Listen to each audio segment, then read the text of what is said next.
Good afternoon, everyone.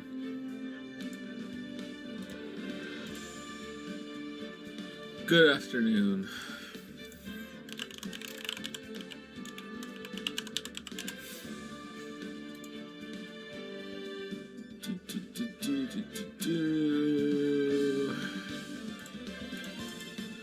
Cyberpunk 2077, coming 9th December. This game will unlock in approximately 5 hours.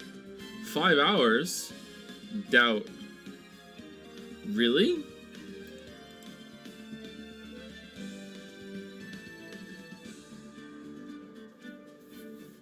Sounds like a tired Joe, to be honest. Yeah, I'm really tired. Yeah, sorry, I didn't sleep well. Oh, lots of people are streaming it. Huh.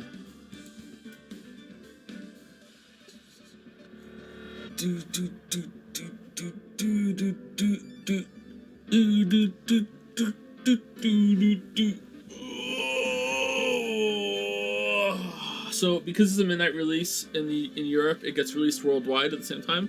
That's pretty cool. Having the staggered midnight releases is kind of butt.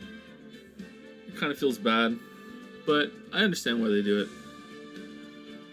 Oh man.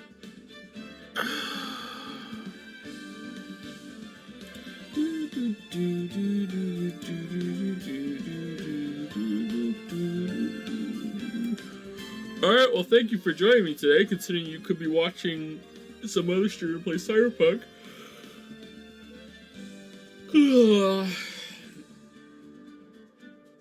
Joe, is that your mating call? No, if you heard my mating call, you would know, because you would instantly be aroused.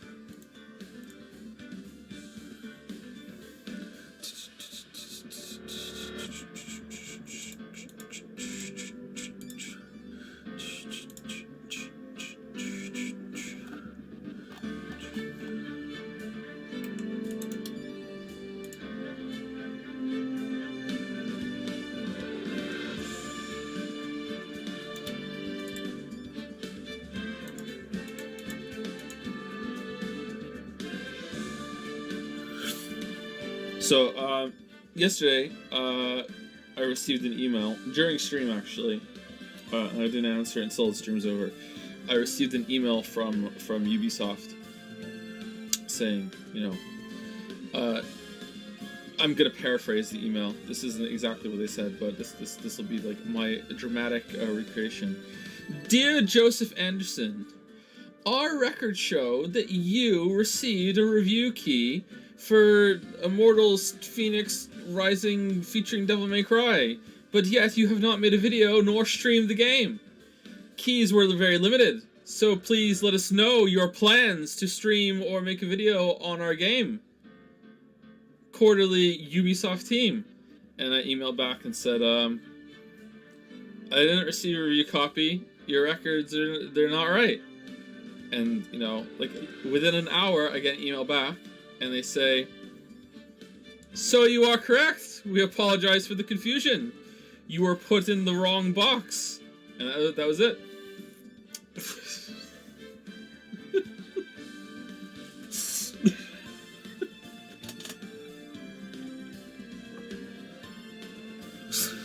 and that's my only interaction with Ubisoft ever.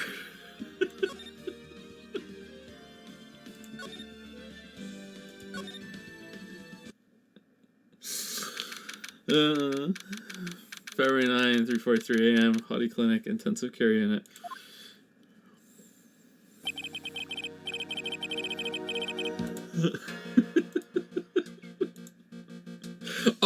Oh shit! I forgot the big news.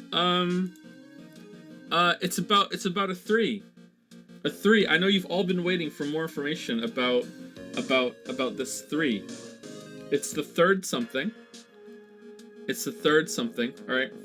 So today, I'm happy to announce that I got my third Duloc on Genshin Impact. I got a third one. I got it on the Zhongli banner. I got a third Diluc. So I have 2 constellations on Diluc now. 2 constellations, yeah. It's Dilucs all the way down. No bamboozle.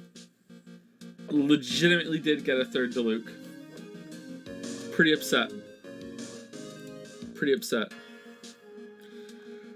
Joe, you still only spent 90 on the game. 90 USD. I think it was around 90 USD we paid before. But I think there's been 2 or 3 of the monthly subscription things since then for the 90 Primo Gems every day. And I also got the Battle Pass. I actually I unlocked the whole Battle Pass this round, and I unlocked it today after getting the whole thing unlocked. I paid for the song or whatever to have footage of it being unlocked. I actually used Shadowplay and OBS to do it because it took so long to unlock it. I didn't want to have to do that again. Because I didn't have the whole bottom row was the whole top row was claimed and full up to level 50, and the bottom row was completely untouched, completely locked, and I got footage of it being unlocked all at once, and also going through it, and I recorded it with Shadowplay and OBS, and I'm glad I did because Shadowplay didn't record it properly. I thought I was being overly paranoid and cautious, and it turned out that it's good that I did because Shadowplay did not record it. So yeah, it's good.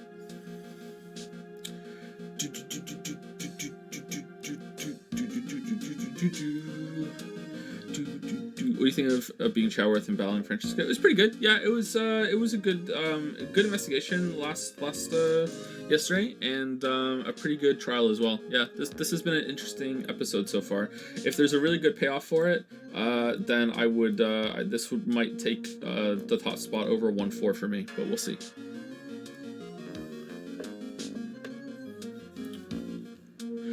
We shall see. Anyway, apparently we still have a lot of game left, so let's get right to it. Let me say thank you to some people, and then we'll jump right in. Thank you, Supreme Cool, for the 4-month 3 sub. Thank you, Pitba1 for the 4-month 3 sub as well. Thank you, Bumblebee851 for the 16-month 3 sub. Thank you, Packet1 for the 14-month 3 sub. Thank you, One and Olaf, cool name, for the 5-month 3 sub. And thank you, Bouncy Bob, for 500 bits. So many bits from Bouncy Bob. Thank you for the bouncy bits. So one last thing, if you want to peace out to go watch someone else play Cyberpunk, or if Cyberpunk unlocks early for you in some way, I don't know why you would feel bad, but it's fine. Go do it. There's no FOMO here. You can come back and watch the VOD. The VOD will be on Twitch for a while. It seems like the carpet thing has maybe passed a little bit. I haven't got anything, so maybe it was just being overly cautious, but it was a good idea to do it. I'll be deleting the Yakuza VOD soon, but I've just kept them up because it's been no trouble, so it's yeah, whatever. So yeah, the VOD will be here. I'm still up at this hour reading through the trial record of a certain case. It's the first case my mentor Mia Fey had ever handled in a court of law. The horrifying truth that I refuse to accept is holding me hostage here within its pages. Dahlia Hawthorne. What I have read, I don't want to believe. What is written here, this isn't the Dahlia I knew. After falling into Eagle River, I was somehow miraculously saved, but I ended up catching a cold that seemed to knock me around the world and back. Yes, you're in hospital because of a cold. Von Karma got shot. I feel dizzy, my ears are ringing, my throat burns, and my head is on fire. Gotta get that chemical X. But I will recover. I have to recover by this afternoon. I have to meet with the most ill-tempered witness imaginable. But I know that he will be able to help me with him, somehow.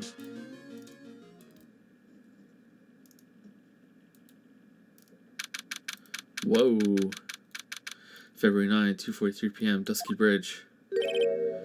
Right. Are you sure you're well enough to be doing this? You still look a little green in the face. Or maybe Viridian in artist speak. Actually, my fever has gone down quite a bit. How's your temperature now? Only 102.2 degrees, nothing to worry about. What's that in science? Shit, man. Cough, cough, cough, cough. Anyway, I read today's trial record. You weren't bad, Chadworth. Pretty impressive despite the circumstances. There's a lot of, repeating elements of the previous trials in this one. I really like it. He's sick again, he has a cough, just like it was with Dahlia before. We spoke about the prosecutors and the defenses switching roles for this one. It's pretty good. We're not in the clear yet. The main point of contention tomorrow is going to be the murder weapon. Yeah. In the end, the sword did not deliver the deadly blow, which means there must be another sword hiding out there that we don't know about. Another sword, huh? Don't you worry about a thing, pal. I'll dig up the murder weapon myself, or I'll eat my coat. Thanks again, Chadworth. I'll handle things from here. Ooh, that is probably for the best. Actually, I was thinking about paying the old precinct a little visit. There's something I want to look into. And that is our client's background, naturally.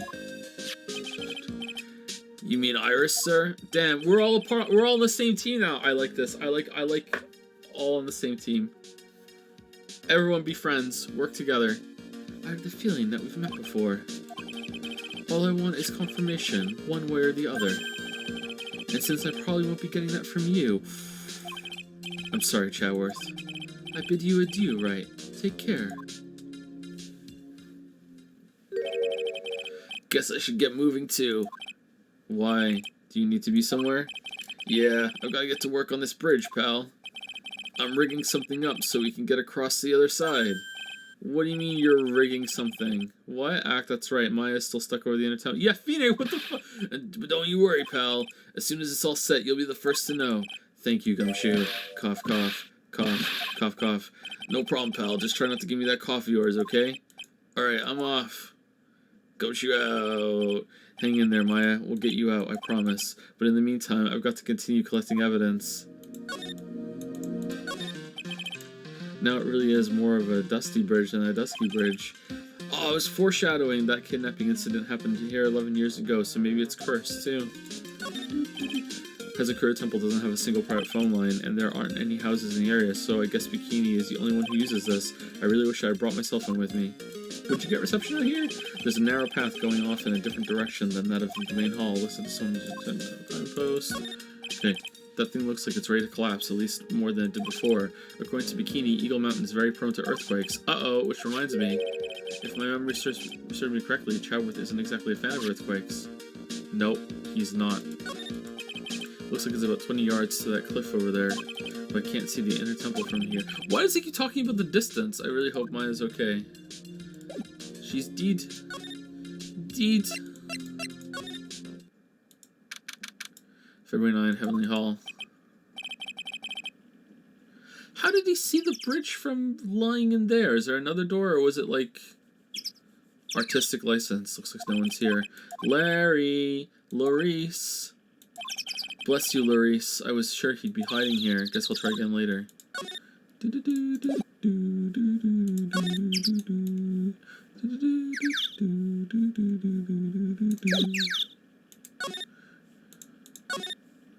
The best cases are always ones where you don't have Maya with you. February 9, Hazakura Temple, main gate. Come on, please. It's for art sake, I swear. There's only one guy I know who could be this persistent and high strung. I'm talking about the heroine here, the heroine in my book. I'll make you famous. Arg. Enough! A fool's fool who foolishly accepts the foolishness of a fool's fool. They're just like, fuck it, we're just gonna go all in on this shit. Wouldn't you agree, Phoenix Wright? Huh? Me? Wait a second, I know you. Yeah. What? Your reflexes and mine need to shape up. My brain's frying like a sunny side up. Like a sunny side up? And you want me to grill over an egg?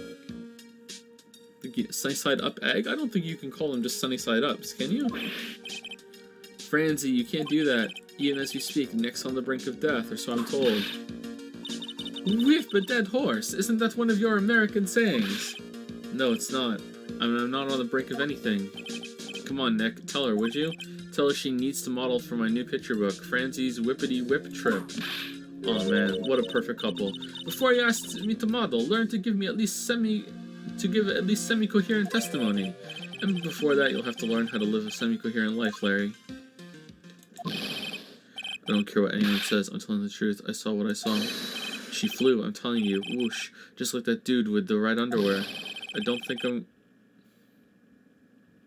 What? Don't think I'm gonna forgive you guys when you come come crawling back to apologize. A Superman? Superman has red underwear. He thinks it's underwear over another over clothes. Who wears underwear over their clothes? So off he goes. Humph, it's amazing how little has changed with you in the past year, Phoenix Wright. Have you been in Germany all this time? That's right, extending my perfect win record, naturally. Oh joy, sounds like she hasn't changed a bit. But you don't... Maybe you have a perfect win record in Germany. Has it really been a year since we first met? I'm Francisco von Karma, the prodigy. I see. I gave up a promising career in Germany and came to this country for one sole reason. Revenge. Francisco was born and raised in Germany and became a prosecutor at the age of 13, because that's a thing. Her father was a legendary prosecutor, Manfred von Karma. He had a perfect win record for 40 long years, but now he is gone from this world. Oh, he died? Don't tell me you still hold a grudge against me, because of what happened to your father. Phoenix Wright, you will fall before me, this I promise. But it will be from my sake, not my father's. Are we clear? Yes, Crystal. No, I'm Francisca. In truth, I was shocked. I came back to America with the intention of defeating you. Instead, it was my little brother who was leading the defense. What? Oh yeah, okay. Von Car, like they're step-siblings, aren't they? Okay. Well, kind of. Edgeworth, come to think of it. Chadworth was pulled into being a prosecutor by Manfred von Karma as well. Miles Chadworth told me something very interesting, you know. He said this case has a special significance to you, because it does. And that's precisely why I am here. Your personal involvement will make crushing you into teensy-weensy pieces all the better. It's probably the fever, but she's so openly hostile that it's almost kind of cute. Whoa! Ow. No smirking. How about no whipping the guy who just fell off a bridge? No whipping the yeah! That foolish fool doing such a foolish favor for such a foolishly foolish fool. Chadworth, make no mistake, Phoenix Wright. I came here for one thing, and one thing only, to pulverize you. I came to eat ass in glass, and I'm all out of glass. It's not like I thought you were here to bring me some Cold Killer X. You know, oh, it's come back, Cold Killer X. Yeah, give us some. I went over the whole case while on the flight over. You read the whole thing? Yes, every last word of every last sentence of every last paragraph. All the ridiculous things you did made it a very interesting read, you know. Attempted to cross a burning bridge. Did you even consider the dangers? No. The only thought in my mind was, I have to get across. A fool who doesn't think is more foolish than a fool who foolishly thinks. Sure. Gumshoe said he'd let me know once the bridge was repaired. Maya, she's got to be okay, I just know it. Plus, I need to ask her about what really happened at the Inner Temple that night. Sometimes I feel like it doesn't even matter what the characters say. Like, it could just be blank. I'm a lawyer. About this. Okay, so about this is... nothing. Alright. Alright, I'm getting the impression that she's not going to give us any information whatsoever.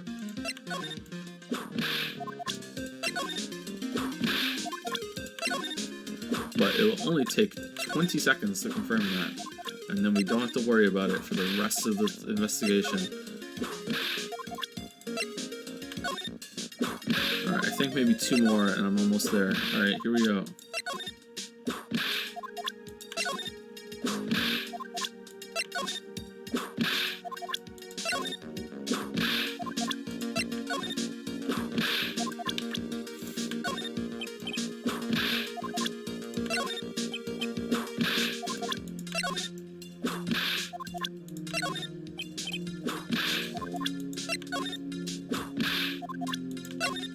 Well, I'm having fun.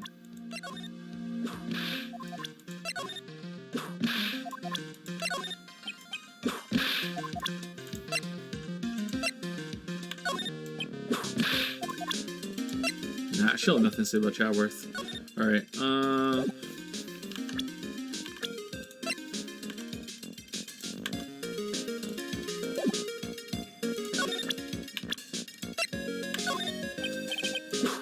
oh, she did!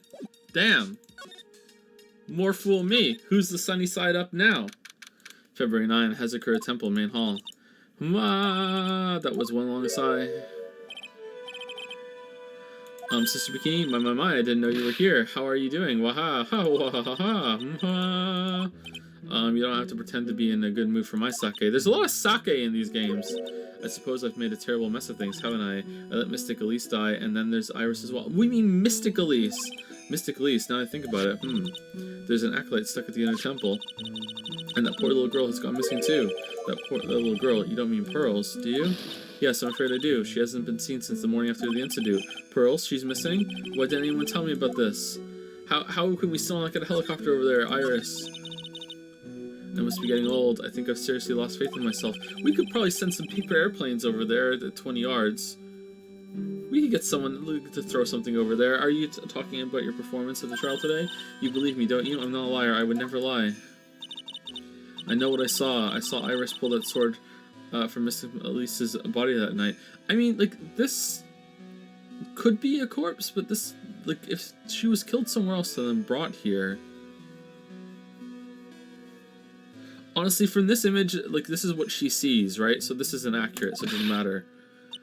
Like, it doesn't even look like her, I'm certain of it. At least I was until this morning. I don't see any psycho locks, so she must be telling the truth. Yes, that's how that works. So why are you so unsure of yourself all of a sudden? You know that artist who testified after me? I saw Iris flying, her white hood fluttering. Felt like I might start flying myself. When I saw that man testify so fervently about something so impossible, I started to wonder if I had acted just like him when I was on the witness stand. Okay, so I feel like the fact that this is like this painting instead of like a flash of the memory or anything like that, like there's something that if this was a photograph would be like immediately fucking obvious. So I wonder what that is. This just draws your attention right away. Like, what the fuck, man? I started to wonder if I had acted just like him when I was on the witness stand. I wouldn't take that guy too seriously. He's an artist, but all he draws is trouble and nothing else. If both Bikini and Larry are telling the truth, that can only mean one thing. They both didn't see what they think they saw. On the night of the incident, you met Iris at the inner temple, is that correct? That's right, I'm sure it was Iris, but Iris claims she was in her room in Hezekiah Temple.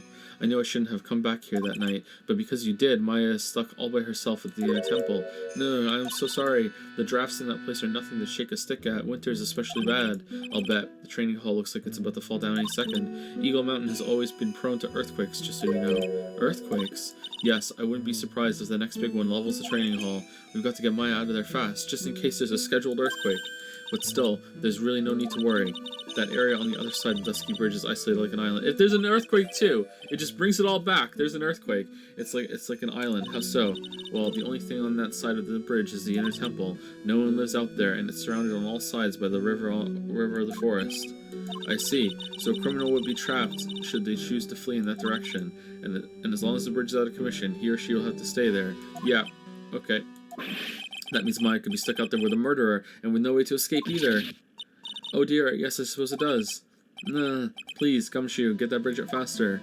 Yes, Gumshoe, the detective, fix the bridge. I'm curious about a few things, if you don't mind answering some questions. Oh, do you need to know my measurements for your investigation or something? No. I want to know a little more about the victim, Miss Elise Diaxnim. I'm afraid I don't know her waist size, or bust size for that matter. No, I'm wondering why she came to stay in a place like this to begin with. I mean, she told us herself that she wasn't here for spiritual training. My, you make it sound like this place is some sort of dump, Mr. Wright. Mystic Elise was here to soak up the natural beauty of Eagle Mountain, if you must know. There, you did it again, Sister Bikini. I noticed you always refer to Miss Nim as Mystic Elise. Oh, yes. Now, why is that? After all, she's not here as an acolyte. We address all our visitors as Mystic. It makes their experience feel authentic. And anyway, she's older than me. You must respect your elders, you know. You don't call me Mystic Phoenix. How do you know that? How can you say for sure that she's older than you? Uh-oh. Whoa. Wait, do you think Elise is someone else? It seems Miss Elise Naxton is no ordinary visitor after all. And there's Pearls. She was with Miss Nim on the evening of the murder, and now she's vanished. It's all got to be connected somehow. Why did Pearls have to get mixed up in this mess? Please, Mr. Wright, I know you're worried, but try to keep it together. Oh man. My head's throbbing so bad it's killing me. Pearl, she was with Miss Nim on the night of the murder, remember? Yes, but I have a temple to run, you know. I was busy preparing for the training. I didn't see the little darling even once after we'd finished eating dinner. The murder. It didn't take place right in front of her innocent eyes, did it? According to the detective, she hasn't turned up at her home either. Come on, keep calm. There's one place left where pearls could be. She just has to be there. Come on, Gumshoe, tell me you'll be done with the repairs. So at no point Maya hasn't been like standing on the other side of the bridge, like waving, like, hey, look, Pearls is with me, pointing down, like, look, we're here, we're okay. Like no one's been standing on that side of the bridge the whole time waiting for that to happen. Like, what? What's going on the other side of the bridge? That does not bode well at all. Like, holy shit. This crystal sphere is not from a demon warding hood, but I would guess it serves a similar purpose. If it's not from a hood, then I guess it really is from Miss Nim's staff. Look at the blood on it. Oh, poor Mystic Elise.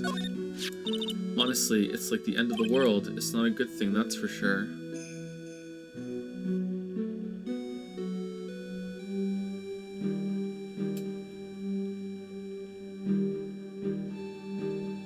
Oh, fuck you!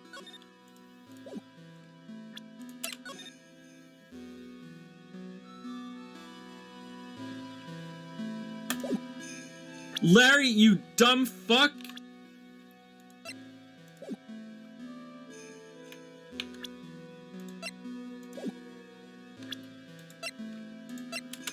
It's upside down. There was no flying. Someone was hanging.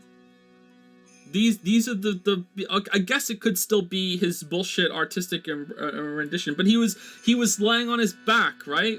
Like it's. These are the things, the support beams that are on the bottom, right? And like, oh, actually, I need to see the bridge again.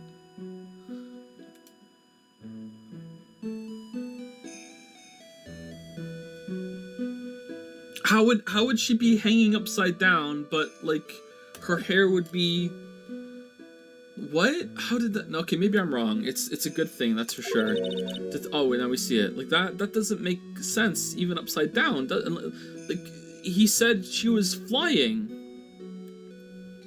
But, like, he's dumb. Did he just see her, like, falling and he was like, oh, time to paint it? And, do people have the gall to call this kind of scribbling by the name of art?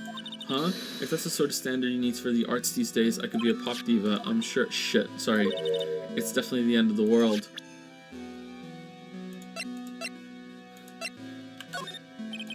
I was wondering about this. About this photograph. Oh yes, those are our snowmobile tracks, alright, I know them anywhere, but there's only one set, which means the writer went out while it was still snowing and came back after it had stopped. That's really the only logical explanation, I suppose.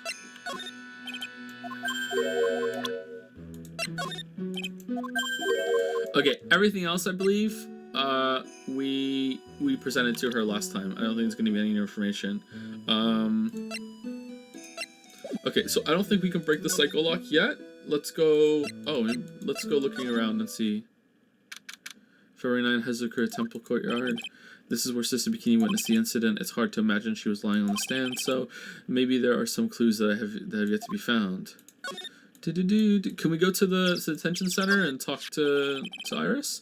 Miss Nim's staff. I definitely remember there being a crystal sphere attached to the staff. I guess Larry eventually found the sphere near the foot of the dusty bridge, but what was it doing all the way out there? If you these some lunches runs coming around the corner with the city glare to compete with, I imagine they would seem a lot brighter. I guess Sister Bikini must like them for now since Iris can't be there. The sword, it's there in Mystic Amy's right hand, but it was proven in court today that it wasn't the murder weapon. Given the design, it must have been used for some pretty gruesome things in the past. He's gonna take you back to the past. They get quite a bit of snow up here on Eagle Mountain. Around here, skis aren't just for fun, they're tools for getting around. But the sled, now that's gotta be for Bikini's own personal entertainment.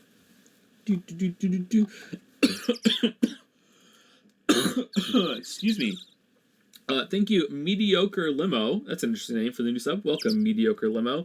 And thank you, Homarum. Homarum. There we go. Homarum. I think that has to be it. For 5 subs.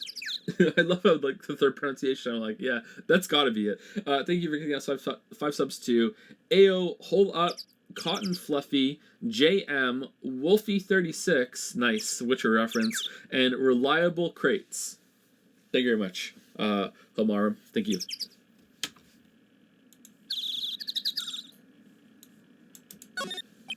I hope at some point in Cyberpunk someone says to you, "So this be the punk man, the freak of nature. The main gate's on the other side of the stone wall. The difference in elevation is almost 10 feet. That's how steep this hillside is. 10 feet? So only 2 of these are the canyon? Like, that can't be right." And that's also the height the body fell from according to the autopsy. It is possible that Mr. Naxon was pushed from the top of the wall.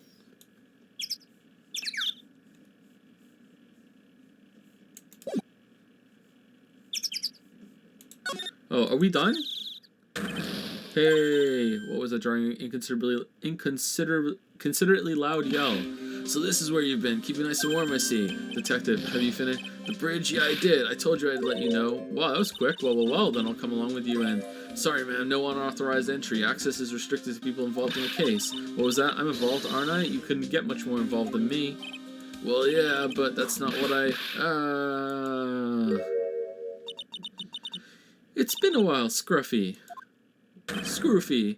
It's Miss Von Karma. I mean, I hope someone's guarding the bridge right now, considering the murderer might be on the other side. Of course they're not. Sister, please leave the investigation to me.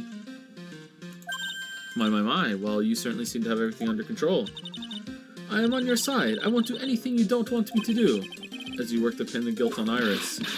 What do you daydreaming about, Phoenix Wright? Ow, that hurts, you know. Silence! I, Francisco Von Karma, will personally guide you through your investigation, so you will follow me. She's not seriously going to follow me around, is she?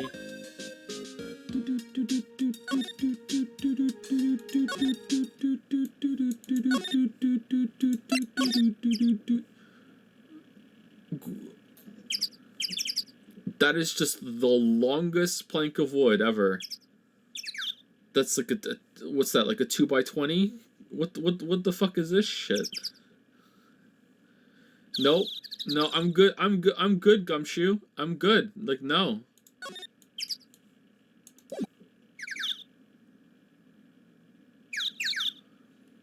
I can't see the suspension wires. Okay, maybe it is just artistic bullshit. Fuck, that was like a really good moment too. Oh, that's it. Okay, cool. February 9, Inner Temple Gate. Things have certainly become a lot more hectic than before. They must have commenced with the investigation. Oh, Mr. Nick. That voice. Pearls! Mr. Nick! Mr. Nick!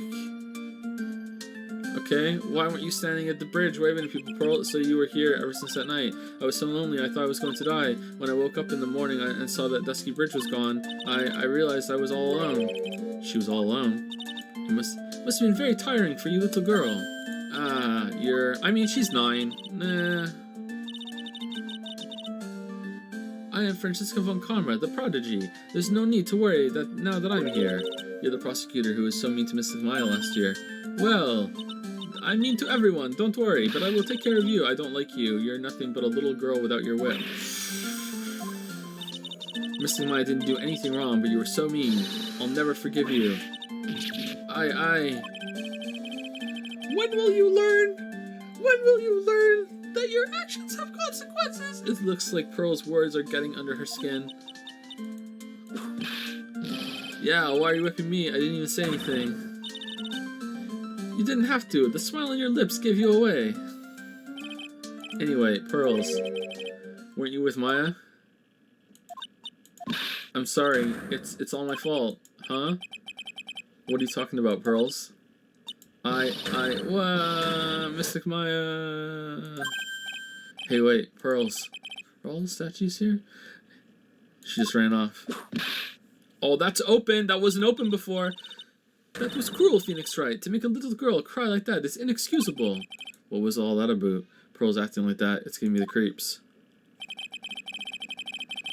I guess I better take another look around since I finally got a chance, especially since something about this place seems different from 2 days ago. There's a weird smell coming from that incinerator. The door is also open, almost like it's begging me to look inside. Well, well, let's see what stunning clues concealed in here, shall we? It's a sneaker. It's empty. How naive of you, Phoenix Wright. But it's a bit strange, don't you think, Francisco and Karma? I seem to remember. Maybe Pearls used it to eat something or something. I don't know. There was snow on the incinerator the first time I saw it.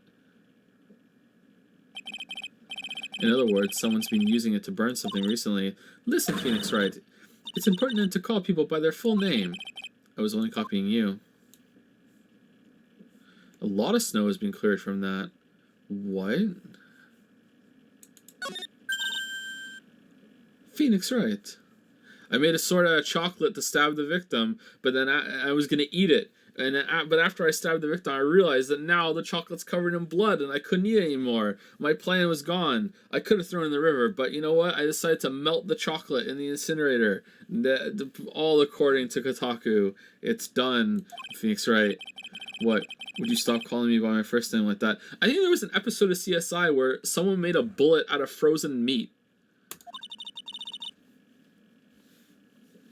And it worked, which I don't think it would. But like frozen meat bullet. Was this once a prosperous port? A port. Yes, that metal hook is a mooring post for boats, you know. And I think Grissom figured it out because there were some like insect eggs that only are found in this kind of meat, and they found them inside the person's skull. And that's how they figured it out. It had to be a meat bullet because there's no way that these insects could be in here. Look, there's some beef in this guy's head. That's an anchor for one of the wires that's used to hold up the bridge. I think the wire that was tied to this one probably snapped when the bridge burned down. Oh, wait, how is the bridge still up then? I mean, there's no way there was ever a port all the way up here.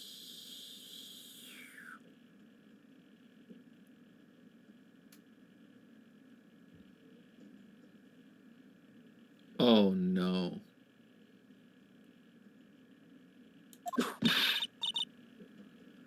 Don't get smart with me, Phoenix Wright. But I didn't see anything. You can see Dusky Bridge from here. It's an unusually long bridge, isn't it? I would say it's about 20 yards. I would say it's even more than that. I guess the gorge is too wide to cross with a piece of rope or wire, huh? Therefore, no one has crossed the gorge in either direction since the night of the murder. A simple yet sound deduction, wouldn't you say, Phoenix Wright? Look at the Buddha statues lined up along this path. Phoenix Wright, do you think this is how many siblings the head nun has? Why don't you ask her next time you see her? You know what? I think I will. She'll probably slap you for prying into private life. I'm glad we had this talk. Yes, me too. I'm glad that we brought up this information. This is very good. Cha-cha, real smooth. This must be the door that leads to the inner temple, where Maya Fey was training on the night of the murder. Yes, there's a solitary room there called the training hall. You could do with some training yourself, Phoenix Wright. Even though you've beaten me in every case, you're completely out of shape. Oh, you mean that? I don't know how much more of this woman I can take. Just fall off the bridge, dog! There's a little gate that leads into the garden. It says no entry on the sign, though. Oh, I guess we can't go in now. Come on now, Phoenix Wright. What are you doing? Let's go in. It's half open anyway. What harm could come of it? But it says no entry. It's a crime scene, Nick. That's what we're here for. We're trying to find a missing girl. Don't you Americans enjoy doing whatever you like and then simply say, whatever? That's got nothing to do with anything. And who told you that?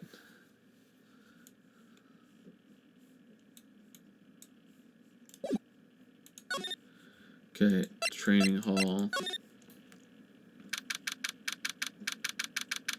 Oh man, what the fuck happened? Is that a psycho lock? February 9, Inner Temple Training Hall. What's wrong? Why are you so quiet? Maya, she was supposed to be in here training. Yet it appears she's nowhere to be seen. What's that? That strange lock. It wasn't there 2 days ago. This whole room is really giving me off some strange vibes. Please present the truth in order to unlock this. What the fuck is it? This door. When I was here 2 days ago, that weird lock wasn't on it.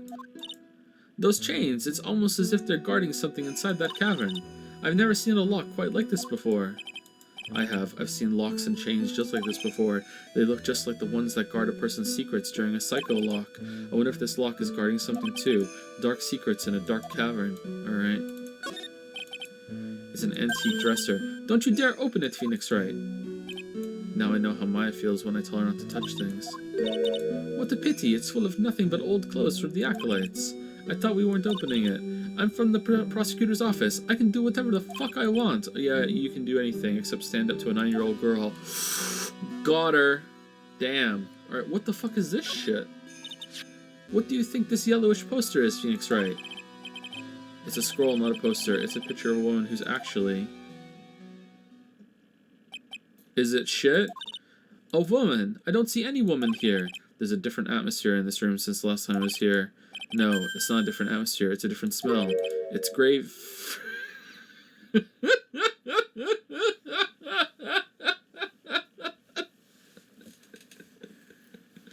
Curds and gravy, eh? Someone threw a poutine on this poster. Oh no. What a tragedy. Waste of good gravy. What's the matter? This scroll has been completely covered in gravy. Fucking gravy! What do you mean gravy? Were they making like stew or something? Is it stew? What are you fucking talking about? Gravy, Phoenix? Ah yes, there's a very appetizing smell in the air, but gravy is a type of sauce. So when you run out of paint, you Americans use gravy as a substitute. I see. Is gravy a sauce? No, no one does that. For starters, it stinks. I guess it is. This must be the gravy that we had with the roast on the night of the incident. But why would anyone do this? Why this scroll? Hanging scroll updated. Touch to see before and after view under the check screen. Oh, that's cool. Misty face image is obscured by gravy. What took you so long? I thought even you'd manage to get here faster than this, Mr. Trey. Prosecutor, what do you mean? We were here before you, bro. I didn't know you were here. Prosecutor, how come you didn't show up at the trial today? How come you didn't show up at the trial today? I could ask you the exact same question. Huh? But I had a cold. I had something slightly more important than a common cold to deal with, the importance of which is something you have no hope of ever understanding. Enough! I believe I have the measure of you. You are the very worst kind of prosecutor. What could be more important than a trial? Who's the wild mare, Trey? I had to roast some coffee beans. This is Miss Von Karma. She was the acting prosecutor in your absence today. Well, I guess I owe you one then. But you can go now, Princess. It's time for the big boys to take the reins. Whoa! Just who do you think you are? This case is my... Hey, Philly, know your role and shut your mouth. I can't stand women like you. I'm only gonna say this once. Lady Von Whippingberg, go home. Phoenix Wright! What are you hitting me for? You deserve more cracks of the whip than that, Trey. What? You still don't get it, do you? You don't realize that you set something in motion that you'll never be able to undo. There's something different about Godot today. I'm getting such a strong sense of something from behind that mask of his. Is it anger, or is it sorrow?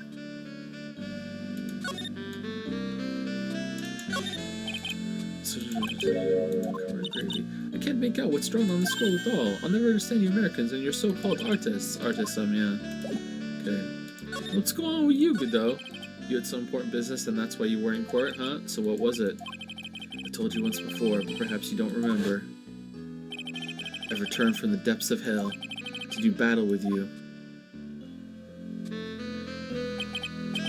You see, Trey, I've experienced something most have not. Death. Okay, so if he is Diego, and like he was poisoned, and I can't remember if it said he died. Did he die and then he came back and no one knew, or what? And it made the stress of it made his hair white. Did Sapkowski write this? Like what, is the visor not decorative? Is it something to do with what happened to him? Like he was poisoned, wasn't he? Like.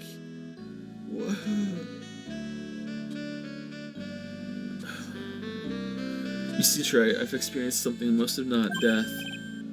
You died, of course. Being extradited from hell is a tedious affair. The meticulous regeneration and adjustment of all your internal organs is, well, let's just say modern medicine allows us all to live to a ripe old age. Oh man, you're like Shepard, even someone like me. So you mean that mask you wear is... This ugly device? I promise is not a fashion statement, my unenlightened friend. Without this, I can't see your frequently dumbfounded face.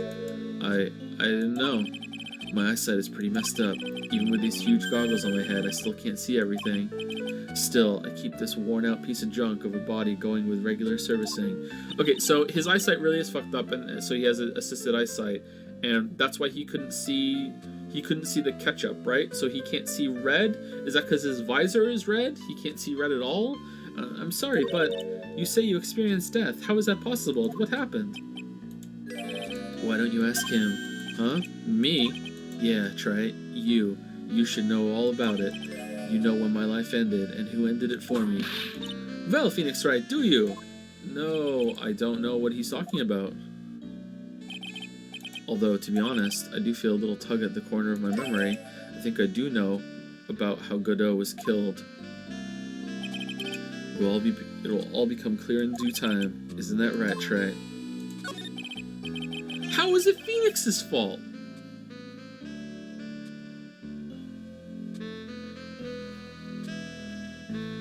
The only thing Phoenix is guilty of is being involved in Dahlia's scheme to get away with it. How is it Phoenix's fault? What are you talking about? Earlier you said I've done something I can never undo. What did you mean by that exactly? The inner temple here on this side of Dusky Bridge is an isolated island. That's what Sister Bikini said too. And I wonder, Trey, do you know what the police are doing here today? What do you mean? They're searching. Searching for any trace of an acolyte who went missing. Missing? As leader of the search party, I can tell you this with absolute certainty. My Faye is not on this side of Dusky Bridge. Huh? But that's impossible. She came here that night and... I won't say it again. The chances of her being here are nil. Excluding, of course, one very unique place. Behind you? One. Where's that? The Sacred Cavern, the entrance of which we are standing at right now. This is the only place that the search party has yet to explore. So they haven't searched the cavern yet. We'll bring on the bolt cutters and the meteorites.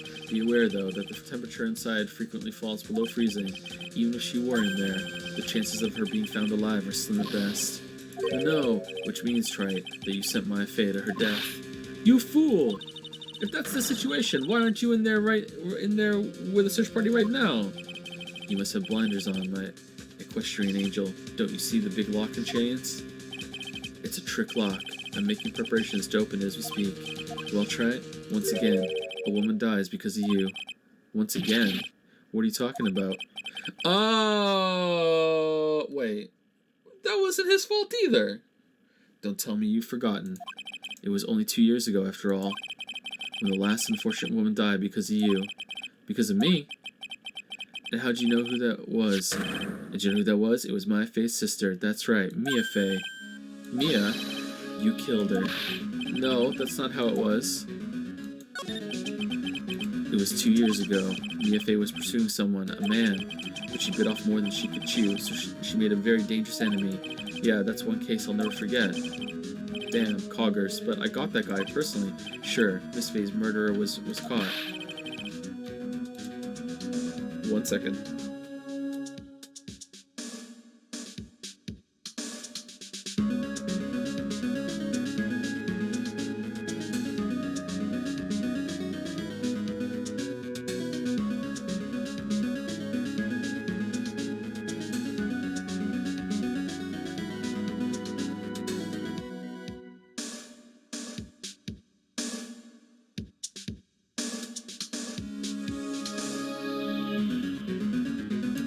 Okay, sorry about that.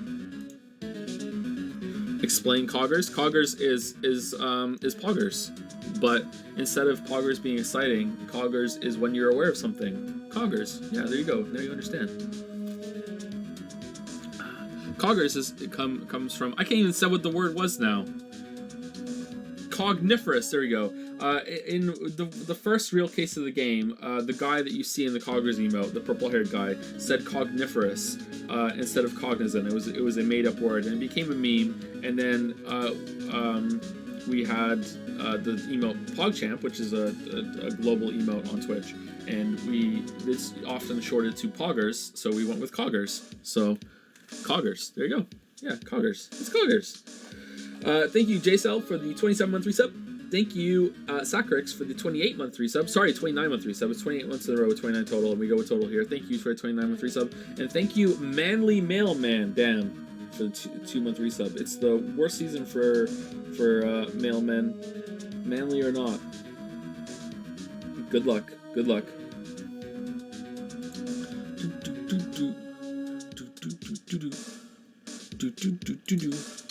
But that won't bring her back. How is it Phoenix's fault that she got killed? Well, no. But you were with her at the time, you and no one else. It was your responsibility. You should have protected her. Aye, you say Mia Fey was your teacher. Well then, I'd say you've learned nothing, Trey. You've robbed her of her life, and now you've let her sister suffer the same fate. I haven't sentenced Maya to death, no. Okay, Godot, we regularly speak to Mia. Would you like to? Because we can make that happen. We can make that happen in 30 seconds. We can make that happen. Would you like to talk to her? Let's go outside. We can do that right now. What is this peculiar looking lock? Why don't we just break it open? It would be a simple matter of... I'm afraid we can't do that. Not right now, you can't. Yes, we can, because Pearl can turn into Mia. Yeah, we can. We can. This area has always been prone to earthquakes. The repeated tremors have weakened the foundations of the training. Oh, I feel like there really is going to be an earthquake at some point. Any excessive force would be used to break the lock open would. Well, let's just say the inner temple in the sacred cavern would be a thing of the past. Very well, then dare I suggest the obvious solution of opening it with the key. Sure, just show me where the keyhole is on this trick lock. There's no keyhole. That's right, an interesting puzzle, huh? The person who set this lock is the only one who can open it. Then who was it? Simple, the accused. What? Iris? When an acolyte undergoes training inside the sacred cavern, the attending sister is responsible for locking the entrance. Obviously, the night of the murder was no exception. Maya Fey was to train in there. Sister Bikini did mention a number of times now that I think about it. What is this system?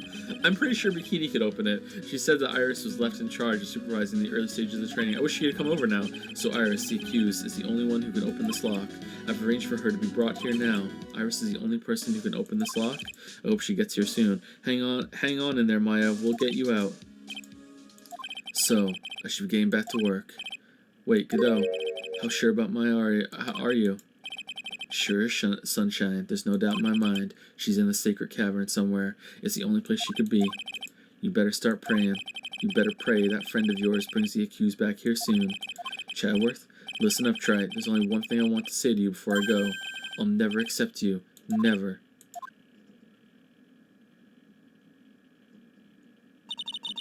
What the fuck is his problem? You should choose your friends more carefully, Phoenix Wright. That's what everyone says. It looks like I don't have much of a choice. I guess I'll just have to do what I can for now.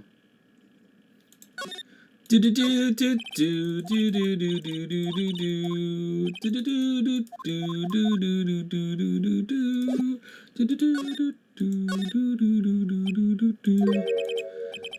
don't know, should I or shouldn't I? Sounds like someone's talking to himself, but where's that coming from? Yeah, I guess I better wash that off. That's what I'll do. No, but I can't do that. I'm a detective. Arg, my brain. This is driving me nuts. Is something troubling you, Scruffy? I got gravy on me. Please don't whip me all like that all of a sudden, sir. It was merely a simple greeting, a friendly tap on the shoulder with my whip. So what's up, Gumshoe? Is something on your mind? How did you know, pal? Perhaps you were trying to decide. You were trying to decide. Perhaps you were trying to decide. Yeah, it's wrong. Decide if you wanted to wash that off or not. I think that's wrong. How did you know, sir? Oh, yeah, I nearly forgot. You can't go through that little gate there, okay? Because it says no entry. You mean the one that says no entry on it? I am kind of already snuck in there. Is he trying to be clever or something? So what's behind there, Scroofy? A kind of garden-like garden. A garden? Yeah, anyway, it's under investigation right now, so keep out. I'm not telling you, I'm asking you, pal. You got me? Isn't it normally the other way around? Well, see you later. So, shall we adjourn to this garden, Phoenix Wright? Of course, what else would we do? I really want to know what Gumshoe was thinking of washing off. Damn. fucking whatchamacallit, Von Karma and Phoenix are like going at it.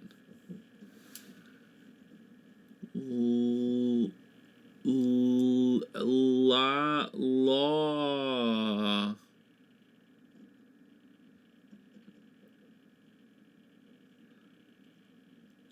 I am. February 9, Inner Temple Garden. There's a strange feeling in the air. I wonder what it is. A strange feeling. Forget about that. What's that strange writing on the stone lantern? Ah, what are you doing here, sir? I thought I said you can't come in here. Don't you know, Scruffy, a Von Karma will always show up wherever there is a clue.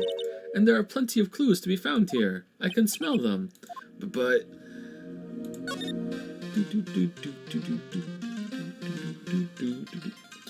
So, if Godot came back here, he would be like, didn't see that, and he'd be like, what are these floating black things in the air, right? That's how it works? Poor Godot. He'd be very confused if he came in here. There's a charm or something poking up from the snow. It looks pretty old. There's a leather cord tied to it too. What is that? Apparently it belongs to the victim. To Miss Elise, then ask them.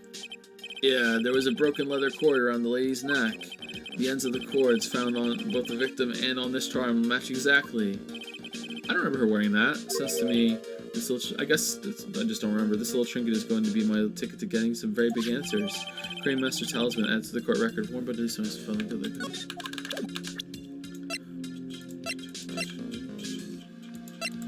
Wait, where is it? Maybe she wore it under her cloak?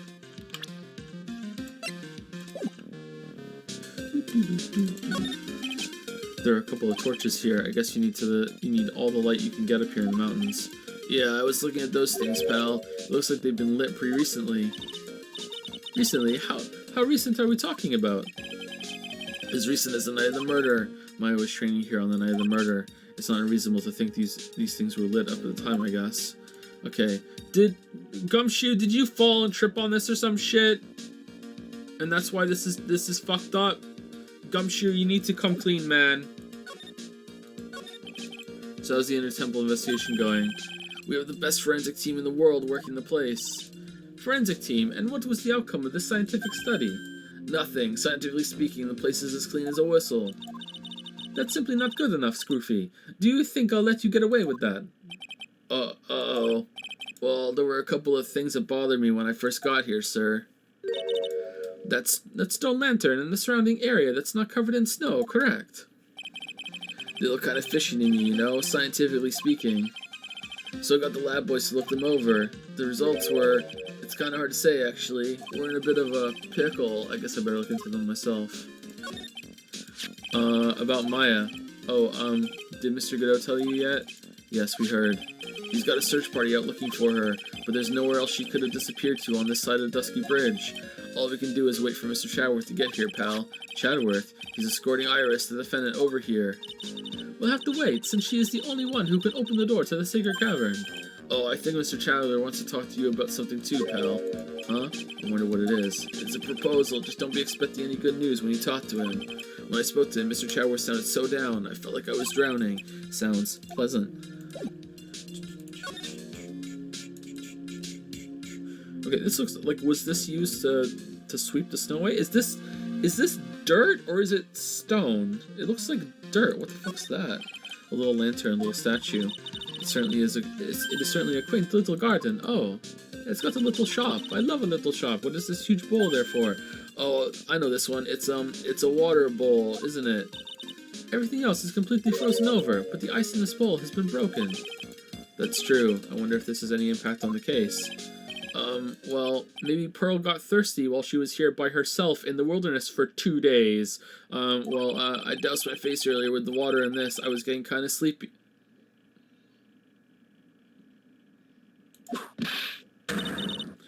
Next time you're sleepy, you need only come to me. Got it?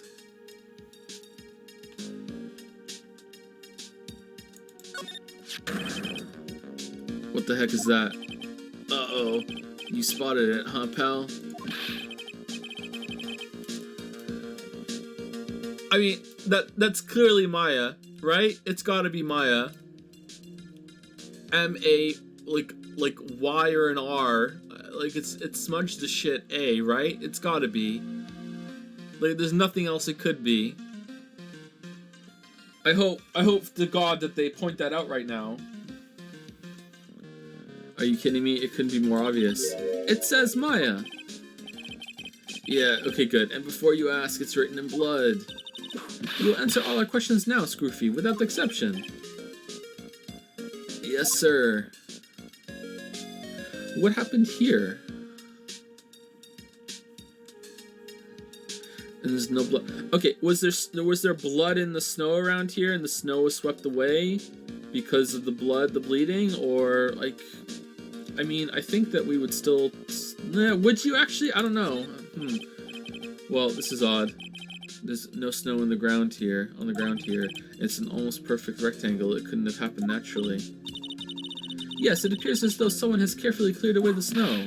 No doubt it was you, Scroofy. No, it wasn't me, sir. It was already like that when my men and I got here to start the investigation. If it wasn't the police, then who did it? Oh yeah, there's something I need to tell you. Just between the three of us, okay? What is it? I really need to go to the bathroom, so I took a piss on this altar thing, and I pissed away some of that blood writing. Sorry. I really need to go. It's top secret. You can't tell anyone. Got it? Understood. Well, when I was a kid, I got knocked out of the local wrestling contest, you see? I was so disappointed I just picked up my mouth guard and cried all the way home. Man, I got in so much trouble when I left it on the couch. What? Is that it? That's it. God, whoever cleared the snow away must have had a reason, although I can't even begin to imagine what that reason could be. Okay, so he was about to tell us something bad that he did, and then right before it came out of his mouth, he was like, oh no, I can't tell them that. Oh shit, panic, bail. Tell him some shitty other story. Quickly, go. Alright, what the fuck did you do here? Gumfuck. Maya, so these letters are written in blood? Yeah, what's worse is, it's the victim's blood. How did you test it that quickly, huh? This is Miss Nim's blood? We haven't done a detailed analysis yet, but it's looking that way, pal. Most interesting. Phoenix Wright, I presume you know, don't you? Why Maya's name is written upside down? No. You know what? That was really bothering me too. But I just came up with the answer, the result of my own special gumshoe investigation. Really? Do tell. Well, on the night of the murder, we were in Australia. That stone lantern was upside down. She was upside down? How would she be upside down?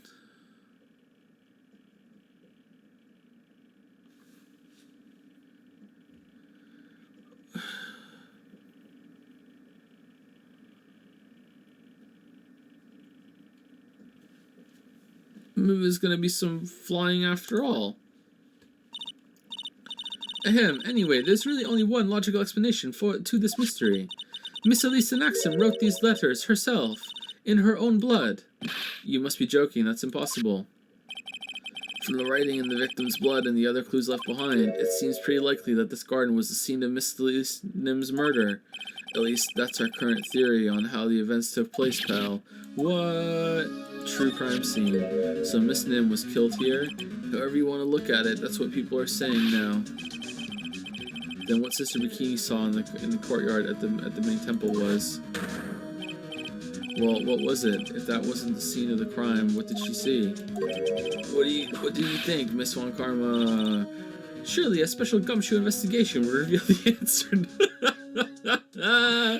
Wait a sec, the bloody writing here and all the other clues here. Someone could easily set that all up after the murder, right? Sorry, but that's not an option, pal. Why not? How quickly you forget, Phoenix Wright. Ever since the incident occurred, this place has been completely inaccessible, because Dusky Bridge was completely burned out. I was overseeing repairs to the bridge the whole time. No one came over here before me and my men, which means no one could have planted all this stuff here, pal. Even though I came over and got you from the temple, and they were over here for a while by themselves. There's no way. Well, Pearl was over here by herself. I can't think of a counter-argument to that. I knew it. I should have washed the blood off the lantern as soon as I got here. If this really was the scene of the crime, then I need to figure out exactly what it was that Bikini actually saw. Wait, what was it that he was trying to wash off, though? Is that a red herring or what? Okay, knowing this game, like, this could be a whole, like, did she slump here and do it? Was it, like, upside down? Like, my mind immediately went to her being upside down. Like, if that is Maya's mother, this could have just been, like a big long message in blood. Maya, it is. I need to tell you before I die my last words.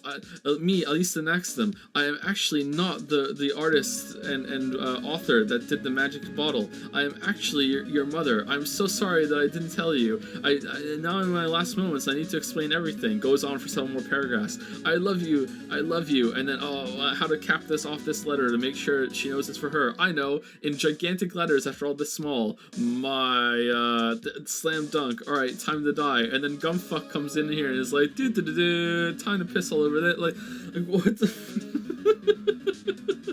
I think this looks more like drips and smears to me than something being clean, but I don't know.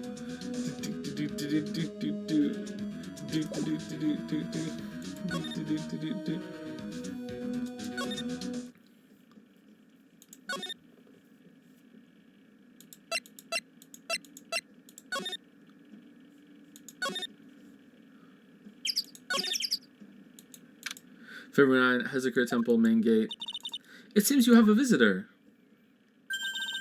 Mr. Wright, I love you. Iris, I'm really glad to see you. The girl managed to mobilize the police by claiming a state of emergency. Not him again.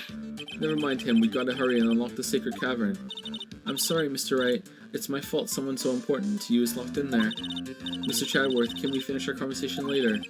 Alright. Let's hurry to the inner temple then. I'll see you later, Wright. In my swimsuit. Wait, Chadworth, I'm coming with you guys. No, sorry, Wright. I can't allow you to come with us. What? I hate to be the one to break it to you, but Maya could be dead in there, and I don't want you to see that. My fate is in a rather delicate position. What do you mean by a delicate position? This isn't simply a rescue operation, right? It's also an investigation. That being the case, we can't allow members of the public to interfere. Come on, Chadworth. If anything happens, you'll be the first to know. Please understand, right? Okay, that's kind of horseshit. Come on. But it's Maya, Mr. Wright. All that matters is that Mystic Maya is rescued, correct? Listen to the voice of reason for a change, Phoenix Wright. From now on, consider anything beyond Dusky Bridge to be off limits. We'll be going now. Excuse us. But I'm the defense attorney! This is no time to be standing around, Phoenix Wright. Aren't there other things that demand your attention? She's right. And also I'm right. Thanks for reminding me. February 9, Hezekiah Temple, main hall. Sister Bikini looks like she's shrunk some since I last saw her. Don't be so rude, Phoenix Wright. Oh, you're still with us. I thought you were gonna go back. All right. What's wrong, Sister Bikini? My. Hello, you two. How are you doing? Wow. For the sound of that sigh, I guess she's still pretty down. Iris was just here, you know. She was accompanied by that handsome crimson-clad prince. Is she talking about Chadworth? It was just a courtesy call. I wasn't allowed to talk with her at all. Oh dear, it's all my fault. That's right, yeah. Poor Iris. She was worried about my back, would you believe? What have I done to her? You told the truth. Only what you had to do, sister. You bravely and truthfully testified about what you saw. There's no shame in that. That's true, yeah, there's no shame. That's what you saw, that's what you saw. This was for the kangaroo court to figure it out. I mean, you kind of went off the rails when you were like, maybe she could have went down to the river and thrown a sword in there. Like, maybe. But we'll see this, and we'll see to it that your testimony wasn't made in vain. Well, I don't hear anyone else saying that. Mr. Blue Suits doesn't seem to share your opinion, I see. Huh? Me? Glare. Oh, yes. You did great, Sister Bikini. Absolutely spectacular, even though I wasn't there. Sniffle, you two are the only ones who said that to me. I can't shake the feeling that I just became a shill to a shrew. Do you have a problem, Phoenix Wright? I have several, sure. She was brave to testify so truthfully like that, but I know she's still hiding something. Guess it's time to break these psycho locks of hers. Alright, I like it when the game tells you when it's time to break the locks. I wish they would do that more often.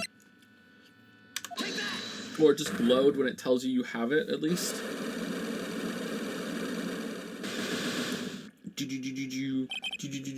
Thank you, Isolated Spaceman, for 100 bits, and thank you, I am 9991000 for 300 bits. Thank you so much.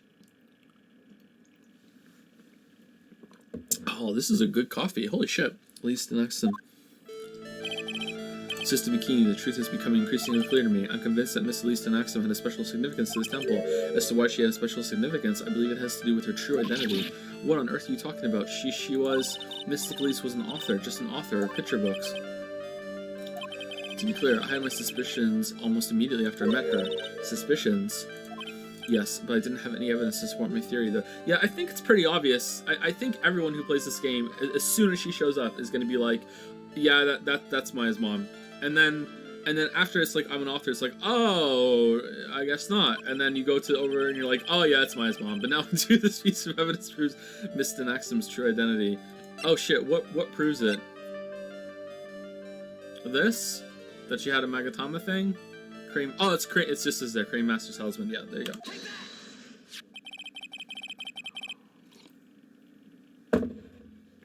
Miss Anaxum had this charm with her at all times. Krog, where did you... This isn't some cheap good luck charm either. Then, it's not just semi. What do you think it is, Mr. Wright? What could a talisman like that possibly mean? It's a talisman, is it? Interesting. Oops. This thing speaks volumes about who Miss Anaxum really was. This talisman and one other item unequivocally prove Miss Anaxum's true identity.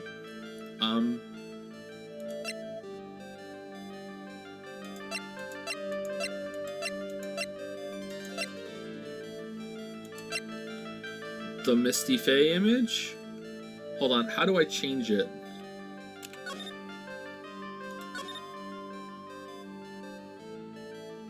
I think it's that.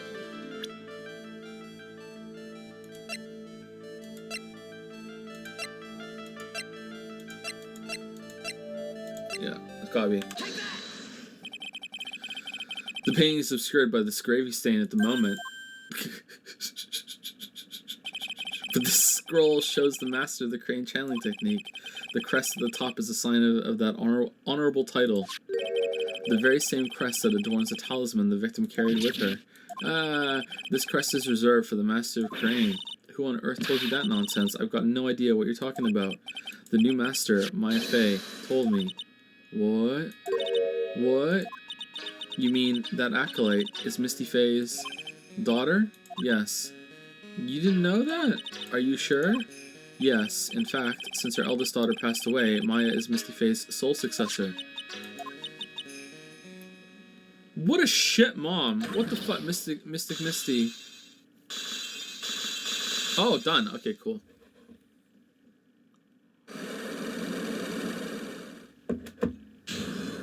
Unlock successful. Mystic Elise graced us with her presence about a week ago. When she showed up showing the talisman with that mark on it, well, I nearly fainted. No one had seen her since she disappeared 17 years ago, after all. What is the significance of this talisman, sister? Still here, by the way. The crane talisman is the symbol of the master of Crane. The bearer must carry it with them always until their death. Until their death? So Elise Anaxum was really Maya's mother, huh? She was Misty Faye, the master of the crane channeling technique. The truth comes out at last. It looks like we're making some headway here. Why have this big mystery and have her missing for so long? To bring her back and then just kill her off right away. That's such a strange thing. I guess she can come back as a possessed medium, right? But that's so weird. Tell me, sister, after 17 years, why did she choose to show herself now? Because something happened that called her out of hiding. What happened? Well... Oh no! What's happening? Oh no, it's the regularly scheduled earthquake! My dad, he's back! It can't be. Earthquake. Oh my goodness, the inner temple. This kind of tremor might... The inner temple! The secret cavern in the training hall. It might very well cave in. What? Maya...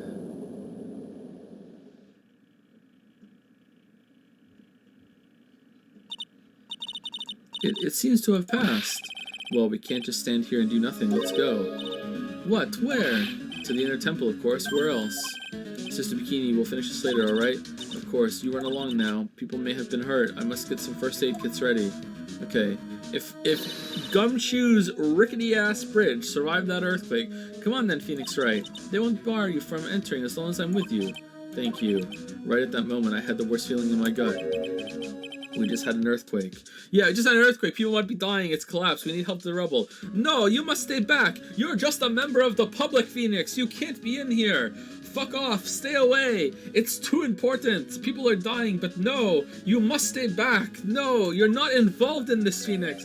I wonder if he's alright. You look worried. Are you thinking about Miles Chadworth? Come on, let's go. But we gotta hurry to the inner temple and... Right. Quick, the snowmobile. Ah, what are you doing here? How could I have... How do you expect us to understand if you don't speak up? Oh, man. Did she just whip Chadworth? Hey, why am I the one... Oh, never mind. She's gone. No. The defendant, Iris. She's gone. Gone where? She fled. She escaped. What?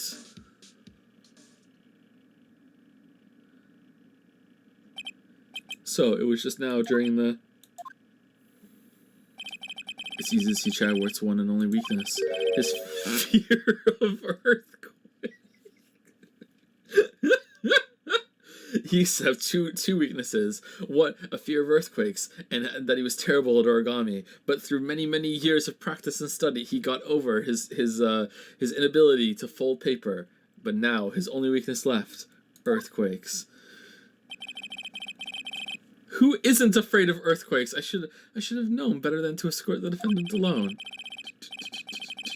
As soon as the ground started shaking, everything went dark before my eyes, and I stupidly passed out. That incident haunts you to this day, doesn't it? That's no excuse for letting the suspect get away. I can't believe I let it happen. Right, the inner temple area is a dead end, so she could have only escaped to the side. We haven't seen her. Then we need to get a manhunt underway now, and search Eagle Mountain from top to bottom. Wait, Chadworth, have you thoroughly checked the inner temple yet? Don't be ridiculous, why would I? The inner temple is like an island. There's no way to escape but to cross. No, that's not it. Iris isn't the type of person to run away, Chadworth. What are you talking about? Sister Bikini mentioned something when we were with her.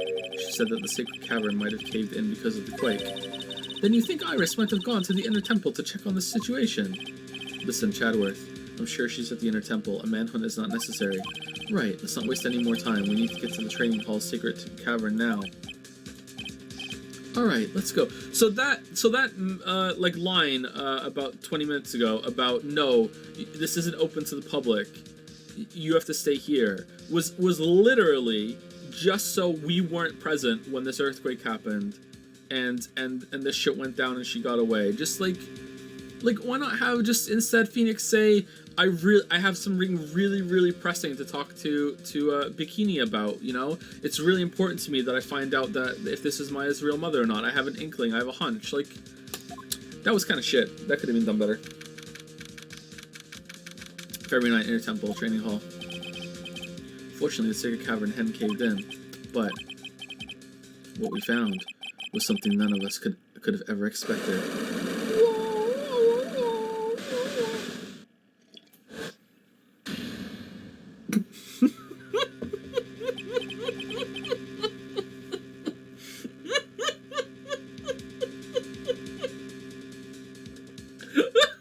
Alright, you know what? That's true. That is... I would never have expected that. Like... Wait, can Godot even see most of these? Like, I guess because not all of it is red, he would just see this as he would see the shape, he would see it as gray, right? Because it's not like the parts of the apron that had the red on it were invisible to him. He just couldn't see the ketchup. So he can still see the shape. So he just can't tell that that's red. Okay, how can there be even more locks? What is the meaning of this? Iris. Iris, please tell me. What the hell is going on? To be continued. Whoa, what? To be continued. Did she put more locks on? What kind of raid boss monster is in there? February 9, Inner Temple Training Hall. Right, is this what Godot was talking about? Yeah, the trick locks. Now then, Iris, please remove these at once. No, Mr. Chadworth, I'm afraid I can't. It's not possible for me. What? During the earthquake, when the cavern was in danger of caving in, Iris escaped, and I know that there was only one lock when I last came here. So you're saying that you can't undo the new locks? Yes. If only I was stronger. Chadworth, how are you feeling? You look a little pale in the face. Like you want to talk with your face all green. I guess the bridge did survive. Miles Chadworth, go and get some air. I'll watch over the suspect. You go and get a grip on yourself. Don't be ridiculous. Whoa.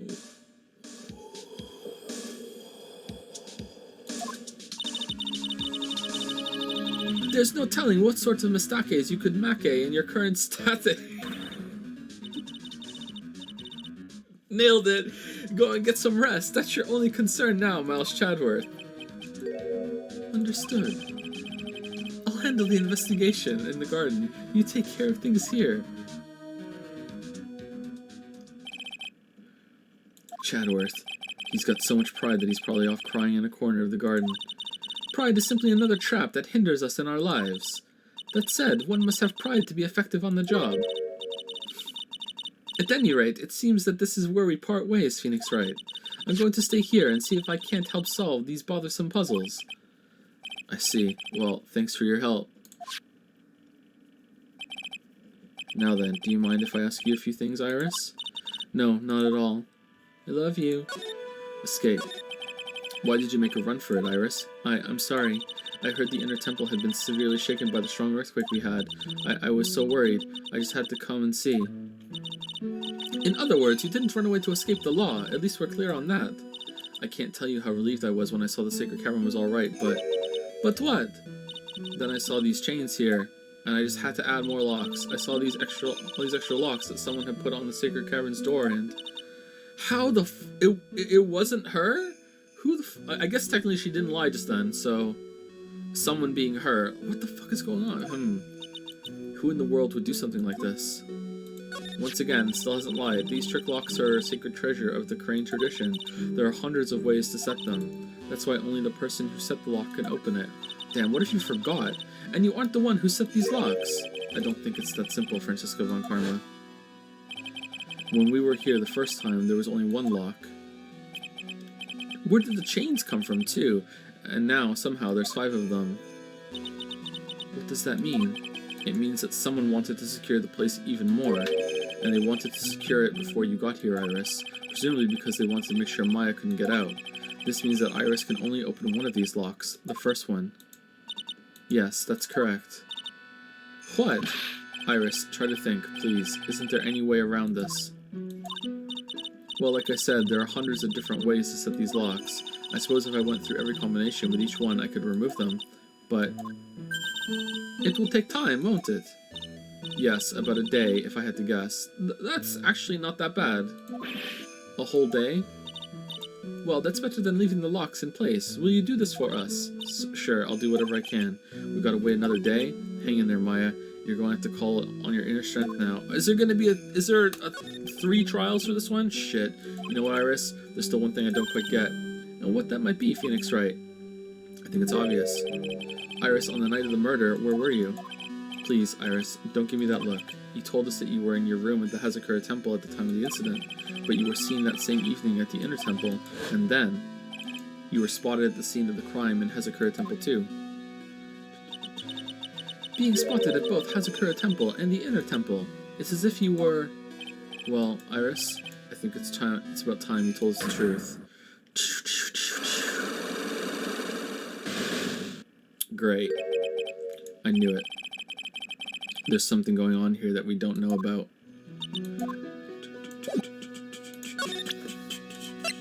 Alright, what do you think about this? Can you take a look at this? No, locks are more important. Alright, take a look at this. No, locks are more important. Alright, take a look at this. Alright, is she getting whipped or are we getting whipped? Alright, literally nothing? Literally nothing. Alright, cool. Alright. Alright.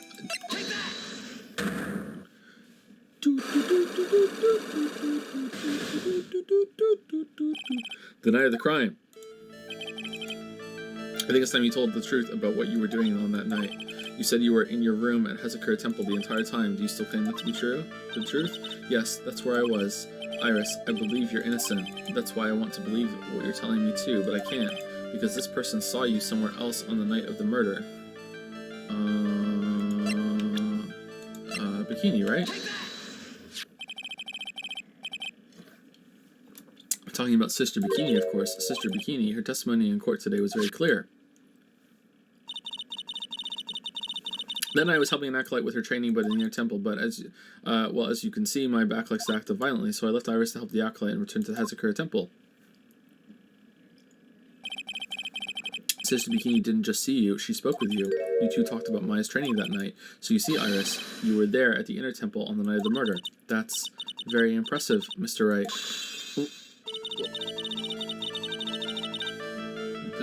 That's it? The acolyte's actual training was due to start after 10 o'clock that night. I left the main hall early so I wouldn't be late. What time was that? Let me see. It takes about 20 minutes to walk between the main hall and the inner temple, so I would have left at about 9:40 p.m. I think. I'm sorry, Iris, but lying just doesn't suit you, huh? Now, you say you left the main hall at 9:40 p.m., but what you say doesn't add up with this. Well, shit, I don't know. What has time on it? The tracks? The snow? Rang lights out at 10. Right? You yourself testified to the contrary, don't you remember? You said that you rang the lights out bell at 10 o'clock that night. Ah, plus only moments before you rang that bell, you were seen at the main hall by the most reliable witness I have. Who's that? Me. Mr. Wright. We even spoke a little that evening. That's when you gave me this. Surely you haven't forgotten. I have. No, that's right. I remember.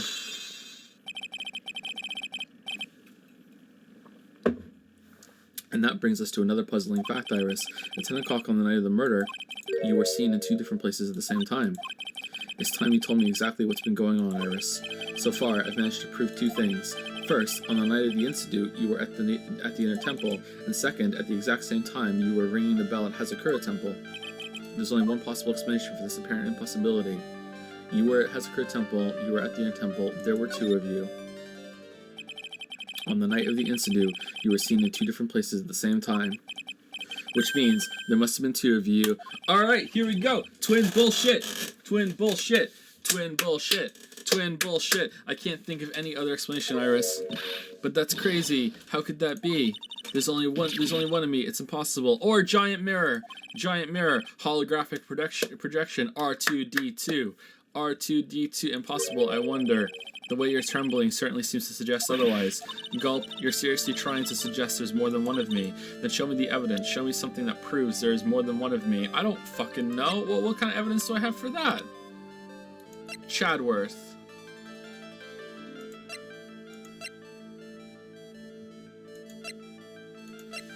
I don't think we have this evidence yet. I think we have to go talk to Chadworth. I don't think I have enough evidence yet. I should investigate. Yeah. Because Chadworth had someone to talk to us. Shit, now we have to go through that all over again. February 9, Inner Temple Garden. The cops are still combing the place. They look pretty nervous. I'd be nervous too. It's got to be a tough job. Especially with someone giving you the evil eye the whole time. Mutter, mutter, mutter. How could I have done that? Wow, I can't believe it's still bothering him. Chadworth. Hey, don't you dare run away. What do you want, Wright? What do I want? If you came here to laugh at me, then get on with it. Go on, laugh away. Sigh, I was ready to hug it out with him, but he's just the same prideful Chadworth. You went back to the Criminal Affairs Department, right? You said you wanted to look into something concerning Iris. Yes. And thanks to what I found, I was reminded of something terrible.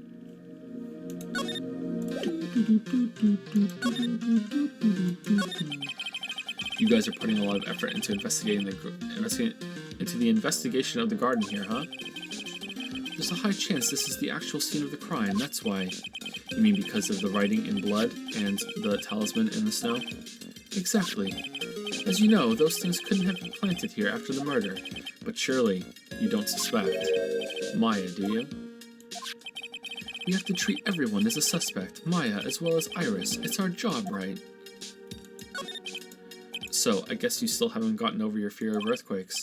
No, though thankfully my nightmares have stopped. Aw, poor Chatworth, but still, if the ground gives us even the slightest tremor, I find myself short of breath. 17 years ago, when we were little school kids at the same elementary school, Chatworth found himself in the middle of a murder. It all started with that big quake that hit the courthouse. You know what, Chatworth? You know what you need? You just need a stern talking to. That worked for whatever the fuck her name was when you did it. Just a stern talking to, Chatworth. Just get over it. Yes, I was stuck in the elevator with my father, who was a defense attorney. We were deprived of oxygen. And we passed out. That's what happened. Ah, that single gunshot shattered my whole life. See, let that be proof that even if there's something that's just utter horseshit, that it can still be a good and entertaining story. It's such horseshit. I lost everything that day, all because of that earthquake. My dreams, my family, and myself. It's been more than 17 years now, and that case was finally resolved 2 years ago, right? You think I don't know that? I was there, but... It was such a shock, I never imagined I could be so wrong about myself and my life. I'm sorry, Wright. There's nothing else I can say. Not after you chose to become a lawyer for my sake. And not after you saved me. Chatworth, you're stronger than you think, so no more of this self-pity, okay? Earthquakes. There was something that bothered me about her from the moment we met. I felt like I'd seen her somewhere before. No, wait. Not somewhere. I felt like I'd seen her in court before. So I went back to the criminal affairs department to look for her file. Yes, I checked over every case file I've ever worked on, and I was right. I had seen her face before, 6 years ago. 6 years ago. It was my first appearance in court. And as cases go, it was my worst nightmare. So who is she? There was an earthquake? I'm sorry, Wright. I can't give that information away to a member of the general public. What? Why not? But it might be a crucial piece of the puzzle that solves this case. The woman I knew was the daughter of a jewelry store owner. She had nothing to do with Iris and Hezekiah Temple, and neither did the case. No, that woman is completely unrelated to this murder. Unrelated? Yes, I can say that with complete confidence. You're wrong, Chatworth. She's totally related to this case. I need to fill Chatworth in. I need to explain the connection between Iris and the woman Chatworth knew. Okay, how do I do that? I thought we were going to get evidence from Chatworth. I didn't think we were going to need evidence from Chatworth. Apparently, Iris was taken in by the sisters here at the temple when she was a child. However, we still don't know much about her past, and so we're looking into it. That reminds me, Chatworth went back to these rooms and found. Okay, we already did that. Alright, time to present everything. What do you think about this? Alright, so what do you think about this Get that piece of filth out of my face. You're still mad, huh, Chatworth? I know a thing or two about Larry Butts, just like you. We both know he likes to act up, but this, even he couldn't make up something like this up. If this is what he drew, then this is what he saw. As unbelievable as it may seem. I know, that's what I think too. Every single time I see that guy, he's in it up to his neck. I knew it. Chatworth's still mad as a hornet at Larry for stealing that money.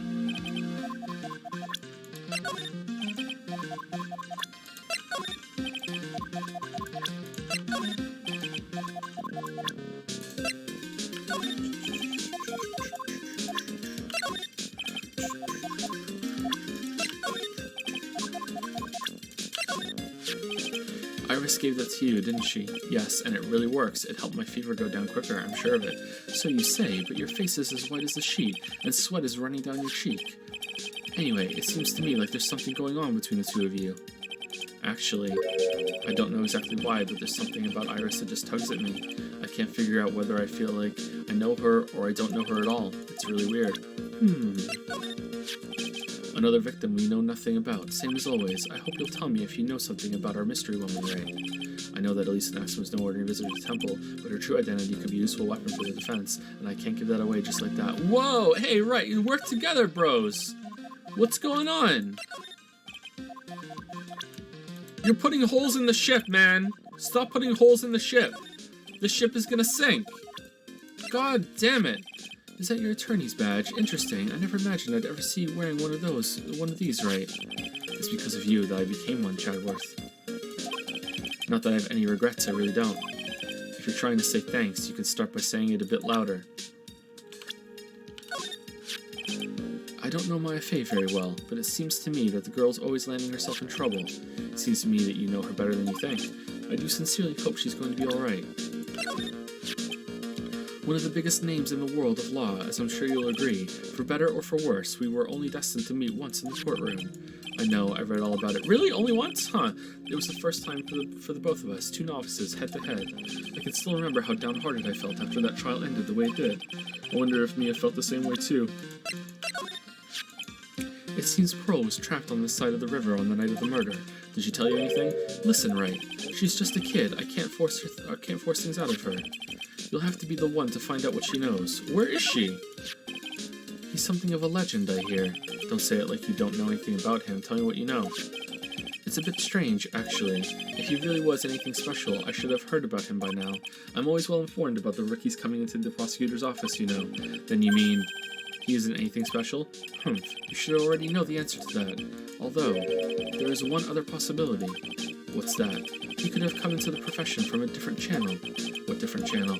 There's more than one way to become a prosecutor, right? Perhaps he started off as a defense attorney but decided it wasn't for him. There's more than one way. You can go to law school, or you can become a defense attorney and switch over. Or, if you're very lucky, you can find a prosecutor's badge in the street, and if you pick it up and you get to keep it, then that is it. You are now a prosecutor. That's it. That's all you have to do. Or you could kill a prosecutor and get away with it. You could prosecute yourself at your own case and make it and flunk it, and then you wouldn't be found guilty, and then you are a prosecutor after that. A defense attorney. I didn't even know you could switch sides like that. I was just with Detective Gumshoe. I treated him to some pasta. You owe him that much. After all, it's your fault his salary's so low.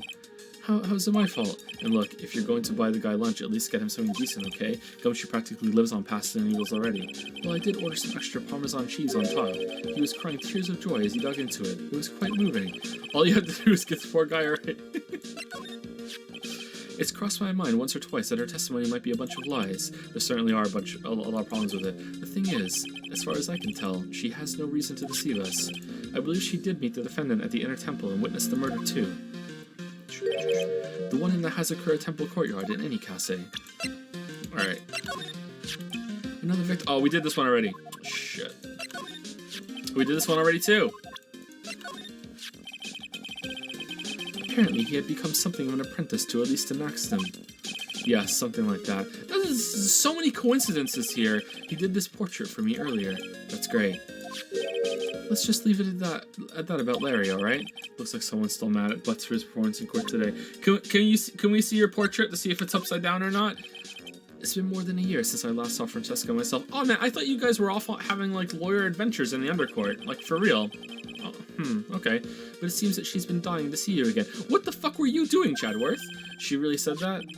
I believe she wants to eat you for breakfast, or to put it another way, whip you silly. Whoa, literally and metaphorically. Damn, we're in.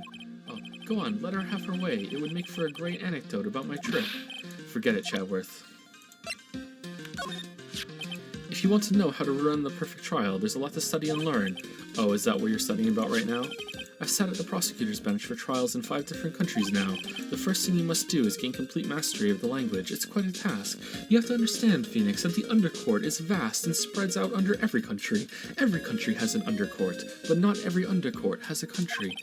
I'd never get anywhere then. It's taken me a lifetime to sort of master one language. Damn, I bet Chadworth can speak like fucking like 2 languages. February 9, Inner Temple Gate. I'm finally getting to the bottom of this case. I can count on Iris to break those locks, so I should try to gather more clues from Sister Bikini, Chadworth, Gumshoe, and Pearls. February 9, Dusky Bridge. It's weird that there's no one around all of a sudden. It sure gets quiet up here in the mountains when you're all on your own. Speaking of alone, I guess I should go and check out the shack just down this path. Maybe I'll find Larry there sulking again. Love Shack, little Love Shack. Where's Pearls? February 9, Hezekiah Temple main gate. I wonder if Sister Bikini is back in the main hall yet. I haven't seen Gumshoe around in a while either. Maybe they're having a cup of tea together somewhere.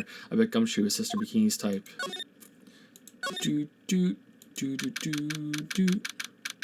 February 9, Hezekiah Temple main hall. Looks like Sister Bikini's not here. She must be sorting things out after the quake. Must be hard on her with her bad back. There are a few things I really need to discuss with her. Guess I'll drop by again later and see if she's around. Okay, so we come back after we go talk to Larry, I guess. Just make sure real quick. Uh-oh.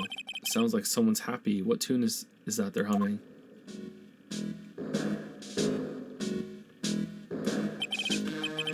No motive, no crime. No motive, no crime. Sing it with me. No motive, no crime. I'm happy. Had some extra Parmesan cheese. I remember when we used to search in the channeling room in Curane.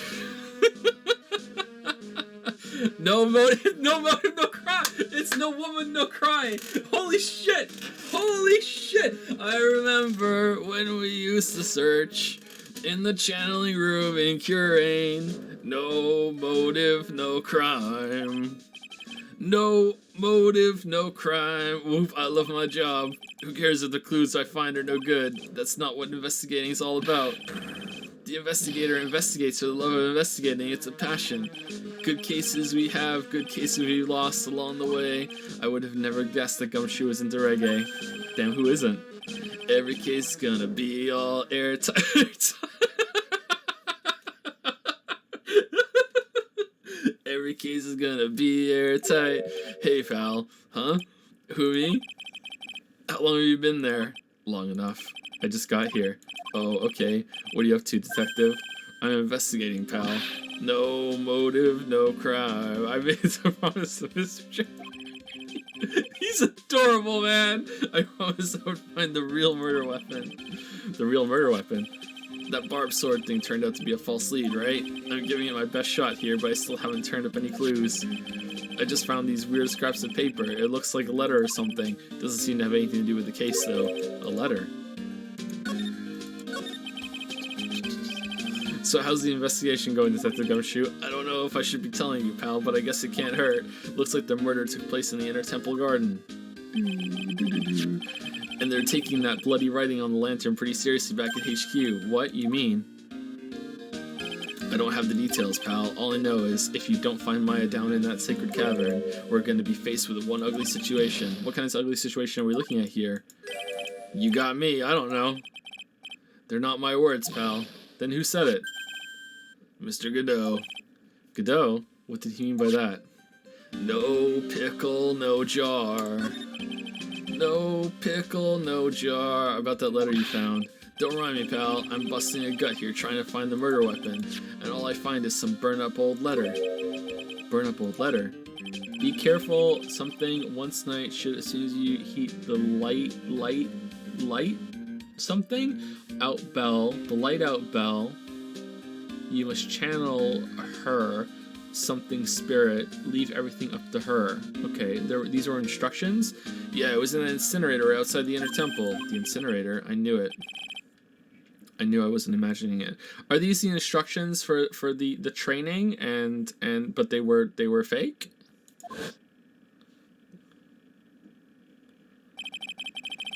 There was snow on the incinerator when I first saw it. But after the incident, the snow had melted away, which means someone used the incinerator on the night of the murder. What's up with you, pal? I've got it right here if you want to take a look. Can I? Do you mind? Sure, go nuts. I don't want it, pal. You can have it. It's all spirit mediums and masters and stuff. I bet it's got no relation to this case. Spirit mediums, burnt letter added to the court record. Found by Gumshoe. Okay, can we read it? It's got to be important if it mentions spirit mediums and masters. But better give it a good looking over and some serious thought. Make sure you chuck it in the trash when you're done. Littering's a crime, pal. Oh, honey. Be careful. Once night falls, should be there. As soon as you hear the lights out bell, you must channel her spirit. Leave everything up to her. So was this written, or is this like typed just so it's clear to read? Be careful, something once night falls, something should be there. Alright. Her name is the Thinker. She is our ally? The Whole. Here is a picture of her. Use it when you channel her. I know you can do it. Once this is, burn the instructions or something. Once this is done, burn the instructions. Also, make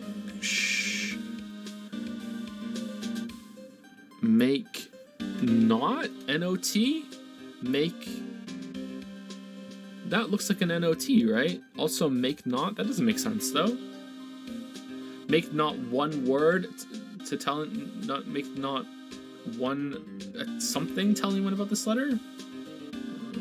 Gravely roast the master in the fires of Hades and bring our vengeance to fruition.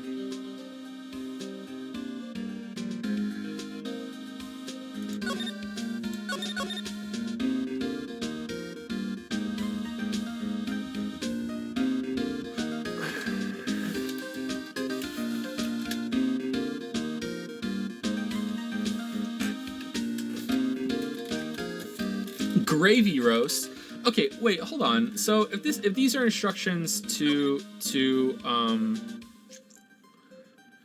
okay, so I'm guessing that these were instructions to Maya, and Maya was meant to follow this, and maybe she thought this was part of the training, and she didn't realize that she was being tricked, maybe, or something went wrong. That might be wrong, but I'm just going. That's what I'm going by right now. Okay, that's my theory. So if this was some like sort of like, no, that doesn't make sense. Like revenge, like what?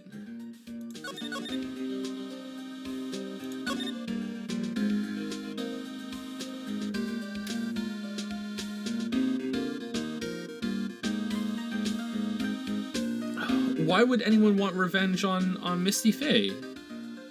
What did Misty Faye do?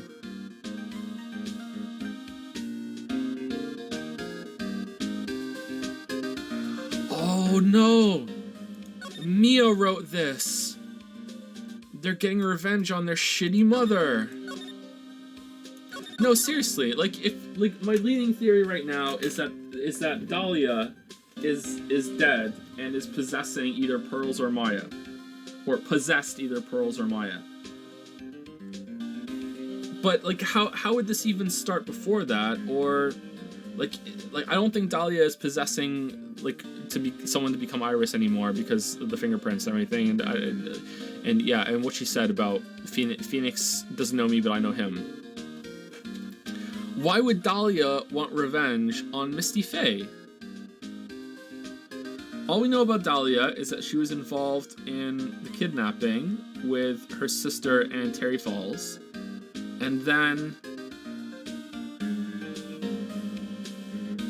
But then Mia's dead. So is it just about, I'm gonna kill your mom before she has a chance to reconcile with your sister? As a final fuck you? Like, haha, your family doesn't get to come back or something? Like, is it just that simple? Or... How would she even know we were up here? Because she's watching over Iris, maybe? Or what? It's been a long time. What would cause all of that? Okay, let's just move on. I'm confused.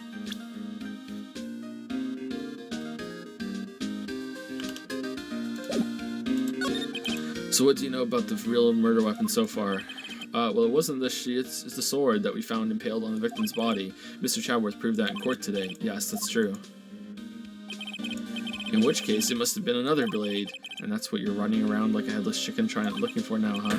Yeah, and man, it is tiring work. But let me tell you something, pal. I'm no chicken. We've got the feather of forensics in our cap these days. We're using the department's secret weapon on this. Secret weapon? Is it the metal detector? Oh, please. What's the secret weapon of yours? You want to know? You gotta think scientifically, okay? Alright, the murder weapon was a sword. Swords are, scientifically speaking, made of metal, right? Yes! Any questions so far? No.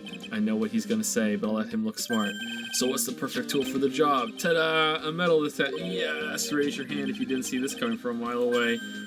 Aw, man, why are you hating on me for? Well, you want to give a scientific investigation a go? Huh? Me? I've been using this thing for hours now. It's pretty boring after a while. Why don't you give it a try? I don't know. Should I help Detective Gumshoe out or not? Play forensic expert. Yeah, let's do it. Come on, pal. It's good fun, I'm telling you. Alright, then, I guess I'll give it a go. Like I said, this is the department's most advanced gadget, the absolute best. It's so sensitive you can make it cry. It's so high-tech you could skydive off it. But don't. Oh, bother. Oh, bother. So now I'm going to tell you how to use it. It's possible the real murder weapon is around here somewhere, right? Sure, that's what we're trying to find out. Right, so first, let's turn the detector on. That's the sound of the metal detector signal bouncing off of something metallic. Next, move the detector. Shit, don't worry, this baby will let you know if you've hit something on something metallic. Shit, and then press enter. This thing picks up metallic objects that are hidden from sight, too. Take a good look at anything and everything that seems suspicious, okay, pal?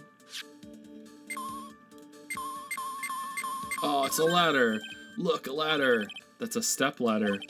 What's the difference? Looks like a normal ladder to me, pal. Surely everyone knows the difference. I mean, they're pretty ordinary objects. I know plenty of guys like you, always picking up on the smallest details. Step, not step. The vegetable store guy near me my place is all the time. He even corrects me when I ask for a head of lettuce. That's a cabbage, he says. I'm telling you, they're the exact same thing. No, they're not. They're completely different. You have to plant both of them firmly in the ground before they can grow, don't you? Listen, you gotta take a step back and look at the bigger picture sometimes. Cabbage and lettuce are the same thing. Otherwise, you could miss a really important clue. That's advice from a pro, pal. The last person I need advice from is this guy in front of me. This looks like a wallet. Aha, that's where it's been. Is it yours, detective? I'm always dropping it, so I put a bell on it. But you still dropped it anyway.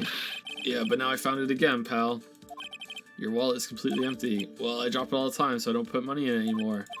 Then how come the metal detector picked it up? Must be because of the bell. Yeah, because of the Phoenix. Yeah, because of the bell. Yeah. He still didn't pick it up, though. That's odd. This sled's made of plastic. It says Bikini number 1 on the side. Maybe there's something under it. Hey, what's this? A badge? Aha! I've been hunting a high and low for that. It's yours, detective? That thing's priceless to a guy like me, pal. A cop can't be a cop without his... What did you... It's just a trail of shit wherever we go. I'm sure we got that time in there now. How did you manage to drop your badge here of all places? I know. I bet it happened this morning. I was playing around with the sled and... Stop right there. I don't need to hear anymore. What does Gumshoe do when he's alone? Gumshoe leads a charmed life. He must. Oh, I'm all over the crime scene. Time to fucking, like, use this sled. Just a pair of skis, nothing useful for our case here. I'm actually pretty good at skis, you know, pal. I just love to fly down the slopes with my coat fluttering in the wind. Really? I had no idea. How good are you then? Well, I'm better on skis than I am on skates, but not as good as when I'm on a snowboard. That's a pretty detailed answer. Oh, but you know what I'm best at? Making mashed potatoes and gravy. Wait, gravy? The gravy killer. The guy's losing it. Must be the altitude. We better get him back. Better get back to the investigation. Looks like there's something round buried in the ground here. Don't touch that, pal. That's my my gigantic hoverboard. Huh? What is it? It's a trap. People set them out to catch us detectives. They're real nasty. A trap for detectives? You mean like those fierce traps with the sharp teeth that you're supposed to snag your leg? Yeah, those. I got my finger caught in one of those once. Your finger? There was this bit of cheese and it looked so tasty. I reached out and then, bam. I'm not sure I know how to respond to a story as stupidly pitiful as that. Oh, that's just nothing. Okay. This is Mr. Naxum's staff, isn't it? Scientifically speaking, they're usually made of wood, but the detector is reacting to it. Yeah, however you look at it, the thing's made of wood, right? Is there a hidden sword in it? I don't bother investigating anything unless it looks like it might be metallic. Isn't the whole point of the metal detector to find metal where you can't see it? It's weird that this thing's causing a racket. Here, let me take a look at it. Hey, hands off. Examining evidence is a job for the... The top is coming off. Look what you've done. You've damaged a really important piece of evidence. Ah. My God. That's a sword inside the staff. Could it be the murder weapon?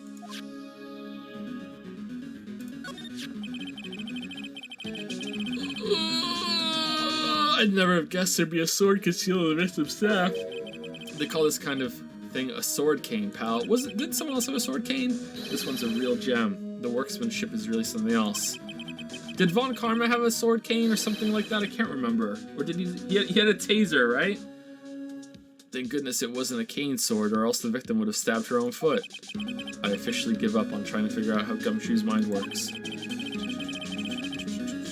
If the real scene of the crime was the inner temple garden, then why was the sword used to kill the victim found in the main hall courtyard? Someone in Yakuza 0, but we didn't play that. Hey Gumshoe, who knows about the hidden sword? No one. Even the police didn't know about this until I discovered it just now. You discovered it. Well, as I say, there's no team in Gumshoe. It doesn't look like there are any traces of blood on it. Yeah, that's a good point, actually. Then I guess this isn't the murder weapon, huh? Well, maybe it was clean.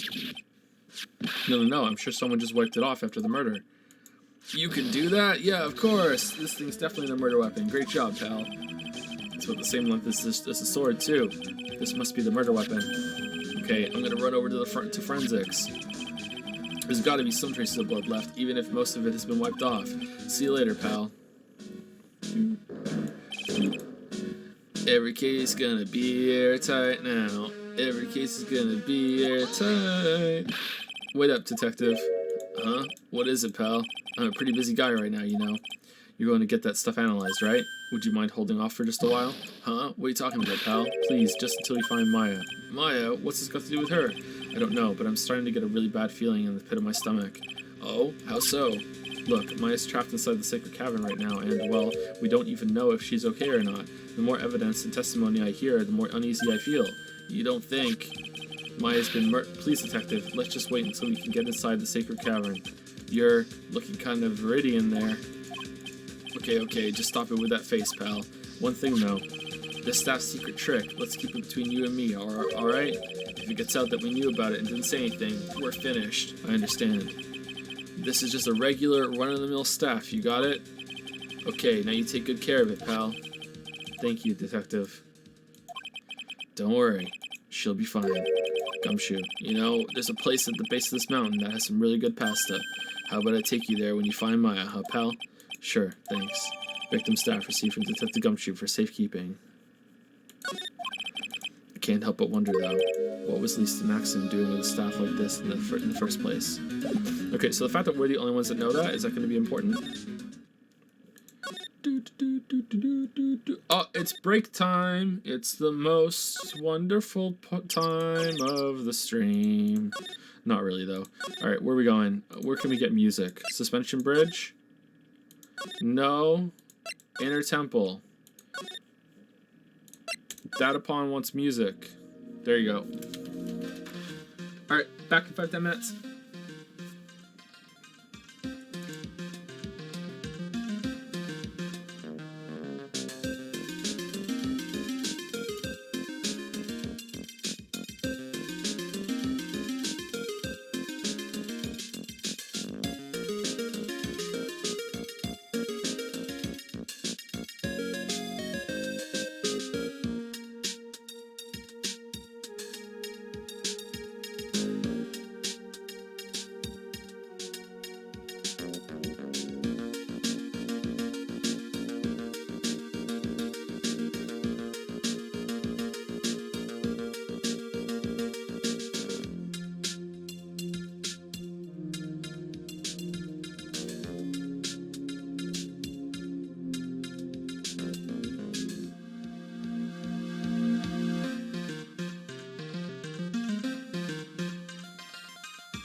All right. Did we enjoy our break? Was everyone a good boy or girl and went and got their teeth brushed and walked around?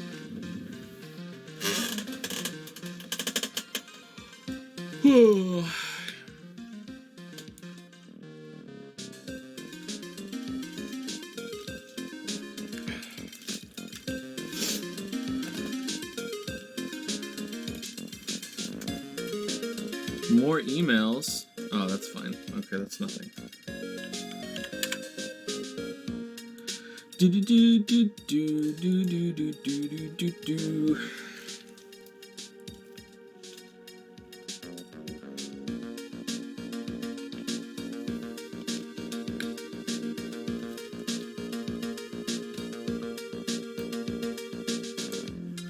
More emails, more work.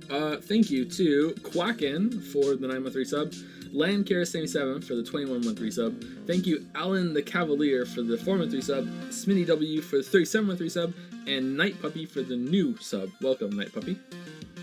Thank you.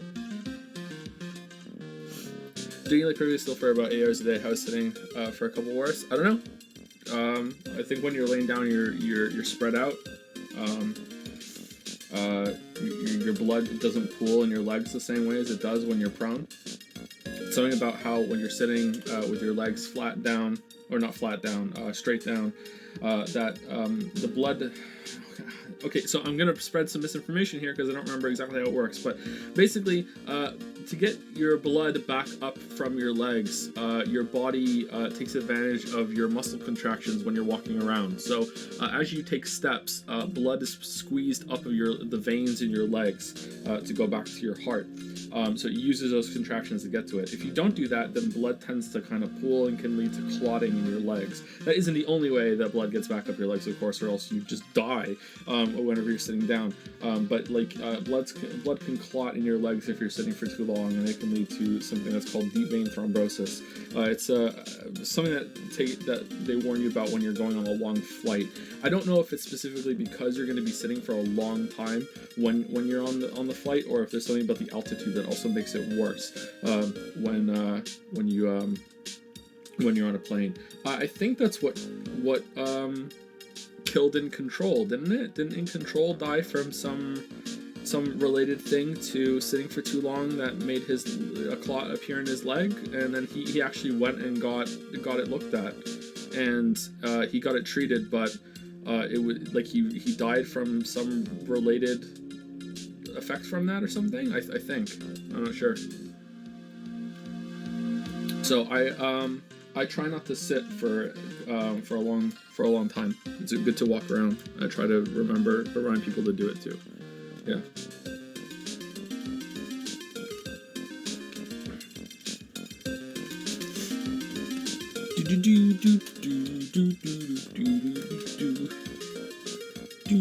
You still doing exercise today? No, actually, I'm quite out of shape at the moment. I got pretty good about a year ago. I got not back to my peak level of fitness, but pretty good level of fitness for me. And I lost quite a bit of weight. But in the past like 3-4 months or so, I've like lost it, and I've put some more weight back on. Not very comfortable. I'm feeling pretty bad about it actually. Need to get back into the swing of it. Thank you, Captain Quirk, for the 4-month resub as well. Thank you, Captain Quirk. That just came in just now.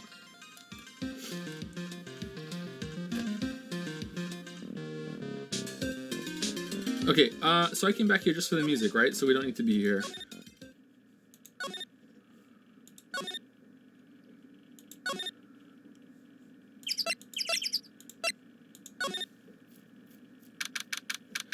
February 9, Heavenly Hall.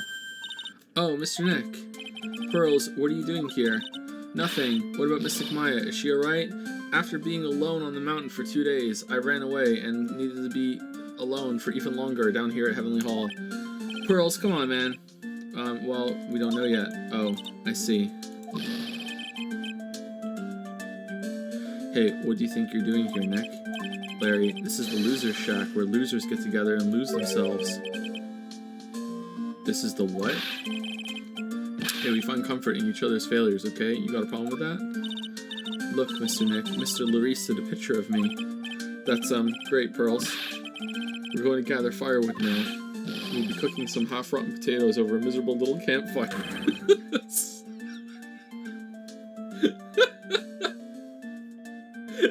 So stay out of our way. I don't believe that. Why can't you try getting fired up over becoming a better man? No one believes a word I say anymore. Listen to me, Pearl. You don't want to trust this kind of guy, okay? He'll only let you down. Oh, Mystic Maya. Mystic Maya, Mystic Maya. Can we go inside? Look at this graffiti scrawled right on the front of the shack. At least he managed to get a pretty good likeness. When I really think about it, I guess art kind of suits him. Anyone else think that Larry isn't that bad? Like, come on, like... I guess these are just altered sprites, so it's not really indicative of his work, but, like, Larry's not bad, man. I mean, his very existence is an art of sorts.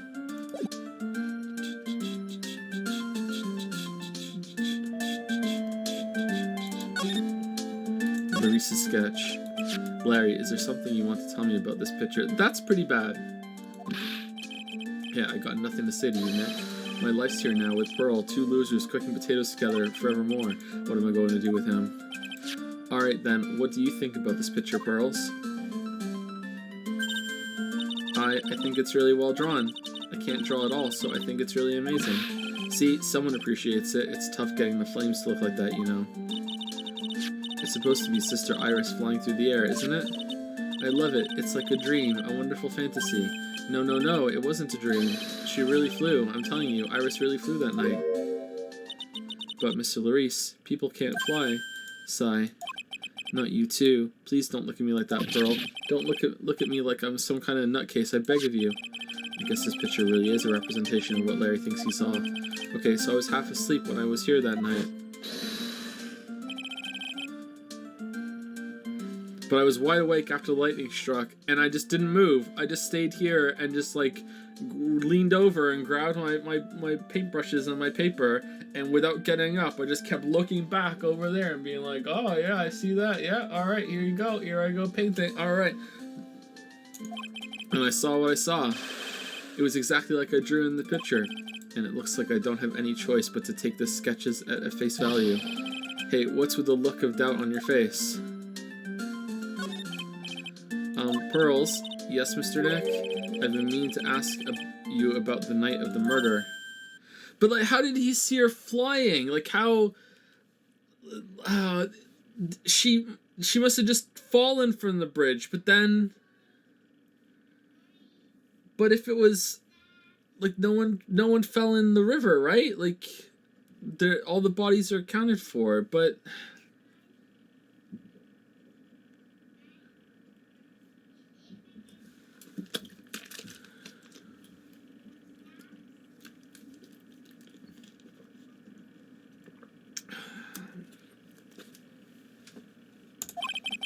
Where were you, and what exactly were you doing when it all happened? I was just, well, I'm just a kid, you know? I'm sure it doesn't really matter what I was doing. Does it, Mr. Nick? Sorry, Pearls, but yes, it does. On the night of the murder, you were supposed to be in Mr. Naxim's room reading a book together, but Mr. Nim was murdered, and you, Pearls, were at the inner temple. Nah, just what exactly happened that night, Pearls? I'm really sorry, Mr. Nick. Whoa! Psycho lock from you? Come on. I've been a bad girl. That's why I'm being punished. What are you talking about, Pearls? My spiritual power, it has disappeared. What? Her powers have disappeared? Poor Pearls. What do you mean your powers disappeared, Pearls? It's all over for me. A spirit medium who can't channel spirits is like a painter who can't paint. Never stopped me. Hey, what are you looking at me for? Pearls, did you try to channel someone's spirit right here at Hazakura Temple? Tried but failed, perhaps? Wow. Way to go, Nick. You made her cry. That's what was really cruel of you. Wow. Just as I thought. I'm going to have to break her psycholocks to get the truth out of her. Let's try if we can do it.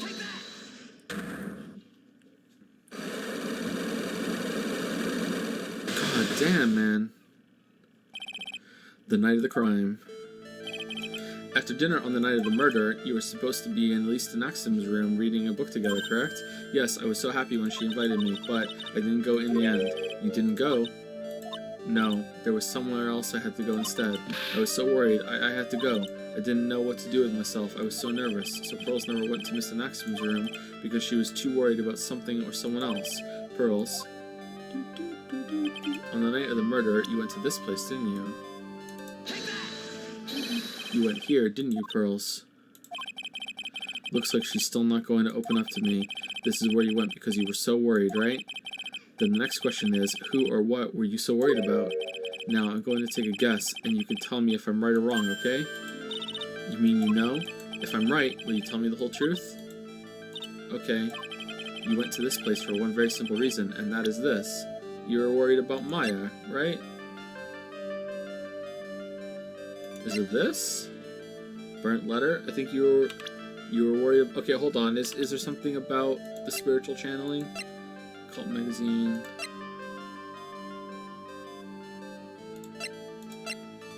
Let's just try Maya first and get it over with, because I think it might be you're worried about Maya. It's obvious what you were so worried about, Pearls. It was Maya, wasn't it? Ah. You knew the training Maya was undertaking was dangerous. After all, it was the special course. I signed up for your special course. Well, my. Quite brave of you, considering how cold it is. Young people can be so reckless with their health. Don't blame me if you become one with those you channel. Whoa, ho, ho, ho. Sister Bikini scared you with what she said, didn't she? And because it was you who introduced Hazakura Temple to Maya in the first place, you felt responsible, didn't you? Thinking about what could happen, missing Maya made me more and more worried. I couldn't sit still at all. That's why I decided to go and find out how she was doing at the inner temple. Okay, so like how like it's kind of like I'm starting to worry that there's going to be a lot of coincidences that aren't explained. Although they could explain them finding about this if it's just like Mia knew what was going on and was involved in somehow, and she kept like possessing one of them without them knowing it, like getting the magazine, opening it, and just kept putting it around the place where they live until they see it. to like 15 tries, but finally they're like, oh, cool, yeah, let's go there. What's not clear is what happened after that. About what time was it when you headed over to the inner temple? It was probably around 9:30 when I left the main hall. I heard the real training was supposed to start at 10. I wanted to get there before it started, but there was so much snow, so I didn't get there until after 10 o'clock. Until after 10, how did you know what time it was? Because I heard the bell ringing for lights out. She heard the lights out bell. The Hazakura Temple bell's pretty small though, isn't it? You must have really good hearing. I was really trying to pick up the sound of that bell, that's all. I didn't want to miss it. That would be terrible. She was trying to hear the bell. Tell me, Pearls, why were you so worried about hearing that bell, huh? Oh, I think I know why. The reason you were so worried about that bell was because of this. Oh, the letter said listen for the bell, right? As soon as you hear the bell, you should channel. You were given some instructions to follow for that night, weren't you? I presume you recognize these pieces of paper. Where did you... In the incinerator at the inner temple. Pearls, you were following the instructions in this letter that night, weren't you? That's why you couldn't afford to miss the sound of the lights out bell. I'm speechless, Mr. Nick. You're amazing. I thought Pearl couldn't read.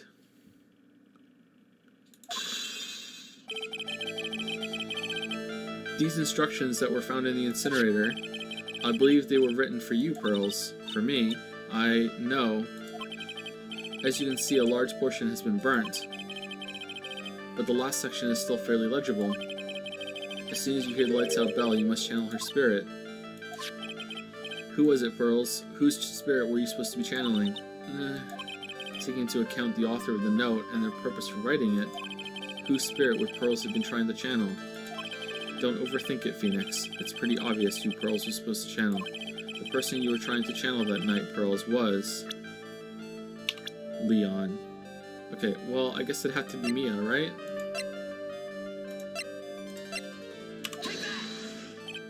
Well, Pearls, am I right? I can't channel anyone anymore. Spirit medium who can't channel spirits is like a painter who can't paint. Poor kid's really getting her down, but I've never channeled that person's spirit. Did I hit the wrong one? I mean, you have. We should have all the evidence. One again, you take the family out there and the person right next to her. The person you're trying to channel that night. Okay. Well,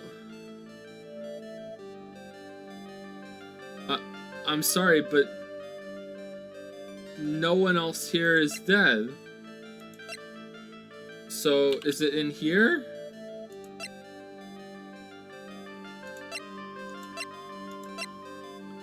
Hold on, am I being dumb? Not dead, dead, not dead, not dead, not dead, not dead, not dead, not dead, not dead, not dead, not dead. Well, dead now, but not dead then.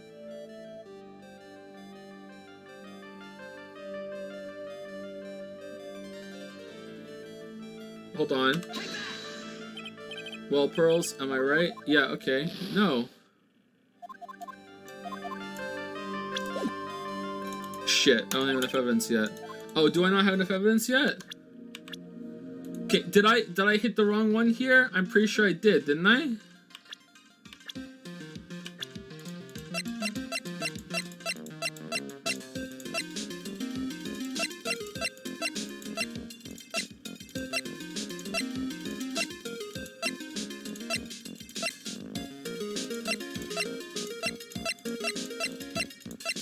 Okay, who do I have to talk to then? Oh, let's just present everything to Pearl and see what she says. Pearls is no good. Pearls no good. Pearls no good. Pearls no good. Pearls no good.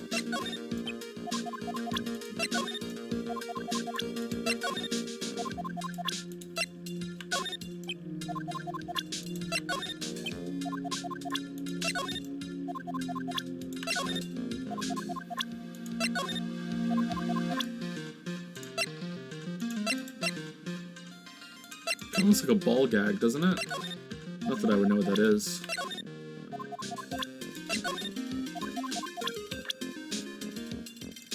Okay, let's go to back and see if Bikini's back.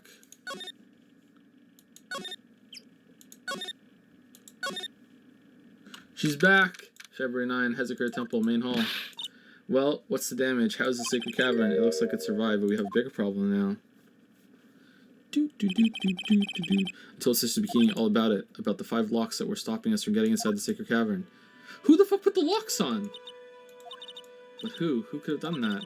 The only people who know how to set those trick locks are those of the Crane tradition. We have Iris at the sacred cavern trying her best to open them for us right now. Actually, there's something I've been meaning to talk with you about, Sister Bikini. Oh yes, we were in the middle of a chat, weren't we? Yes, you were telling me how the Master Crane disappeared 17 years ago. I want to know why Misty Face only appeared at this temple. It was about a week ago when Mystic Misty arrived. After she showed me the talisman that proved she was the Master, she said, "Look at my star, you. Someone is trying to destroy the Crane tradition's main family line. I am here to put a stop to them." Someone was trying to destroy the main family line. There's only one heir to the title of Master at any time, and it's usually the eldest. That child becomes the new Master Crane, and her daughters the main family.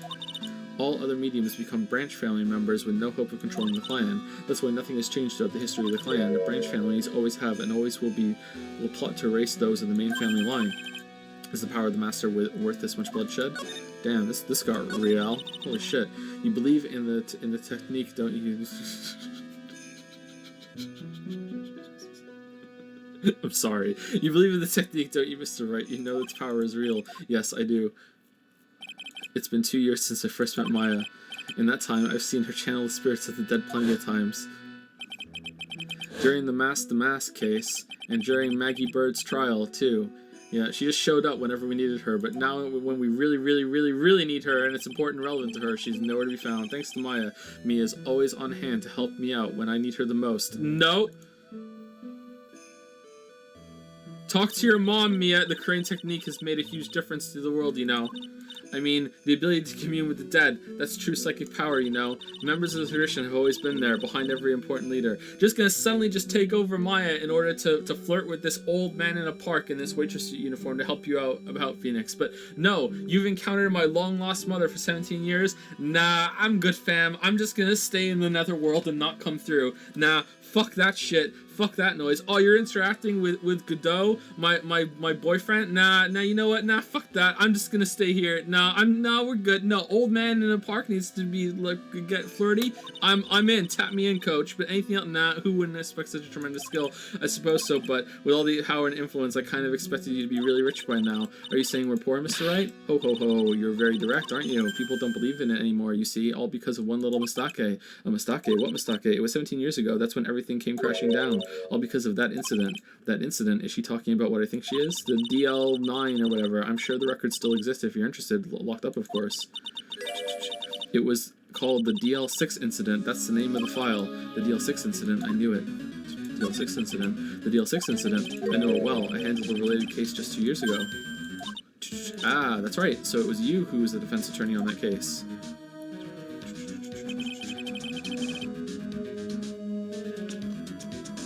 A murder that took place 17 years ago. It was the first time in the country's history the police ever used a spirit medium. The idea was to channel the victim's spirit to learn the identity of the murder. I'm surprised it took that long, and the medium who performed the channeling was Misty Faye, Maya's mother. Through Mystic Misty's channeling, the name of a certain man surfaced. Leon. Armed with that evidence, the investigators were spurred into action. But that man, he was found not guilty. Confetti court, wasn't he? That's right, he was. And the case remained a mystery. In other words, we failed. It was the first case the world had ever seen the Korean tradition openly involved in. It was all over the media, the public, the judiciary, the people of Korean Village. Everyone judged her. Everyone said Mystic Misty's powers were a sham. And then she just disappeared, vanished, while everyone still thought of her as a fraud. But I know the truth. Misty Faye's spirit channeling wasn't a sham at all. Of course it wasn't, and we've proven that in court. And since you managed to reveal the truth, we're finally making a comeback. The Korean tradition is starting to recover at last, but with a new master wielding the power of the clan. Does she mean Maya? Maya's kind of useless. Family feud. The spiritual power of the Korean channeling technique is in the blood.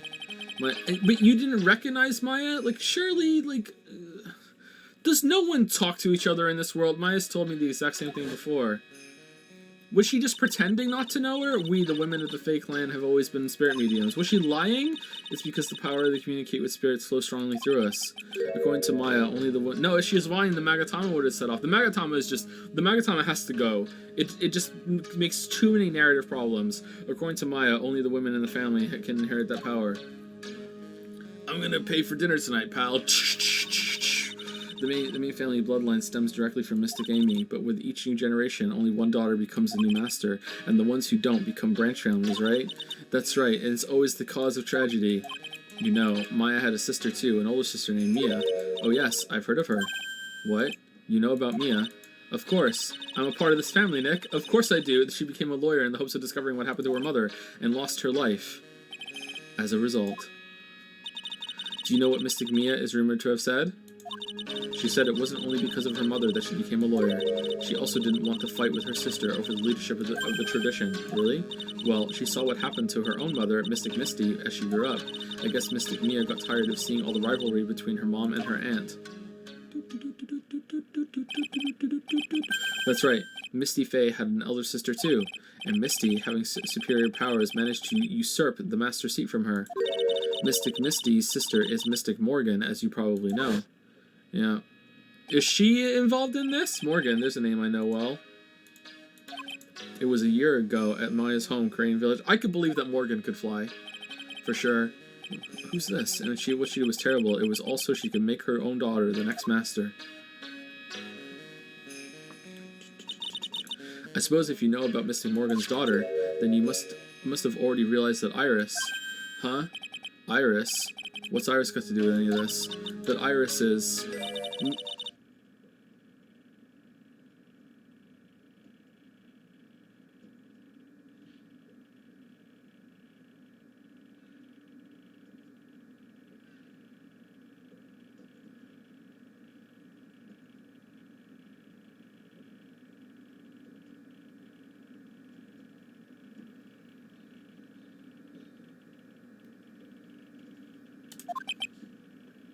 What? Iris is what? Is she kidding me? Iris is Morgan Faye's daughter?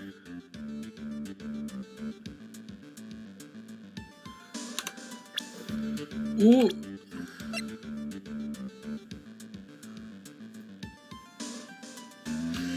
if she's being possessed by if she's a girl that's a spirit medium that's being possessed by Dahlia's twin, who is also dead and also wasn't brought up. Like, yeah, it's two twins that weren't that are also dead. That one's possessed.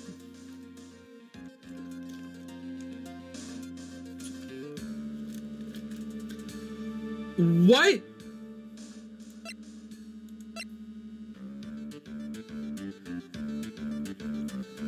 But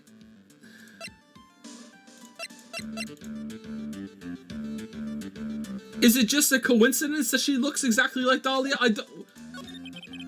Did you just say that Iris is Morgan Fay's daughter? Oops, I thought you already knew. It sounded like you'd met one of Mystic Morgan's daughters already.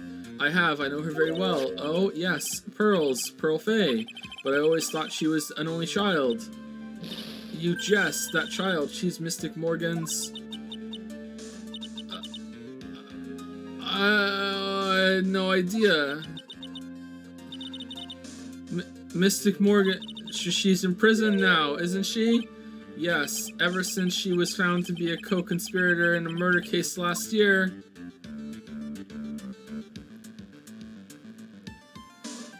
Is there no Facebook in this world? It was all done to set Pearls up as the next master.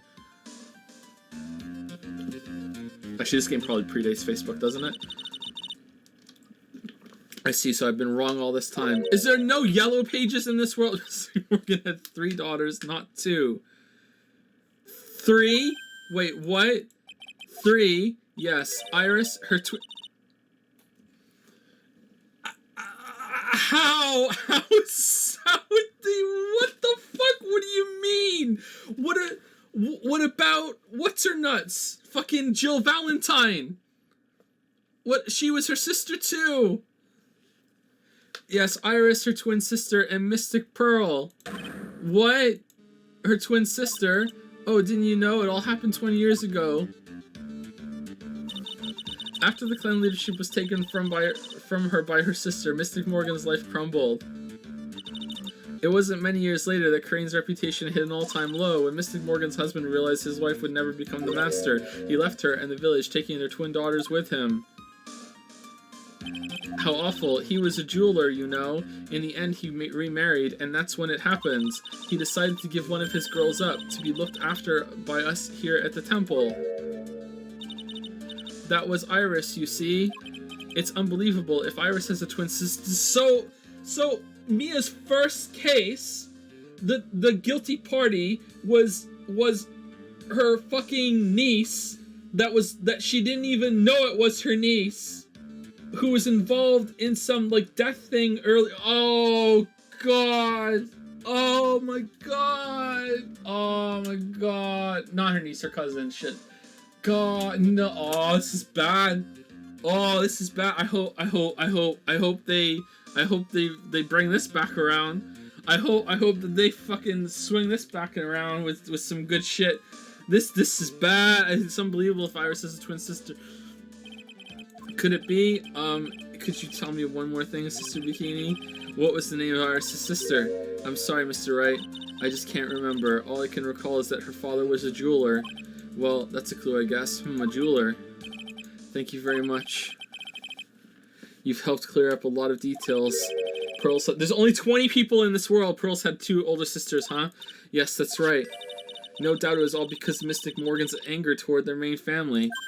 Anger? What do you mean? Well, they had a lot of anger because they had another sister that was, the red sheep of the family. She was cast out, like, early on, because they had her a lot later than Misty and Morgan. They didn't even give her an M name. They gave her a name that starts with L. Lot of heart, lot of heart, Mystic, lot of heart, Mystic heart. Here we go. Yep, I'm the long lost sister, a lot younger than Misty and Morgan, but like I'm next in line. Here we go. Her twin daughters were taken from her by her jeweler husband. And even that couldn't destroy her dream that a child of hers would one day lead the clan. That's why she had pearls. It seems that the incident here was a result of Mystic Morgan's anger. It was able to break free of the bars that confined her. It was able to... So Iris has a twin sister. The plot thickens. But this information will be useless unless I can flesh it out a bit. I need to ask more questions and get some more info.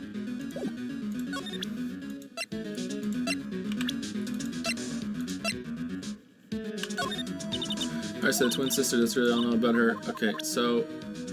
I mean, is that enough to get through to Pearls?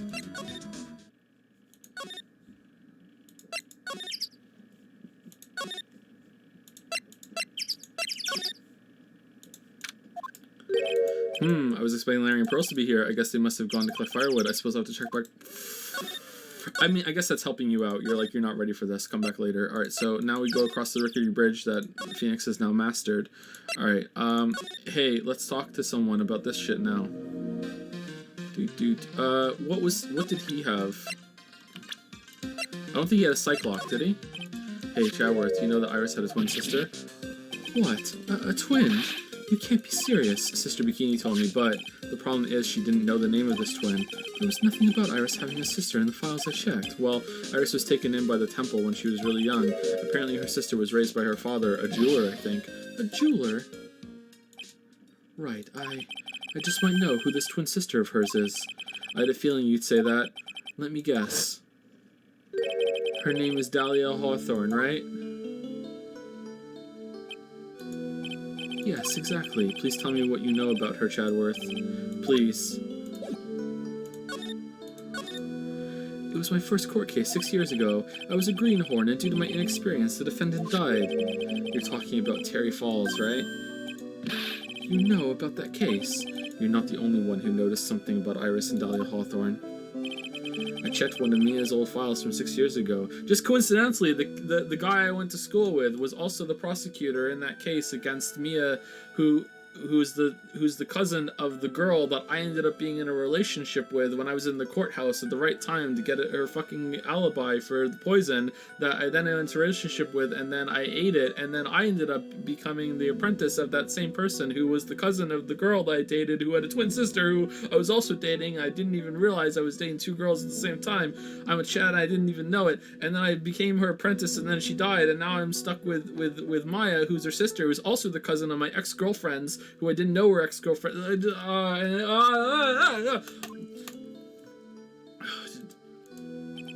Yes, Dahlia was a key witness in that case. Dahlia and Terry Falls conspired together to stage a fake kidnapping 11 years ago. And it just so happened that we came here at the same time after coincidentally seeing a magazine that was out on the table. They stole a jewel worth of $2 million from Dahlia's father, a jeweler.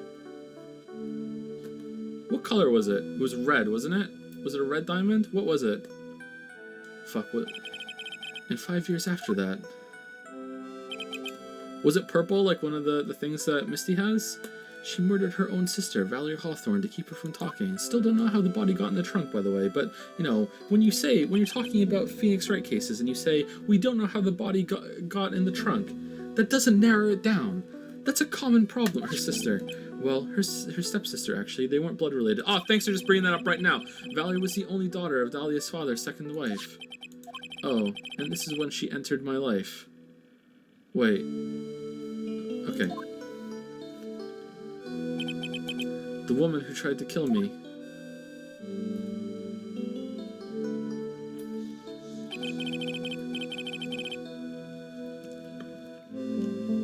So after Terry Falls died, what happened to Dahlia? Did you check that out? Does it really matter? Like I said, Dahlia isn't connected with this case. Why are you so sure about that? It's simple. She's fucking dead, Nick. Dahlia Hawthorne is dead. What? Well, her metabolic processes are a matter of interest only to historians, so to speak. What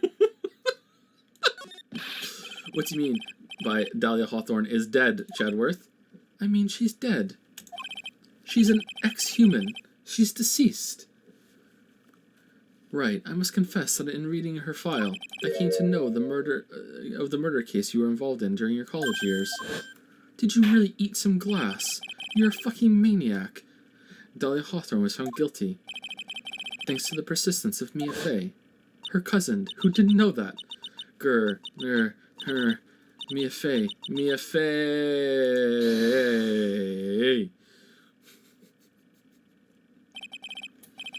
At the time, Dahlia. It's like she was possessed by a demon or something.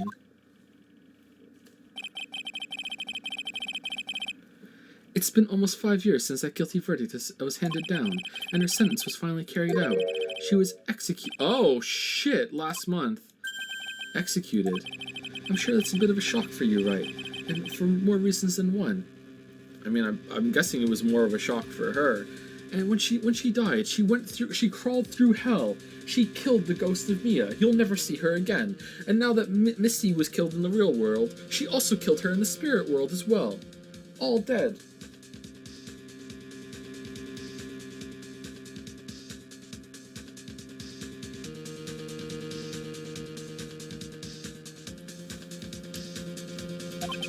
But you understand now, she can't possibly be connected with this case. She's dead, and when someone is dead, there's no way to revive them. I mean, like, there's no way to revive the dead. I mean, Godot, and I don't know really what happened with Godot. I wonder. It seems you're not aware of one other connection yet, Chadworth. And what is that? It's about Iris and Dahlia Hawthorne's mother. What's their mother got to do with any of this? She's Morgan Fey, a spirit medium from a branch family of the Crane channeling technique. Did you say Crane channeling technique? Do you know something about it? Oh yes, I know it's connected with that fraudulent spirit medium. Fraudulent? I was involved in another nightmare 17 years ago. I mean, you have on the regular seen Maya transform in front of your eyes into Mia. But okay, cool. I was caught up in the middle of a murder investigation. The police didn't have any leads. They were stumped. That's when they called her in. She was a very famous spirit medium and the master of her channeling school.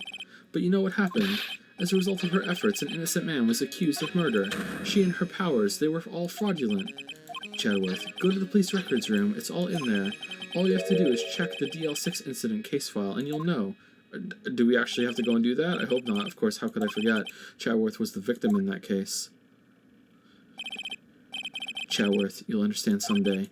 And then you'll see that the Crane channeling technique is real. I mean, he has seen, and he's also witnessed real magic with this when he used it, but okay. Did we get any new evidence from that, or do we actually have to go to the there we go, Dahlia Hawthorne, Morgan Fey's daughter, and Iris' twin sister. She was executed last month.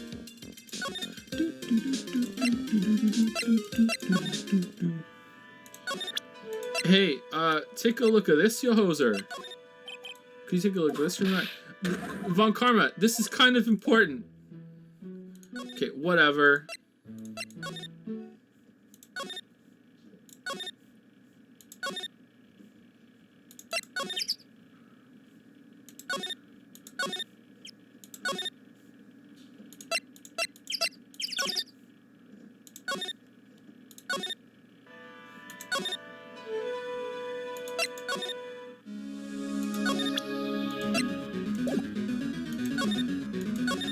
Okay, I think I missed something. What did I miss?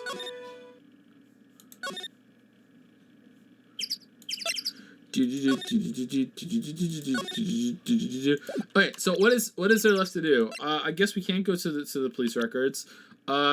Still missing, still dead, still not yet here yet, so I have to go do something else. Godot's missing. I think we finished with Gumshoe.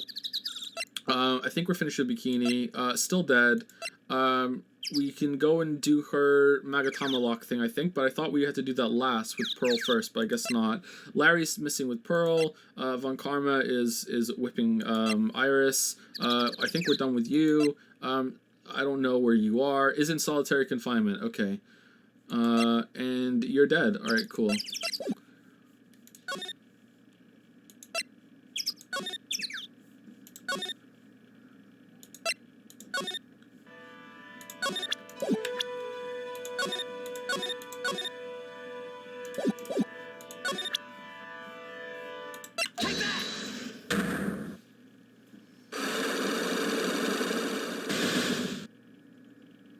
What was the evidence we needed for this one? I can't remember.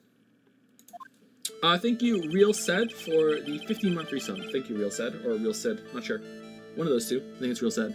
What were you doing on that night? You said you were rehearsing for temple. Yes, there was. Iris would be innocent. That's what you're telling me because this is a person saw. Okay, so we did this already.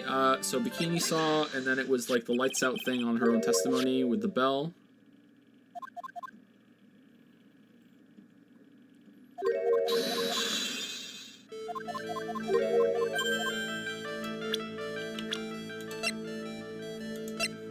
Not weather data, bell testimony.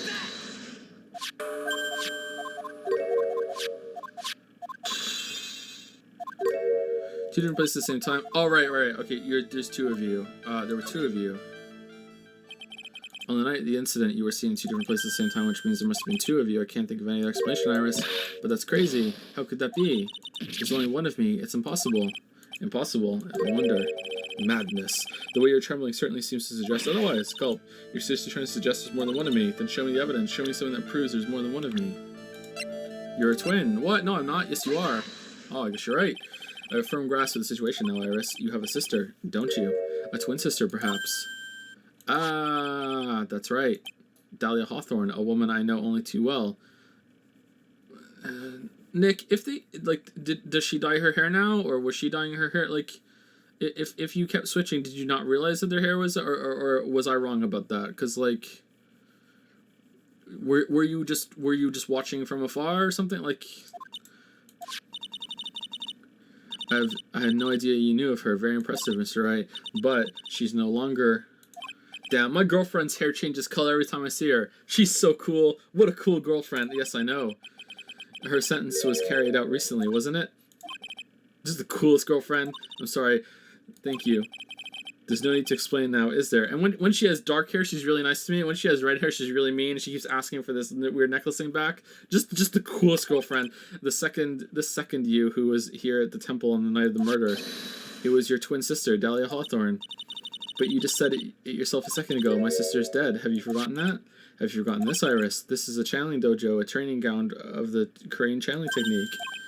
That night, someone channeled Dahlia's spirit, and you knew about it. And that's the secret you've been trying to hide from me.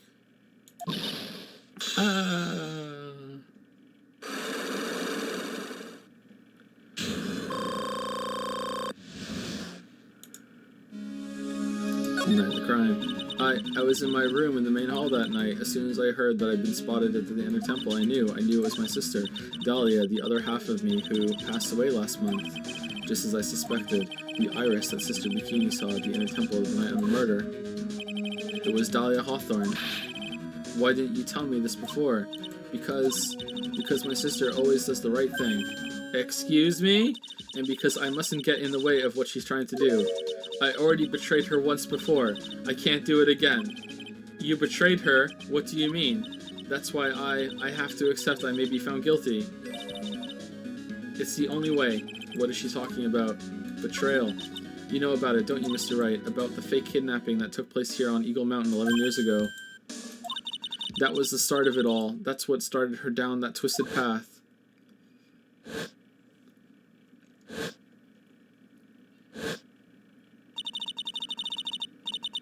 She started to commit crime after crime, and in the end, she lost her life.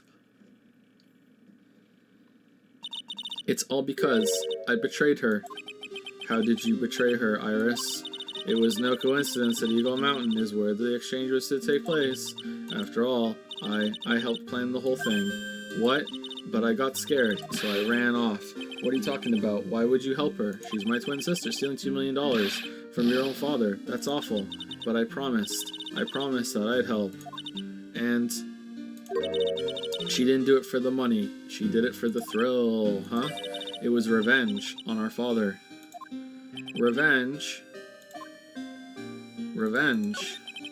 What do you mean by revenge? He was a hideous man. He threw our mother away and then sent her to hell. Her mother? She must be talking about Morgan Fay. Our mother was the eldest daughter of the main branch of the Fay family. Also a piece of work, the Main family had a lot of influence in many business and political circles at the time. As the eldest daughter, our mother was set to inherit all of that as the next master. That's the reason our father married our mother in the first place, for power. But his plan backfired, because our mother's sister took it all from her. She took over as the master of the Crane. How could she? That would be Misty Faye, Maya's mother. But before long, the credibility of the Korean tradition hit rock bottom. The new master, Mystic Misty Faye, made a terrible mistake. It was during the investigation of the L6 incident, in that magical elevator that's airtight. After that happened, our father took me and my twin sister away, leaving our mother and our home behind. He hated the place. He said it was a hick dive and that he had no reason to stay there. That's when you came here to Hazakura Temple. Yes, the woman my father took as his next wife already had a daughter, Valerie. I had no place in his new family, you see. Oh, and I haven't seen my mother once since then. Having the master's seat stolen from her and being rejected by her own family, I've heard she's been very battered, spiritually and emotionally. I think I'm finally beginning to see how the pieces fit together. I've been here the whole time. I have asked her everything I can in my capacity as a prosecutor. This institute, everything related to it, goes back to the history of the Fae clan. That's what it looks like.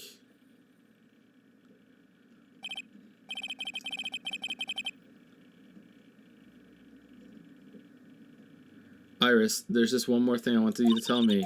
What is it? During the incident in which your sister, Dahlia Hawthorne, poisoned a lawyer, she began a relationship with a certain college student in order to hide the evidence. That college student, have you heard anything about him? Well, I did hear one thing. I hear he has a big... She said she hated his guts, and that he eats...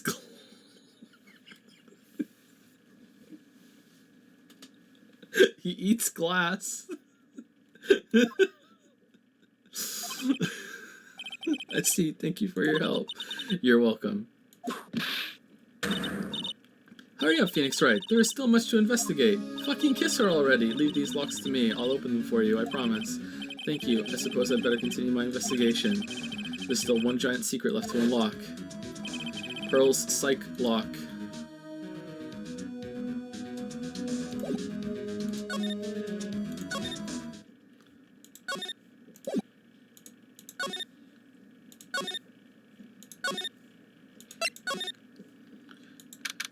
February 9, Heavenly Hall. Look at that, they really did make a fire right in front of the shack. Oh, Mr. Nick. Ha, you're too late, Nick. If you came here for one of our potatoes, we've already polished them all off. I think I've pretty much got all the evidence I need. Now I just need to find out what Pearls is hiding. Alright, here we go.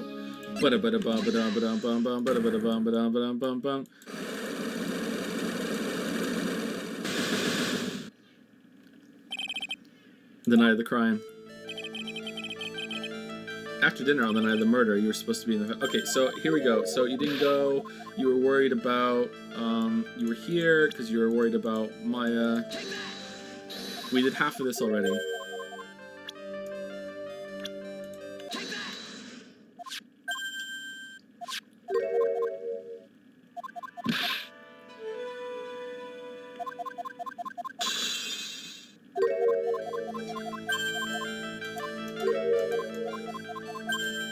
You were trying to hear the lights out bell because you received this this burnt message, and you were trying to channel Dahlia. Why would you just go along with that, Pearls?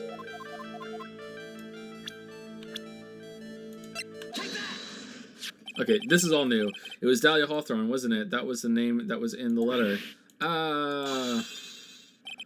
It's just as I suspected. It wasn't Iris whose sister Bikini met at the Inner Temple that night.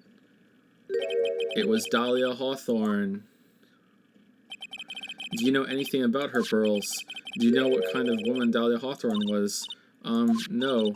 I've never heard of anyone by that name before reading those instructions. I thought so. Pearls doesn't have a clue. She doesn't know that Dahlia is her sister. Damn. Did the writers about the instructions in the letter I found, Pearls, who wrote them, whoever it was asked you to channel the spirit of someone who you'd never heard of. You must have quite a lot of respect for them. After all, you followed their instructions without question. So here's my next question. Who wrote this set of instructions for you to follow? Shit.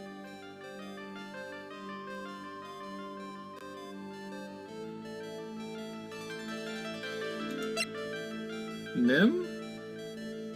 I don't know, actually. Shit.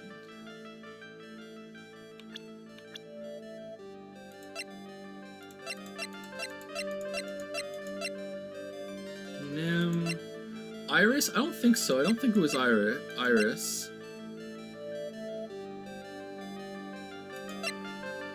Was it Dahlia herself?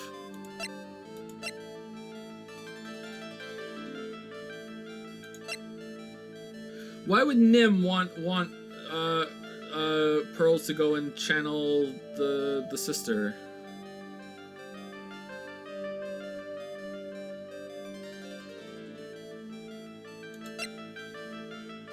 I'm not trolling, I don't know. I don't know. Let me show you my thing. It can't be Maya, it can't be Mia, it can't be Pearl, it can't be Godot, it can't be Gumshoe.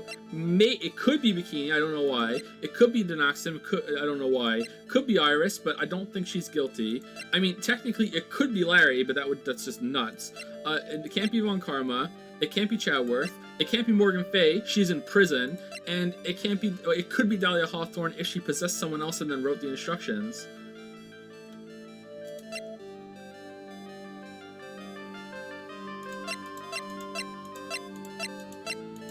Where can I read it?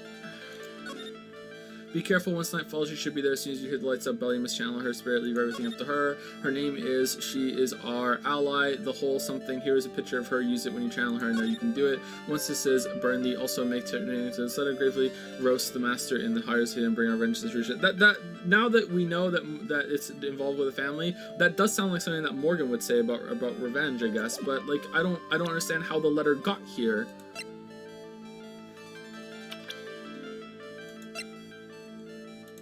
Let's try it. Oh, it was her. Okay, how did you get the letter then? Pearls, I have to wonder about something. You didn't have any idea what these instructions meant, did you? Badump. Who gave them to you, but you followed them to the letter regardless? Why? Because it was your own mother who asked you, that's why. How did you... I figured it out. The person who wrote you this letter was your own mother, Morgan Fay. Wow. Alright, Pearls, it's time you started telling me the truth. Mr. Nick, why is she holding back from me? I don't like this. Don't underestimate me just because I'm a child, huh? If you're trying to say I follow these instructions, I'd like to see some proof. What? I'd like to know how you got them, because I don't think you have any. She'd say anything rather than carrying out these instructions. I guess I'll have to produce more evidence. Okay, so was the whole thing orchestrated by Morgan, like she gave them this and was like, hey, you should go here, and like it's just a coincidence that Phoenix came along too? Or like did she have this before she came here and the mother was like, don't open this until you get here? And like how did she know about the lights out and that they're gonna be up there and shit? Like, how did they know? Like, I hope they explain that. I'm not angry that it's a hole. I just want to know how they did it. I hope that it's explained. Alright, Pearls, we both know someone carried out these instructions on the night of the murder, but you're right, there's no evidence that proves it was you. I knew it, however, I do know that whoever did it was a child. Huh? How do you know that? It couldn't have been an adult. No adult would have made a simple mistake like that. A simple mistake? What do you mean by that? I'm sure you thought you were carefully following the instructions you've been given, but you misunderstood some of the words, and this is the evidence that proves it.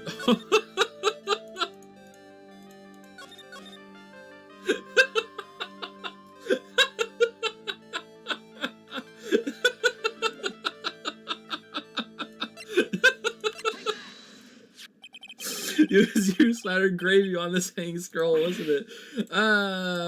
What? Why would I do something like that? Do you remember what was written on that letter? Gravely roast the master in the fires of Hades and bring our vengeance to fruition. But you didn't know how to read the words gravely and roast, among others, right? How do you know that? Remember the conversation you had with Mr. Naxim on the night of the murder. Perhaps we can read some books together. Really? I'd love to. I'm not very good at reading. Well then, would you like to practice reading with me? Miss Elise, so for example, how do you read this? It says gravely. That's kind of a tough word. It's kind of a weird word. Sure, Mr. Nexum taught you how to read gravely and roast, but what she didn't teach you is what they meant. Gravely sounded like gravy to me, and the only roast I could think of was the food. Oh, I thought it was the book that they were reading. So she opened the book and showed the letter, or I don't remember exactly what happened. Like, I thought it was the magic bottle that they were reading. Okay, that's why you did it. That's why you covered the picture of the master in gravy from that night's pot roast. To be honest, I did think it was a bit strange. I guess I really did get the wrong idea, just a tiny bit. I really am useless. I couldn't even burn the letter properly as my mother had asked of me. Such a simple thing, and I couldn't even do it right.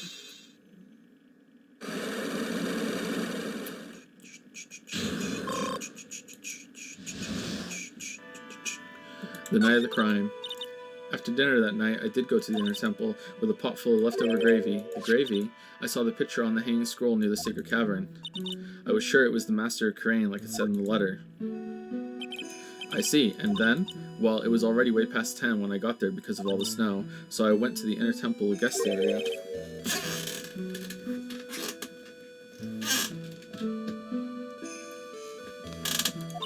Yes, I thought I could wait there until the training was over. Why didn't you just go to the training hall? Because Mystic Maya's main training had already started and I couldn't interrupt it, so I just stayed where I was and prayed for her to get through it.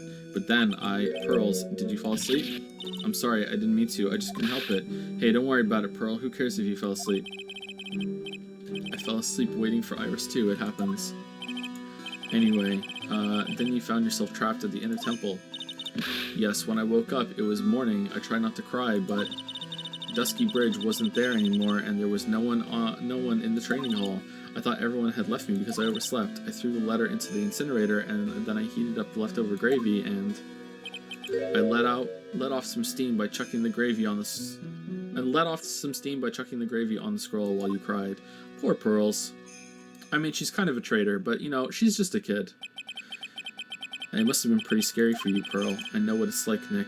I know it's like Nick used to leave me behind when I fell asleep at school, too. Don't equate something so trivial with her experience, Larry. It was written right in my mother's letter. It said, as soon as you hear the lights out bell, you must channel her spirit. I was on my way over to the inner temple when I heard the bell ring. So you channeled Dahlia Hawthorne's spirit? No, I tried, but I couldn't do it.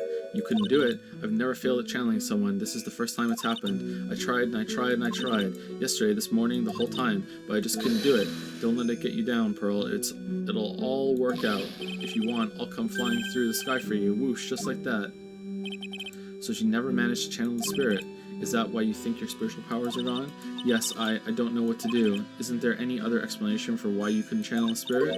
I suppose there's one other possibility. If the spirit was already being channeled. It's not very likely, though. Could you please tell me what it is anyway? It could happen if someone else was already channeling the same spirit. Someone else? What do you mean? Well, there's only one of each spirit, right? Yep, it's like dating a girl, Nick. You can't see a hot chick if she's already taken. Then that would mean on the night of the murder, someone else channeled her spirit before Pearls could. Someone else channeled the spirit of Dahlia Hawthorne. I'm a failure. I couldn't even grant my mother's final wish. Her final wish? Yes, this letter. This is my last wish, he said. So make sure you follow the instructions carefully. Damn, the manipulation. This letter. I definitely need to find out more about it. Morgan's letter. My mother has gone to a place called a penitentiary. Yeah, I know, Pearls. I visit her every month, and last month she told me. Same guard. The time we've been waiting for has come, Pearl. There's something I need you to do for me. I hid a letter for you at our home before they brought me here. What? I want you to read it and do exactly what it says. What? It's for the good of the Fave clan, my angel. You'll be doing a great thing. Now, are you gonna rip off your face and it's Shimano? Or is this Shimano? Like, oh man, what do you mean you wrote it? But now listen carefully, and I'll tell you where the letter said.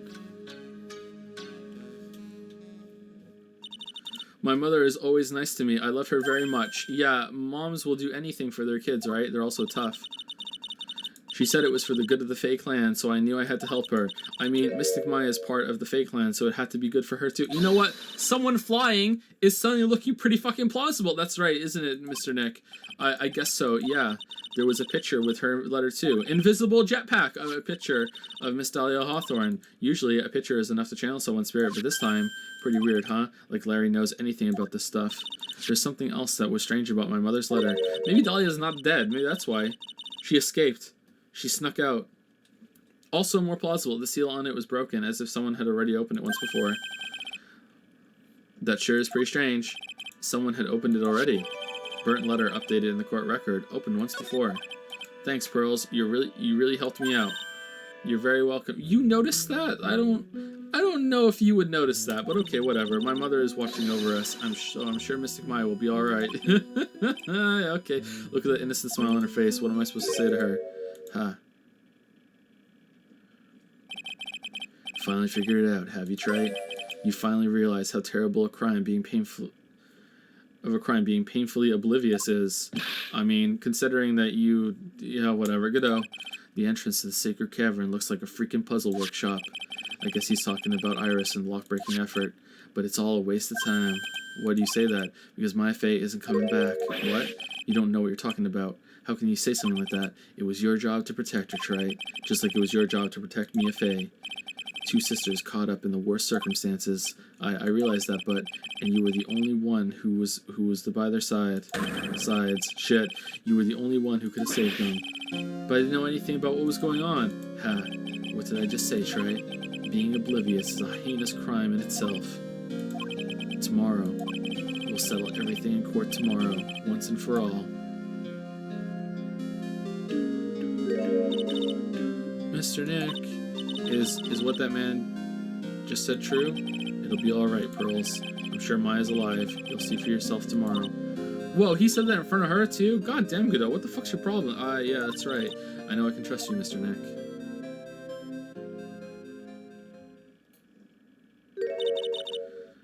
My dear Pearl, you've done so well, my child, my Pearl. It's better that you don't know what you've done. I knew this day would come for you. The blood of the main family is no more. Now, finally, after all this time, Morgan's in charge. The master seat is yours. My last great wish. It seems I was just in time.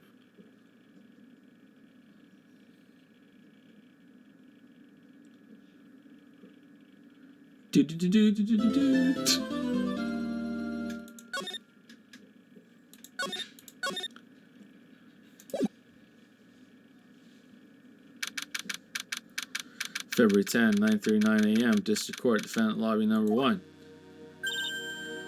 Good numbing. Oh, are you by yourself? Morning, Pearls. Mr. Nick, please tell me what's going to happen to Mystic Maya.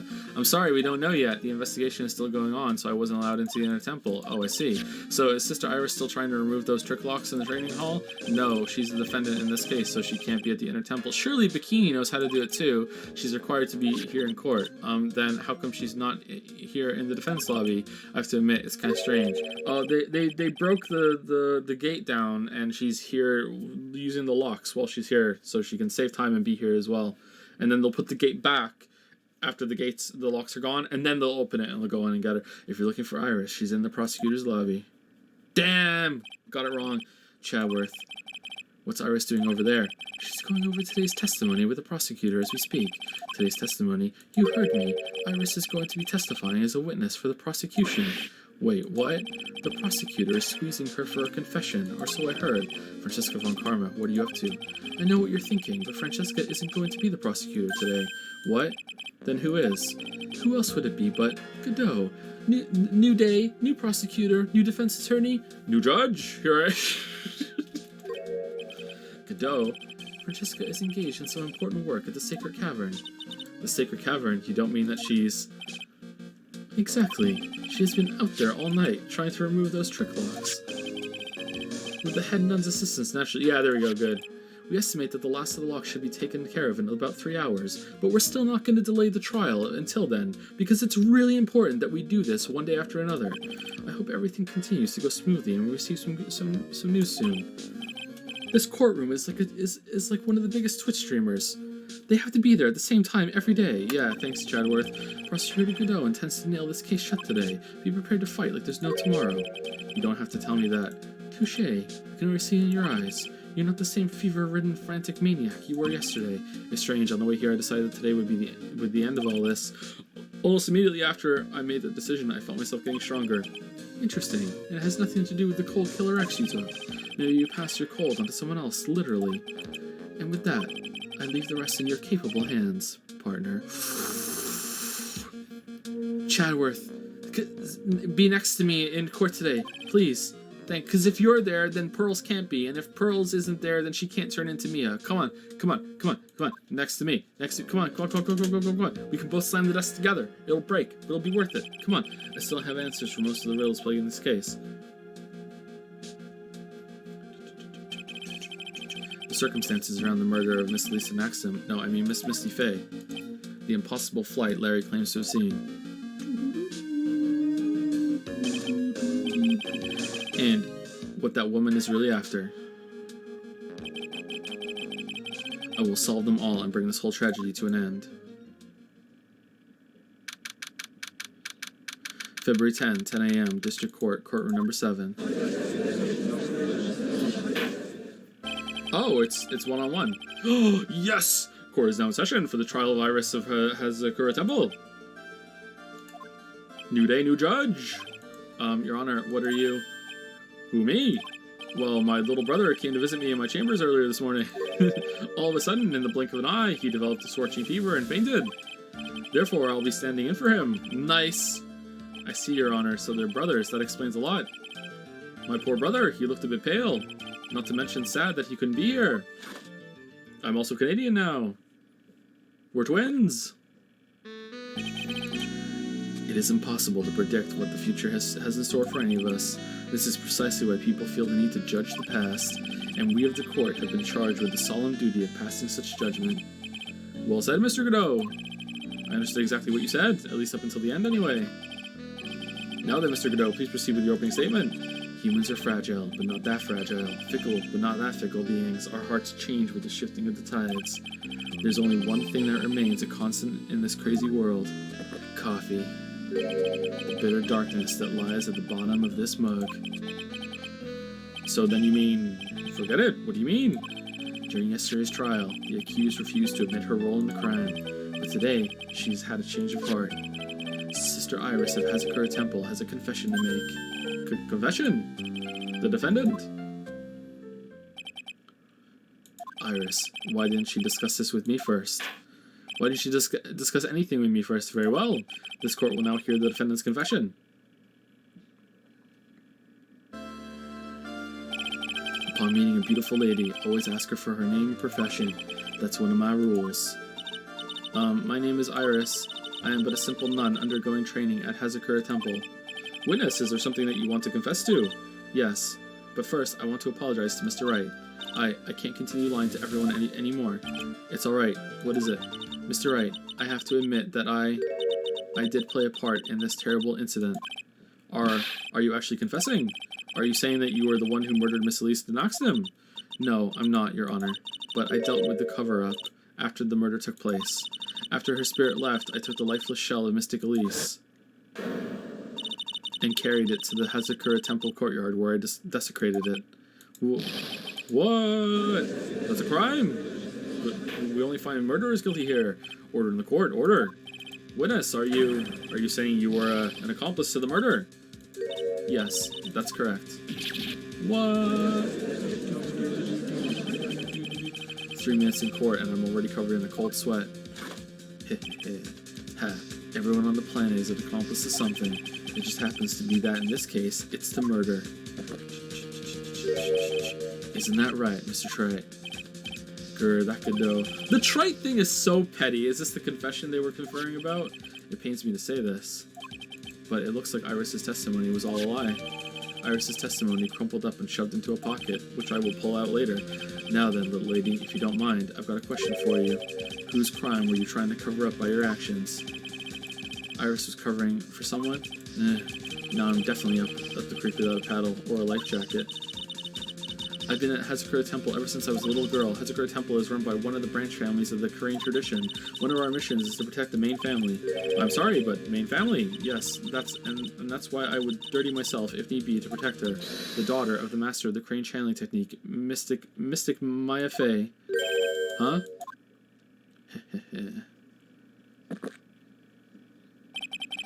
Wake up and smell the coffee, Trite. So the original murder scene was like her body in front of that like altar thing, and it said Maya on it, and it was like, yep, that's a slam dunk. No, look, she's dead. She wrote Maya's name. There you go.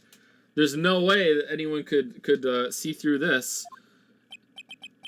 She's naming Maya. Order in the court. So not only did you witness the murder, you know the name of the murderer. I'm terribly sorry, but it's true. I saw her commit the crime with my very own eyes, and then I cleaned up the area to try to protect her. Oh, okay. That's different than finding the crime scene. That's ridiculous. Maya would never do that, I think. The defense will refrain from commenting until the appropriate time. Oh, sure, now you care about etiquette. Yeah, sure. You've been whipped multiple times and the coffee bullshit. Yeah, okay. Oh, now witness, let's hear your testimony. What exactly happened on the night of the crime? Yes, Your Honor. I thought I was prepared for the unexpected, but I never imagined the case would wind up going in this direction. The real murderer. I went to the inner temple that night and saw it all happen in the garden. I saw Mystic Elise strike Mystic Maya with her staff. While Mystic Maya was still stumbling, Mystic Elise moved in to deliver a fatal strike. Mystic Maya tried desperately to defend herself and stole the weapon. It was only in self-defense. You can't blame her for it. Okay, well, that doesn't sound so bad. There you go, done. So it was self-defense. Yes, Mystic Elise was the one who attacked first. Then why did you tamper with the crime scene? Just come and say that. Nothing could go wrong. That's why I try my best to protect Mystic Maya. You moved the victim's body to the temple so that Maya wouldn't be suspected. Isn't that right? Not bad. You've got the instincts of a true criminal. Something's not quite right. I'm sure it was established yesterday that Iris never went to the inner temple that night. And that person who did go was that woman. Yeah, that was you established that with her testimony. And you crumpled it up and put it in your pocket. Iris even admitted it. Iris lies. So now then, Mr. Wright, please proceed with your cross-examination. The real murderer. Dude, I went to the inner temple that night, and I saw it all happen in the garden. Sister Iris, your testimony has changed quite a bit since yesterday. You said yesterday that on the night of the murder, you didn't go to the inner temple. Did she now? Too bad for you. What she said yesterday doesn't mean much today. By the way, where were you when she claimed that she didn't go? I was in the inner temple's training hall.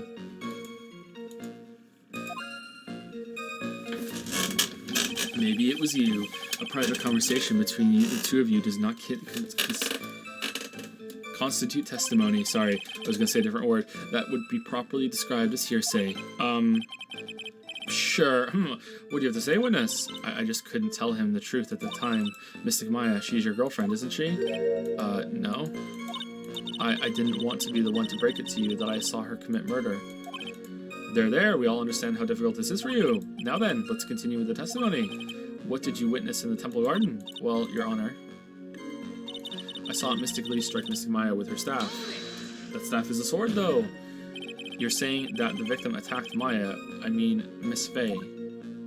Yes, it was a truly frightening scene. Mystic Maya was struck hard on the head and looked like she was going to collapse. What were you doing at the time?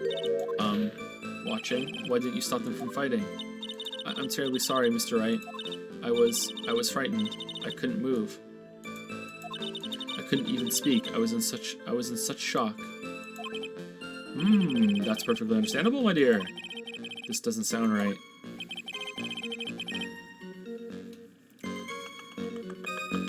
So is she the only person in the whole world that Dahlia could possess and she wouldn't change? Because the hair color keeps her the original, right? So if she was possessed, we would never be able to know. I don't believe this testimony for a minute. What happened after that? Well, Mystic Maya was still stumbling. Mystic Elise moved in to deliver a fatal strike. She moved in to deliver Fatal Strike. Yes, I'm sure of it. She threw down her staff and reached into her robe for a weapon. Wait a minute. What was this weapon? It was some kind of dagger. A dagger, huh? And Elise Naxtim tried to stab her with this weapon? To kill Miss Faye? Yes, exactly. Huh. You look like I did after I mistakenly took a swig of... I can never say this word. I will try. Worcester sauce. Fuck. Did I get it? Worcester sauce. It's not Worcestershire. It's Worcester sauce. Oh, fucking... It's the sauce part that gets me. Fuck. Do you have a problem with the testimony we're hearing from your client, Lord Boy? Do I have a problem with Iris' testimony? There is one thing. I don't know why. Your Honor, I have a small problem with the witness's testimony. You do? But this witness is your own client. Yes, well, nevertheless. That's fine. Witness, let's add your last statement to the testimony. Yes, sir. Hey, just a moment. It's my job to say that. Then say it. Listen, Gramps. I won't say it again. Final judgment will be rendered by me. Oh, okay, let's continue.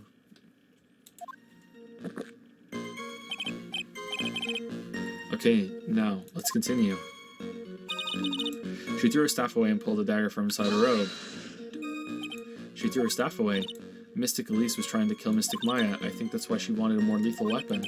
It's true, it's not easy to inflict a deadly blow with a staff. Sister Iris, let me make this sure I've got this straight. The victim herself chose to throw away her staff. Yes, that's what I saw. Is there anything odd about that, Mr. Wright? Yeah, it's odd, alright. Mystic Elise attacked Mystic Maya with the dagger, I'm sure of this. So weapon, it was laying this at the fence, you can't blame her for it. Alright, let's just fucking go for it. Sister Iris, there's something strange about your version of events. Huh? Mr. Naxim throwing her staff away makes no sense at all to me. But all you can do with a staff is hit someone. Naturally, you wouldn't know this, Sister Iris, but the victim's staff had a special feature about it. As you can see, it's a sword. Ah. If Lisa Naxim really had wanted to kill Maya Fey, she wouldn't have needed to use a separate dagger. Not for when she already had a beautiful blade in her hands already. Well, Sister Iris, what do you have to say?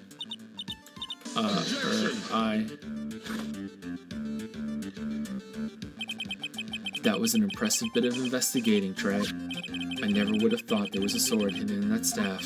But even so, how should I put this? A long sword is unwieldy and thus quite ineffective in close quarters combat. What? Maybe that's why she chose a dagger over her blade. Yes, a sword, the long-range weapon of choice. Well, anyway, the type of weapon she chose to use isn't what's important. It's important. The important thing is that she tried to kill Maya Fey. As long as there's nothing strange about that, there's no problem with her testimony. But there is something strange about this whole testimony. Well, Mr. Wright, the prosecution has a point. Very well, Your Honor. The defense will now present evidence to back its argument. Mr. Wright, I have here another piece of evidence that shows that this testimony can't be trusted. Because Miss Elisa Naxim would never attempt to take the life of Maya Fey. Maya Fey is Misty Fey. Elise Nim would never have attacked Maya Fey. How can you be so sure? Because the victim's real name was not Elisa Naxim. Her real name was Misty Fey. Fey? No, not Misty Fey. Who is this Misty Fey? Is she related to... Misty Fey is the master of the crane channeling technique. She is also the mother of Maya Fey. Mothers would never attack their daughters. Never in a million years. Are you serious? Is it really true, Mr. Wright? Was Elise Nim actually the great Mystic Misty? There's no doubt about it. It looks like Iris had no idea. It was your aunt. I can hardly believe it. The idea that she would try to kill her only daughter, one she hadn't seen in 17 years. Well, again, hadn't seen in 17 years. Pretty fucking plausible. Perhaps the prosecution can offer some explanation for why she would do such a thing.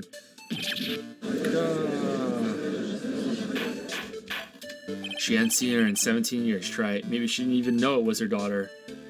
Maybe she didn't give a fuck.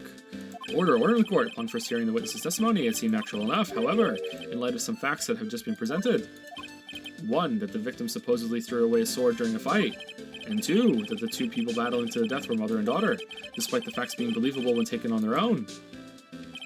When taken together, the entire story seems difficult to believe.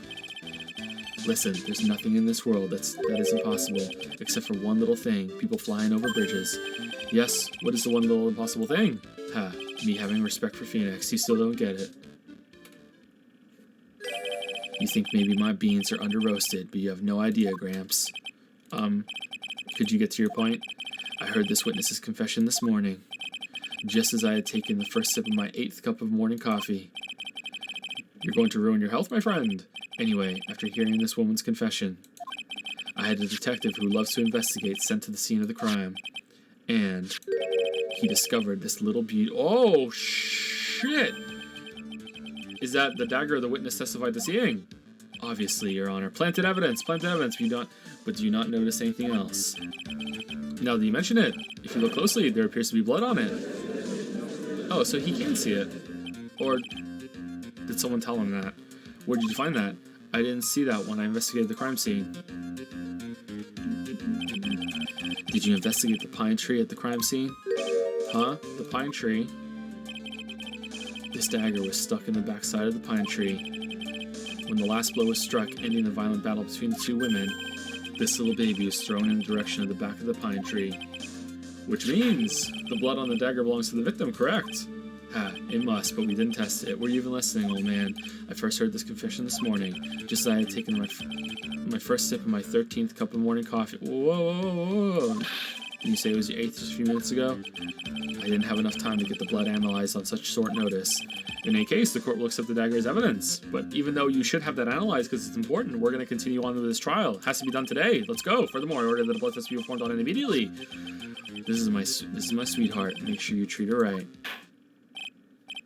It's unrelated blood. Bailiff, get this piece of evidence to the crime scene for crime lab for testing immediately. Dagger, add to the court record. Found behind tree in the garden. Have listening analyzed now. It's ketchup! Now then, the testimony we've just heard had numerous unbelievable aspects to it. However, after having found the very dagger the witness spoke of, I believe we can consider her testimony to be credible. Really? Okay. Cute girls never lie. Ever. If she lies, she's no longer cute anymore. In any case, witness, if you could please testify again to this court. About what, Your Honor? About the incident you saw, the battle between the two women. Yes, Your Honor. The battle. Ba-da-ba-da-bum-ba-dum-ba-dum-bum-bum. Mystic Maya stumbled briefly after being hit over the head with a staff, but then she dodged Mystic Elise's next attack and stole her weapon. Suddenly, Mystic Elise was the one on the defensive, with her back to the stone lantern. Shouldn't we give the sword over to get blood test analyzed too while they're doing it? Phoenix. That's when Mystic Maya stabbed Mystic Elise. Mystic Elise managed to fling the knife away, but then she collapsed. That was a very heartbreaking story. I don't know if there were any bad feelings between them, but it had been 17 years since Mystic Misty's disappearance. Perhaps they simply didn't recognize each other anymore. That seems reasonable. Now then, Mr. Wright, proceed with your cross-examination. The battle. Mystic Maya stumbled briefly after being hit over the head with a staff. Iris, where were you standing when you witnessed all this? What do you mean? What was the blood on the staff? Has blood on it came from the victim's staff. Oh, we haven't tested this blood either. What do you mean? Well, if either of them had noticed you, they might not have continued their battle. I wonder if that's true. The two of them, they were standing near the garden stone lantern. I was watching the whole thing from behind. It was dark where the two of them were, so I think that's why they didn't see me. So it was dark in the garden when the murder took place. Tell me, what did Miss Maya do after she was struck?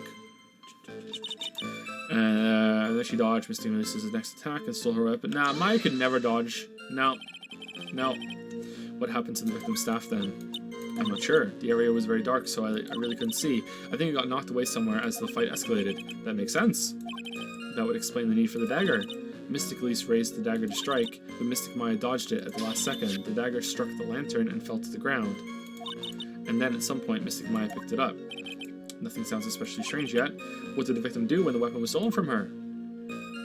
Suddenly, Mystic Elise was the one on the defensive, with her back to the stone lantern. You're saying that Maya Fey turned the tables on the victim? Yes. But Mystic Maya wasn't herself at the time. After all, her life was in danger. I still can't believe it. The idea of Maya cornering someone at knife point is just silly. As they say, a cornered fox is more dangerous than a jackal. I believe the correct description of a cornered fox is scared and petrified. Your animal analogies have grown tiresome. You were the one who started.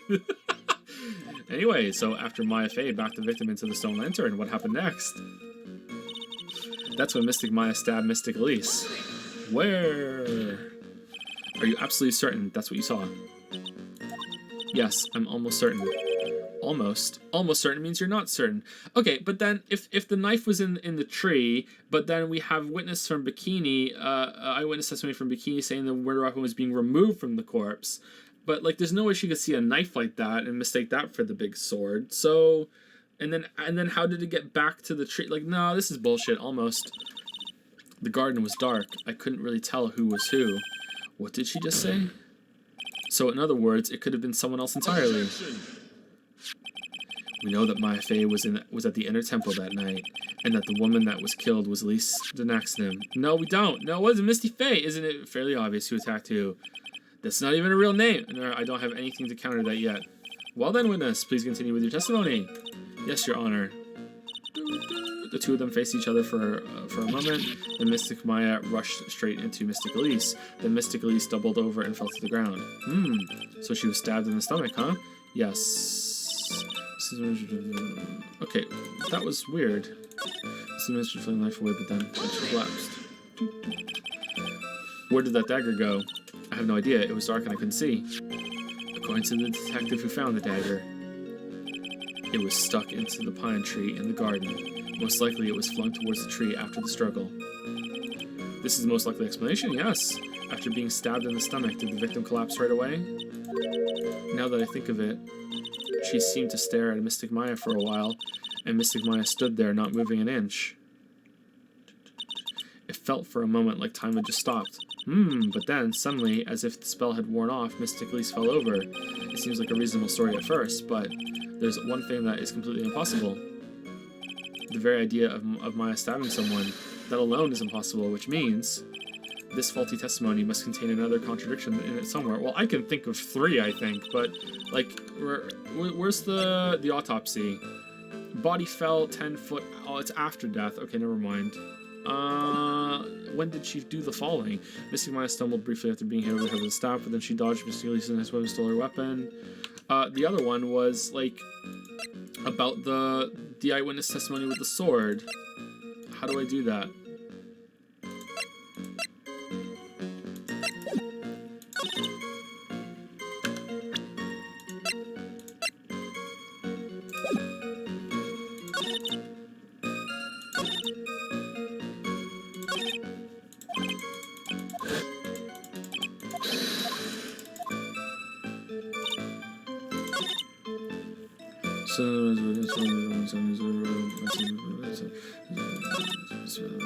Okay, what do we have? Okay, so let's see what we can do. No, temple surrounding it. Mystic Face people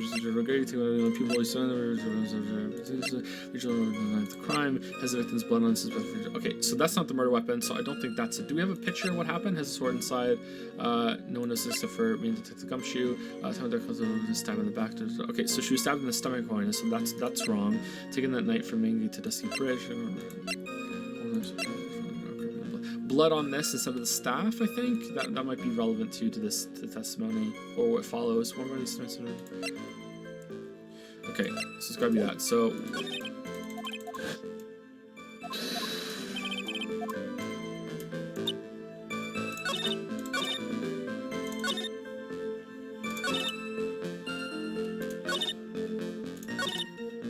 where did it say that she was stabbed in the stomach? It was in the follow-up testimony to this, right?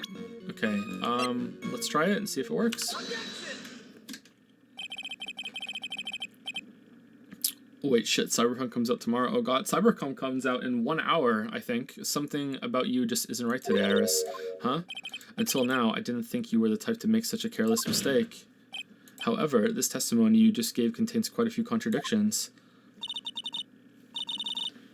What do you mean? What's so wrong about my testimony? According to you, Maya Fey stabbed the victim while she had her back to the stone lantern, correct? Yes, that's right. But in that case, the victim would have been stabbed in the stomach, right? Yes, I think so. But according to the autopsy report, the cause of death was due to blood loss from a stab wound in her back. Ah, that proves that the victim was stabbed from behind, not from the front. Sister Iris. I mean, well, considering the huge, gigantic sword has fucked with that, real hard, I feel like we need no joke, no memeing, we need an updated autopsy report. Or that's just tampered it to the point that it doesn't even matter anymore. You know what I mean? I don't think you could determine. I don't know. I'm not a doctor. It appears another seed of doubt has sprouted from your testimony.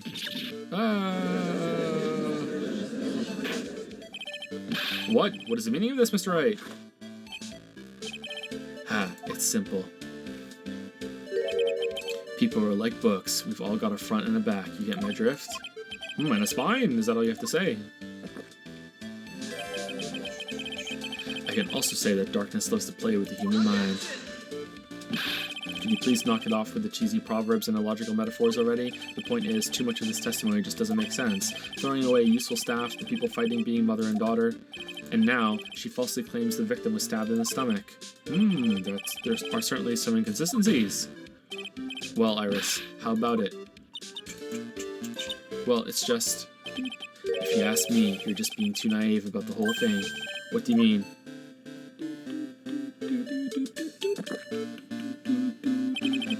There are 253 distinct types of bitterness in the coffee. If you loved Mia so much, why are you wanting to convict Maya so much? Surely you should be helping us for the sake of Mia.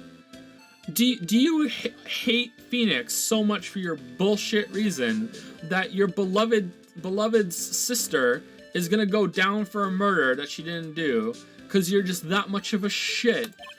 But to pick out each one requires total concentration and the use of all the senses. Were you really concentrating on what this witness actually said? Prosecutor Godot, explain yourself. The witness was quite unambiguous about her own ambiguities when she said that the garden was dark and she couldn't see clearly. And so that means that her testimony is flawless. You can't criticize it at all. It was dark, Forehead. It was dark. She saw something happen and now someone's dead. Just don't question it, Forehead. A human needs one thing to see clearly, and that is light. Light. By the way, did you know Hazakura has a rule that on nights when an acolyte is at the inner temple training, the stone lantern in the garden must be kept lit. I did wonder what that stone lantern was there for. Well, if that's true, shouldn't the witness have been able to see the crime more clearly? Normally, yes, Your Honor. But according to the head nun, Sister Bikini, on the night of the crime, it was impossible to light that stone lantern. Impossible? It hadn't been used in a long time, and the wick was no good. In other words, it had to have been nearly pitch black in the garden that night. There could have been a faint light coming from the training hall, but that's all. How are they fighting then? Most enlightening.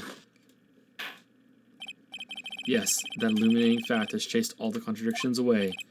If the staff was dropped, it would be difficult to see. I mean, it would be difficult to see anything at all. This is bullshit, Godot. It also explains why they didn't recognize each other. We can't see the demons that lurk in the night. That's why humans are weak. Isn't that right, Trey? No.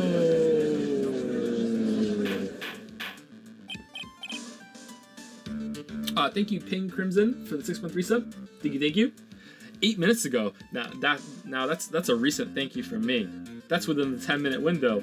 Good job. Thank you, Ping Crimson. Thank you. Order. Here, Your Honor. Let me present the stone lantern into evidence. Maybe it will rekindle the flame of truth in your mind. The stone lantern added to the court record. The lantern from the inner temple garden was not lit the night of the crime. Why is the judge just sitting there with that look on his face? What's wrong, Your Honor? Was that flame too hot? This lantern? There's something written on it. Really? Why? It's written in blood? Oh boy. So the judge didn't know about that yet. Written in blood. It says Maya upside down. What the? Oh yes, that's right. After being cornered and then stabbed by Mystic Maya, she turned around and used her blood and wrote Maya on it, and Maya just stood there and let her do it. Mystic at least didn't fall down right away. In fact, it was actually Maya that did it. Maya dipped her finger in the blood and signed the murder. She must have been writing that on a stone lantern behind her, with the blood that was draining out of her body. It certainly looks that way. Pure Danganronpa bullshit. Hang on just a minute. What are you all talking about? What do you mean, what are we all talking about? We're talking about the message written in blood. Humph, nonsense. This lantern, it's as clean as a whistle. Surely you must know that they must have explained it to you, right? Like, could it be? He can't see the bloody writing at all? Now that I think of it, he did say something to me yesterday. My eyesight is pretty messed up. Even with these huge goggles on my head, I still can't see everything. How did you see the blood on the dagger then? So that's what he meant by that. In any case, this is obviously an important clue. We now know that the crime scene was dark, and that the victim scrawled this message on the stone lantern. Well, Mr. Godot, anything further? Godot's upset. I would be too, Mr. Godot. Okay then, let's move on. Are you just upset that you couldn't see it, like the limitation, or does this prove something that you don't want us to pick up on? Because, like, surely you should be happy about this. This reinforces your argument. Godot is literally shaking, and somehow I don't think it's from caffeine overdose. I don't think it's possible for him to overdose. I believe it has now been established that Miss Tenaxton was killed by my FA. That's just wrong. Now it's time for you to turn your attention to you. Yes, sir. After the victim died, you did something, didn't you? Let's hear it. We're all ears. This is cover up.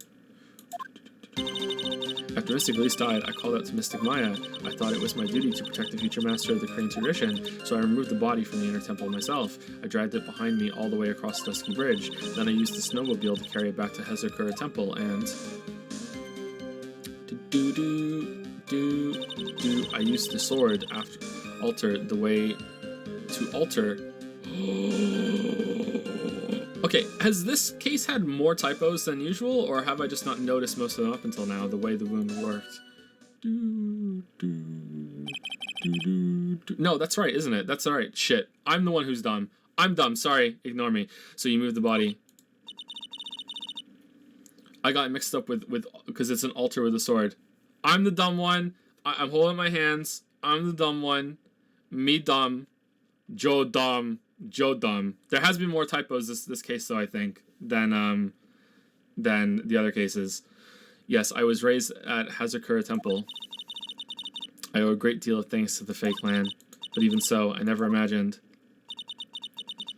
that Elise the Naxton was actually Misty Fae. I've committed a terrible sin. A terrible trick of fate. I believe you're looking for a twist of fate, Your Honor. I intended to return to the inner temple after taking care of the body, but you were spotted by the head nun, correct? Yes, and that's why I couldn't go back. Your story makes sense, I suppose. Mr. Wright, go ahead with your cross-examination. Yes, Your Honor.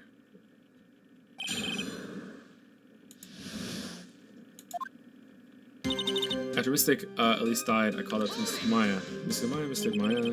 So you waited until everything was over before making a move. No, it's not like that.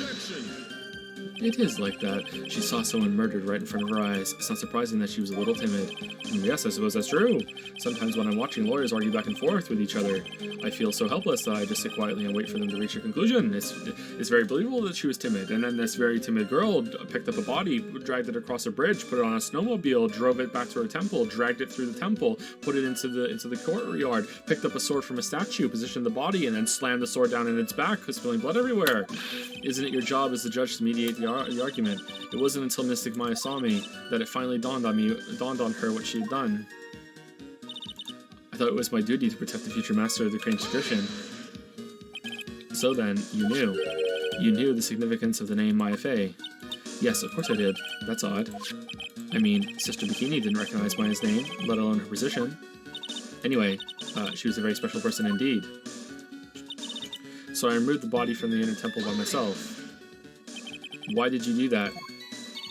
Because I didn't want Mystic Maya to be suspected anyway. Okay, again, like, I'm sorry to harp on about the body moving thing. Like, I'm sure she didn't actually do this, so this is fine, it's bullshit, but they should bring up that it's bullshit. I really don't think someone the size of Iris and Dahlia could move, like, it's really hard to move a body. I would know. Like, it's really, really hard to move a body. Like especially like hers more than Dahlia's even. Like Dahlia just had to like move her from hiding into a trunk. Like that's very, very difficult considering the size difference between the two of them. But like she had to drag it like through the snow across a bridge onto a snowmobile. Like holy shit, man. That's really, really hard. The bodies I've moved have all been alive, so, you know, there you go. Because I didn't want to, because I didn't want Mystic Maya to be suspected anyway. I thought the best thing would be to remove the body from the crime scene. You moved her body all by yourself? Yes, I did. It would have been impossible if it wasn't for the snow. The snow, huh? I dragged it behind me all the way across the dusky bridge. Okay, did you have a sled? Or even then, like, she's way bigger than you.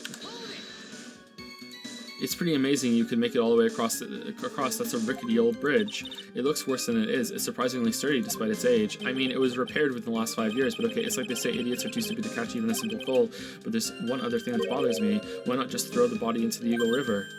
Oh, it's the same thing again. It would have been much easier than dragging it all the way to the Hazakura Temple. I thought that it would still cast too much suspicion on Mystic Maya. That's why I tried to take the body as far away as possible. Ha, makes perfect sense to me. Does it? For the time being. Anyway, what did you do after you crossed the bridge? Then I used the snowmobile to carry it back to Hazakura Temple, and... The snowmobile, I knew that it would show up sooner or later. Yes, I had the key. I used the snowmobile to travel from Hazakura Temple to Dusky Bridge. This is the part that was in question the other day. Should I ask for more details? About the snowmobile, yeah. Let me hear more about the snowmobile ride. Well, it was very cold that night, so I rode it all the way to the foot of the bridge. I'm sorry, witness, but now I've got a problem with your testimony. Whoa, but she's on your side. Excuse me? Godot, what are you up to now? That night, after the head nun left the remainder of the training to you, she said she walked from the inner temple back to Hazakura Temple. Yes, I'm fairly certain that's what the records indicates. Yeah, and she didn't see a snowmobile on the way back. Let's recall her comments on the subject. Maybe, but when I made it back to Hazakura Temple, it was there, by the main gate. The snowmobile, I mean. The snowmobile was in front of the main gate. This is one of those contradictions, wouldn't you say? Fuck is this, Dahlia? Order, Mr. Godot. Why are you pointing out contradictions in the witness's testimony? Let's just say I like things to be neat and tidy, okay? Well, maybe. Sister Bikini missed it. Yes, maybe she didn't see it. You think she missed it? That doesn't sound right. Whatever. Who gives a shit? Even I don't think this is decisive enough to warrant any more time or effort. It's just... You better be careful in your testimony. That's all I wanted to say. A smart little cookie like you shouldn't have any trouble understanding that. Yes, sir. What was that all about? Why would Godot want to give me a hint? Very well then, let's continue with the testimony. So you transported the body by snowmobile all the way to the Hazakura Temple courtyard. Yes, I thought that way Mystic Maya would never be... I feel like that was strong enough to, like halt this testimony. Okay, whatever. What do we need to present? That's what I thought. Anyway, and then after I used to... Okay, so what about the tracks?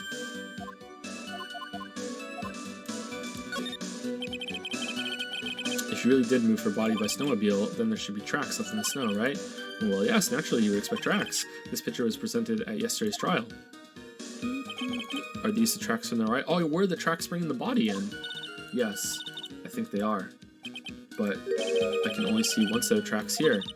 I don't see what's so strange about that. Snow was still falling when I left Hazakura Temple. Oh, I see. Snow was still falling, huh? And then when the murder took place, it had already stopped. Yeah, but where's the tracks of you dragging a fucking body in? Right? Or did you lift it up? and that's why there's such fresh-looking tracks. How about it, Wright? It's right. What do you think about this testimony? It's very important. When the murder took place, the snow had already stopped. That doesn't make sense if you stack it up against the other evidence. Your Honor, I'd like the statement Iris made to be added to the testimony, but does it have something to do with the case? It all will be made clear if you allow her statement to be added to the record. This should be fine.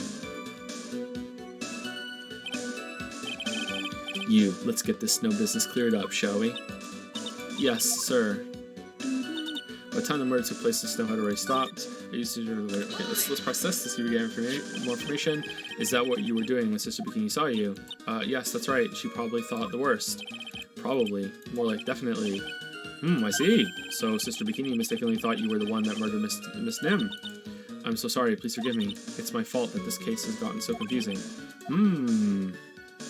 By the time the murder took place, the snow had already stopped. There have been a lot of contradictions in your testimony so far. This time, are you sure it's all true? Yes, I am. When the murder happened, the snow had already stopped. According to you, that's why the snowmobile tracks were so clear. That's right, I'm certain of it. I think I've trapped her this time. Have we? I see how you think. Snow, huh?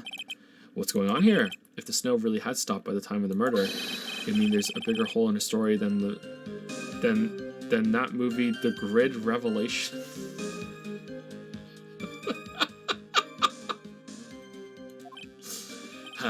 Well then, Mr. Trite, perhaps you'd like to share your theory with us. Is it that the snow would have taken the blood off the thing? Maybe not. Let's see what's up your sleeve, or rather, at the end of your index finger. I don't want to believe it, but I don't think my logic is failing me. Iris is trying to pin the murder on Maya. But why would she want to do that? There's only one reason I can think of. I think so. I call it Mystic Maya. By the time the murder took place, the snow had already stopped. No, that's wrong. Okay, so how can we prove that the snow was still going when the murder took place? The thing was in the snow again?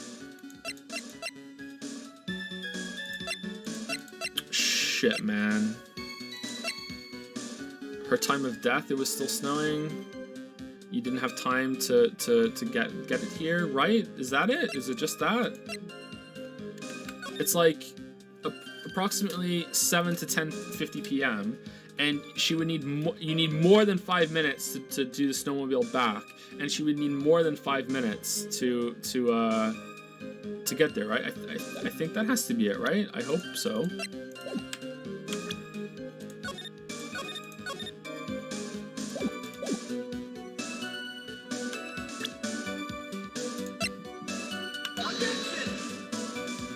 No? Okay, Your Honor, that statement contradicts this evidence. It does, really. Okay. Oh, I've misunderstood something. Shit. Okay.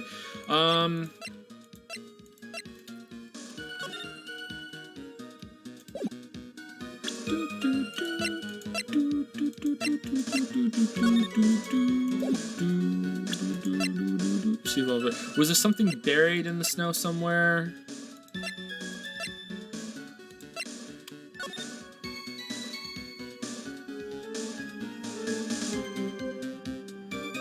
Is it the tracks of moving the body in? Is it just that? No. I think I'm right there, aren't I, though? Like, shouldn't there be tracks?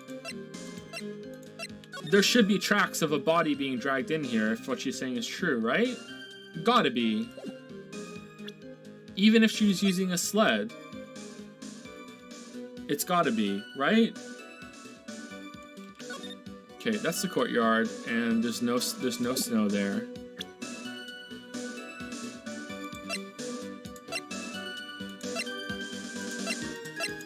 Okay, the only other thing that has snow that is related to snow is the weather data. But let's load.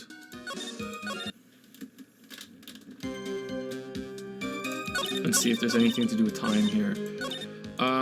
After Mystic Elise died, I called it to Mystic Maya. I thought it was my duty to protect the future master of the Korean tradition, so I removed the body from the temple by myself. I dragged it behind me all the way across Dusky Bridge. Like, where are the tracks for that? Then I used the snowmobile to carry back to Hazakura Temple, and I used the sword to alter the way the wound looked. By the way the murder took place, the snow had already stopped. Okay. Let's try this to eliminate it. Yeah, okay. So I think I'm missing something simple. All right, let me dig down and see. So I think this is what we have to prove, but if not, it could be something to do with the snowmobile.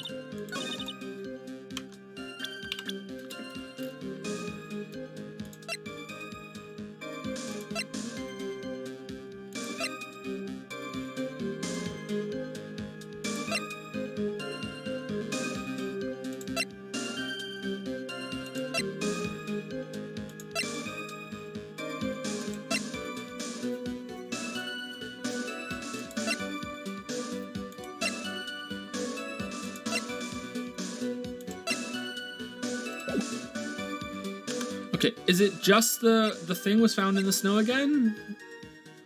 Like, if we had this here, right, and this was in the snow, is it just that again?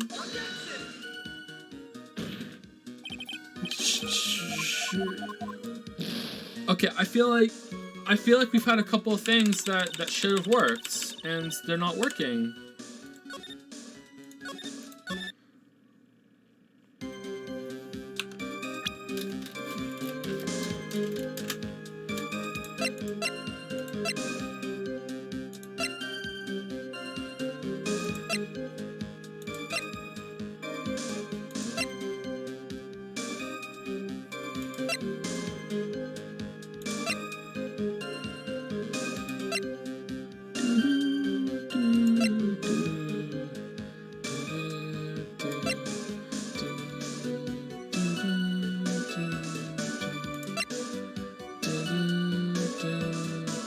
Was it still snowing when the bridge got struck by lightning?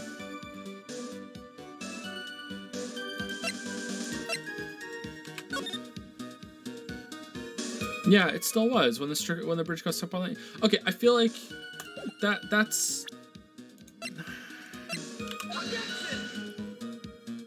How did you cross? Okay, I'm a little annoyed. I feel like these should work.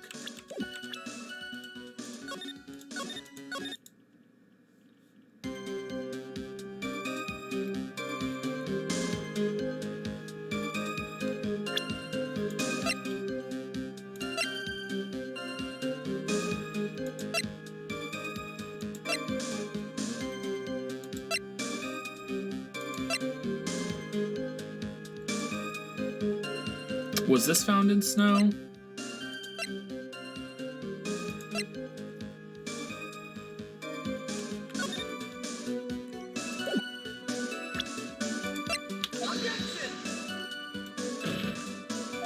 Alright, I'm shotgunning it. Here we go.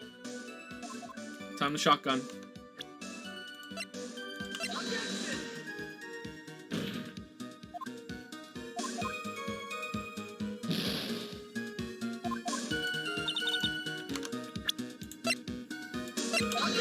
Because it's not about contradicting what she's saying, it's about the specific contradiction they want, and I'm blind to what the contradiction they want because I'm stuck on the contradictions that I found that they're not accepting, so that's fine.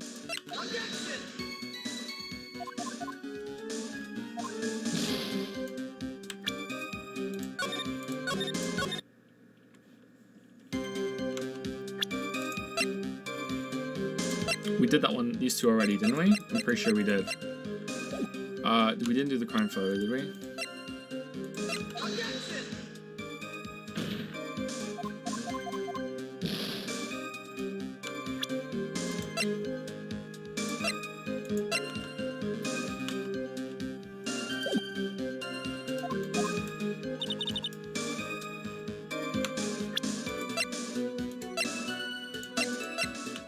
We did that one already too, and we did think. Okay, I don't think there's anything left. So like it's not this, it's something else. But he made it like the clue made it feel like it was so much about proving that it was the snow. This is a contradiction. This is valid. Okay. There had been a lot of contradictions just to for the snow. Yes, I am. When the murder happened, the snow had already stopped. According to you, that's why the snowmobile tracks were so clear. Yeah, that's right. I'm certain of it. I think I've trapped her this time. See how you think. Snow, huh? What's going on here? If the snow really had stopped by the time of the murder, I mean, there's a bigger hole in her story than that in the movie. That really makes it feel like it's supposed to be like pushing that statement, but I guess not. Let's see what's up your sleeve, or rather, at the end of your index finger. I don't want to believe it, but I don't think my logic is failing me. Iris is trying to pin the murder on Maya, but why would she want to do that? There's only one reason I can think of. Okay, isn't that's the clue? After Mystic Elise died, I called out to Mystic Maya. I thought she was on duty because of the gymnast myself. I just don't really care about the Secret Temple.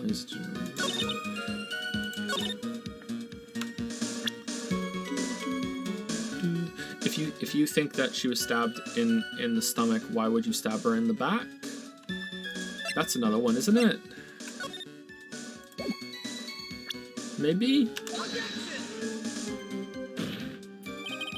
No, again, that feels like a right contradiction too. That's a little forced though, but whatever.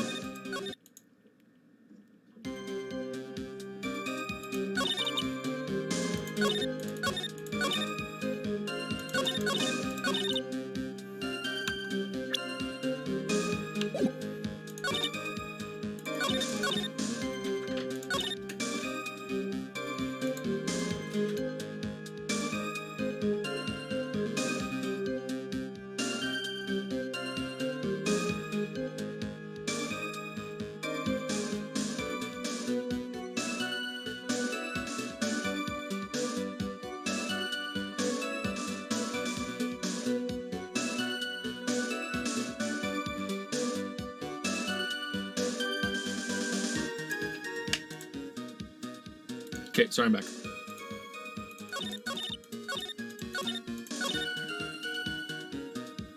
Okay, after Mystic Elise died, I called it to Mystic Maya. I thought it was my duty to protect their master of Korean tradition, so I removed the body from the inner temple by myself. I dragged it behind me all the way across Dusky Bridge. I then used a snowmobile to carry it back to the Hezekiah Temple, and I used to... By the time the murder took place, okay, so, like, if we're supposed to be pressing the snow thing on something else, something that could have happened if it was the snow, well, you couldn't have done that if the bridge was, if it stopped snowing because the bridge would be on fire. But if that's the case, it should really work on this. So if that works, I'm going to be a little annoyed.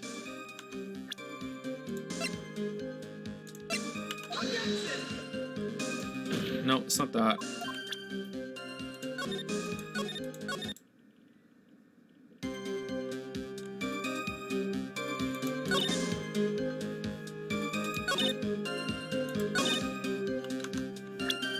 Okay, is it the weather report on that?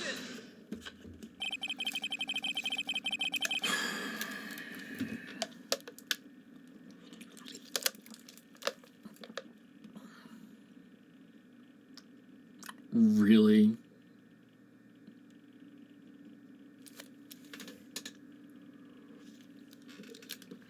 You claim the snow had already stopped when the murder occurred, but I'm sorry, Iris, that just isn't possible. What? This is the weather data from the night of the murder. According to this, the snow didn't stop until 10:50 p.m., but you couldn't have crossed Dusky Bridge at that time. Why do you say that? Because 5 minutes before the snow stopped, Dusky Bridge was struck by lightning and had caught on fire. What did you say? The bridge. It was on fire. You don't mean to say you didn't know about it? It was because of that lightning strike that the bridge burned down. What? You crossed the repaired bridge, though. Like... What? But can't... You... What can't... It looks like you still haven't figured it out. No matter how hard you try to deceive or conceal the truth, you can't pull the wool over the eyes of a real defense attorney.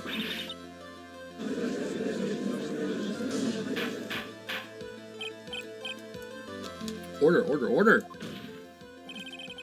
The bridge was already on fire when the incident took place. That's right, the inner temple was already totally cut off from the outside world. There's no way you could have crossed the bridge, body or no body. Witness, even my patience has its limits. Any further lying and I will find you in contempt of court. Do you have anything And do you have anything to say for yourself? The only person here that is truly contemptible is you. Old man. Me? How dare you? Whether this witness lied or not doesn't mean squat right now. Squat? Diddly. The important thing now is to find out the truth. Isn't that right? Oh, yes, of course, but whether it was snowing or not snowing, or whether the bridge was burning or not, there are two facts that can't be disputed. First, the body of Elisa Maxim was discovered in the Hazakura Temple courtyard. And two, coffee's fucking delicious. The second, the head nun, Sister Bikini. Witness Iris, desecrating Elisa Maxim's body. He makes a good point on both accounts. That's right, I'm not lying. What are you claiming this time? I wasn't myself at all that night, so my memory is still somewhat hazy. You have stood at that witness stand and testified this entire time. Are you telling us now that your memory of that night is hazy? It is only human to err. If you're so perfect, Troy, maybe you can explain this for the court. What is it? When the murder happened, the bridge had already burnt down. But somehow the body traveled across the bridge and was found in the temple courtyard. Perhaps you have some kind of perfect explanation for this little magic trick. Well, if I don't, is that the end? Well, not exactly, no. I know there must be some other way she got across that burnout bridge, but unless I can somehow demonstrate it, we'll never know the truth. Most of the defense is not prepared to offer a suitable explanation. Well, no one knows. See what I mean? In other words, you're in no position to suggest that this lady's testimony isn't the truth. Yeah, okay.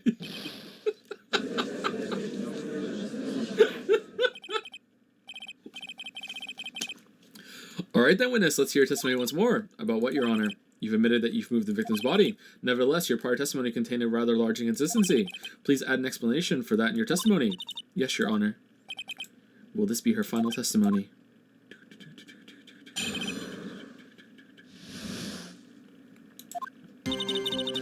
Other than walking over the bridge, there's no way to move the body, so I must have just gotten confused, I guess. Was the snow still falling, or had it stopped? Does it really matter that much? Or are you saying that there is a way to cross the burning bridge? So it was just a misunderstanding, I see. This is a photo of Dusky Bridge after it burned down from the lightning blast. It was taken on the morning after the incident.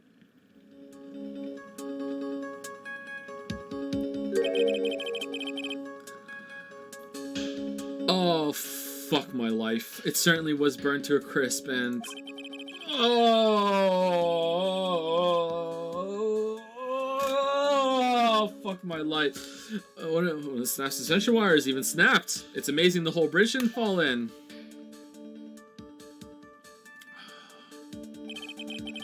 Clearly it would be impossible to carry a corpse across the bridge in this condition. Dusky Bridge photo added to the court record, taken the morning after the crime. Unless I do something to discredit this testimony, it's going to be deemed as the truth, and Maya will be accused of murder. Try it. I'm only going to say it one more time. It is only human to err, and only humans can spot the errors of our ways. The more sense he makes, the less he makes. Alright, Mr. Wright, please begin your final cross-examination. Moving the body.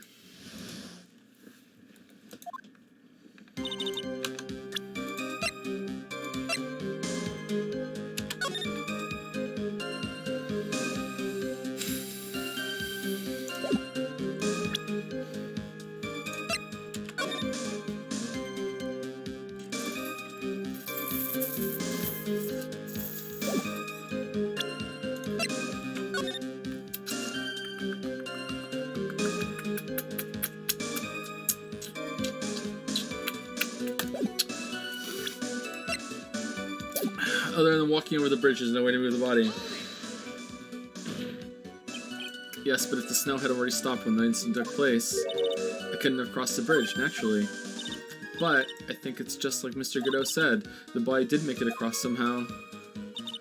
So I must have just gotten confused, I guess. There's no fucking way! There's no fucking way that they fucking Tarzaned over the fucking canyon. Who is this girl? How the fuck No! This is no fucking way! This should have gotten just confused again. You see, you were sure yourself when you gave your testimony. You said you were sure, so we stopped. I'm terribly sorry, I was wrong. Does she really think an apology is going to get her off the hook? Was the snow still falling where it stopped? Does it really matter that much? Well, yeah, there's no tracks in the snow. This is no joke. You're giving sworn testimony in a court of law. Well, Mr. Wright, let me ask you a question. Do you remember what the weather was like 1 week ago today? Huh? Well, naturally, it was, You see? It's not that easy to remember, is it? But if it had been some kind of special day, I would have remembered. For example, it was pouring rain on the day of my elementary school graduation. No, it wasn't, right? I have here the day of your graduation. It wasn't raining at all. I knew you were going to bring that up. No one wants to hear about your childhood trauma. What? By the time the murder took place, the snow already stopped. If you insist on obsessing over that one statement, let's see the proof. Show some evidence that the body somehow crossed the bridge while it was on fire. Or are you saying that there was some way to cross a burning bridge? Well, I don't see why there couldn't be a way across.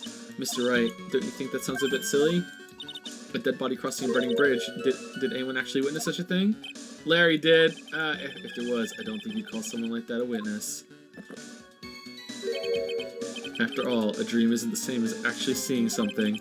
I've come all this way, so I owe it to everyone to figure this out. But how do you transport a body across a burning bridge? Even if I don't know the exact answer yet, it's okay. I'll start by examining all my evidence and see where that takes me. I've got to be like a shark. If I don't keep moving, I'm good as dead. Bless you, Larice. Hold on. This might not be the part we have to push.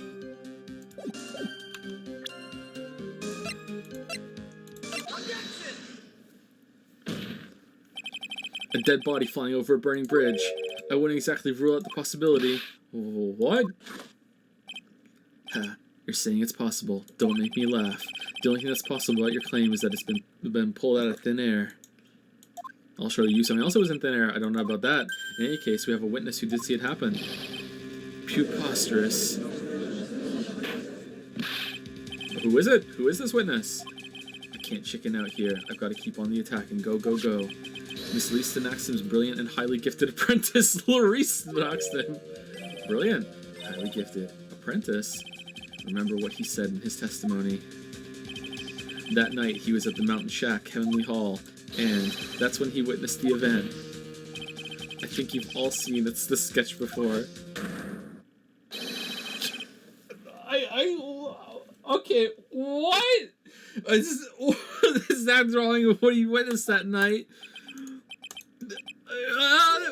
Are you serious? Today's an April Fool's Day, is it? Mr. Wright, are you seriously claiming that the victim flew through the air? Are you using this pathetic scroll to support your argument? Uh-oh, the judge looks like he's about to blow a gasket. No, he's not the only one! Huh, well, Trey, there's nowhere for you to hide now. Other than looking like it was drawn by a 6-year-old, does this sketch prove anything? Yes, I'm pretty sure it does, and I'm going to prove it. Listen, I know your tricks. You're trying to turn this whole thing upside down. Wait! Upside down? If you're so eager to turn this case upside down, why not start with this sketch? Upside down? Why did Godot say that? Alright then, let's hear the defense's theory. What exactly is this sketch trying to show? I don't think old Whiskerface is going to forgive any more mistakes. Alright, Phoenix, look carefully and think it over.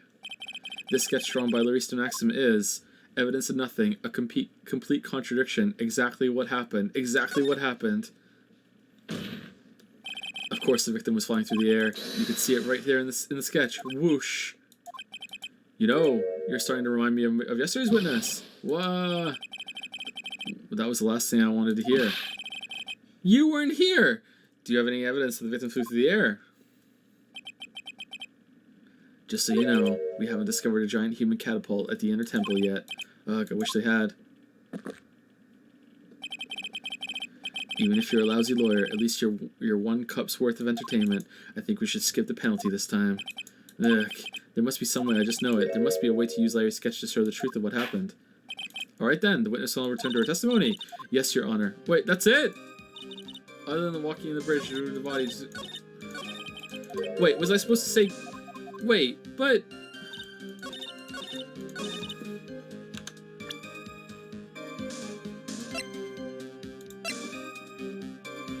So, it was like, is evidence of nothing is a contradiction. It's a contradiction because it's supposed to be upside down. That doesn't fit.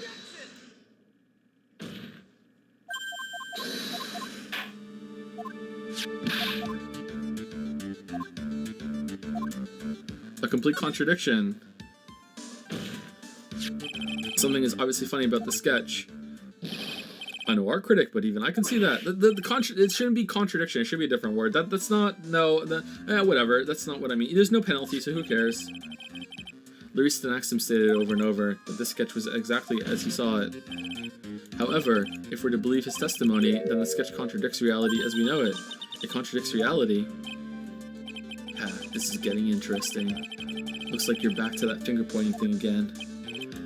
Okay, Trite, show exactly what contradicts reality as we know it. Well, her flying is what contradicts reality. This flying figure, naturally. After all, people haven't learned to fly yet, or did I miss something? Mr. Wright, the answer just now. It was lethal. Oh, it's the fucking suspension ropes. I thought it was gonna be flying. People can't fly, therefore it's upside down. You know, Mr. Wright, after dragging us all the way to this point, this answer embarrassing. It's so embarrassing I'm actually blushing. Blushing only suits women and the elder. Well, now rethink things. But no, point this out. Shh.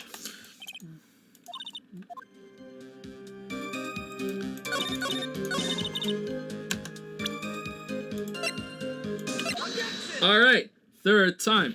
Here we go. Third time's the charm. Here we go. Don't mind me. Complete contradiction.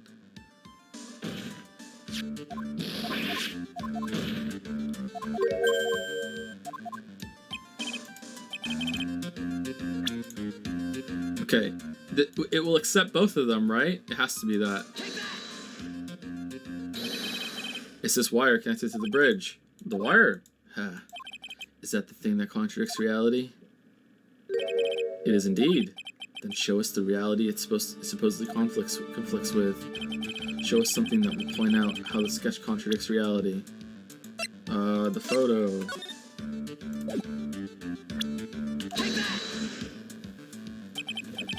That's a photo of Dusky Bridge, correct? Yes, now compare sketch. The kid is touching the photo for a minute. In the sketch, the wires appear to be above the guard wires. But on the actual Dusky Bridge, jumping Jehoshaphat, the wires are below the guard wires. Whoa!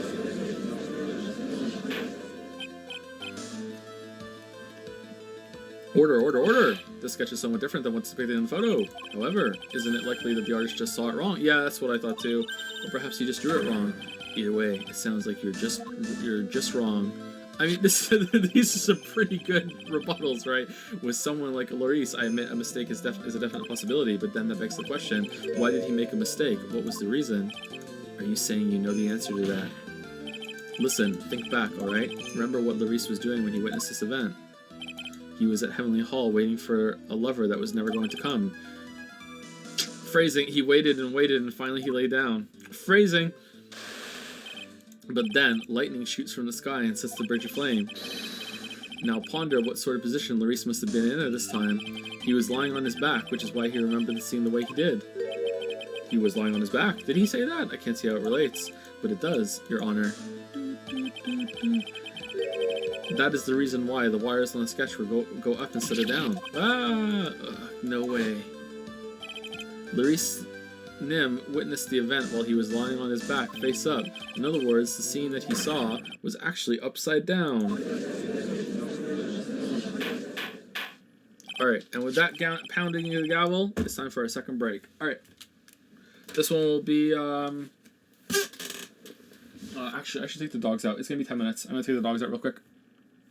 Back in 10 minutes.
All right, we're back. That might be the last break. I think we might just play until we're done now. Unless I desperately need to pee at some point. Again, like contrary to what I said earlier, like you shouldn't sit for too long, but in the interest of getting it done, maybe we'll take a much shorter break in 2 hours again.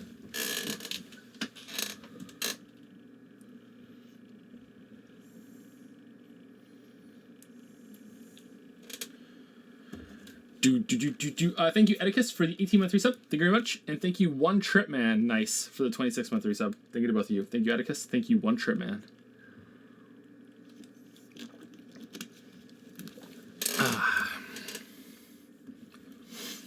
About an hour. I think it's more than an hour because we still haven't, like, found out about what's going on with the Godot. It seems like there's a whole other, at least one more testimony witness to hear from in this case. I don't know. We'll see. So then, this sketch should actually, I think you finally get it, Your Honor. The correct way to view Luis de Maximus' sketch is like this. My God. This is how she actually... How did they pull this shit out? What are we talking about? Who does this shit? Like, did they set the bridge on fire on purpose before that? Like, what? Like, there's no one in the world that has more experience than Dahlia jumping off this bridge, except for me now, and that's why I was able to see through that. Like, what the fuck?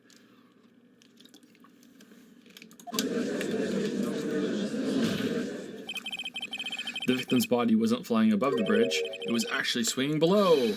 That's right, just like a pendulum.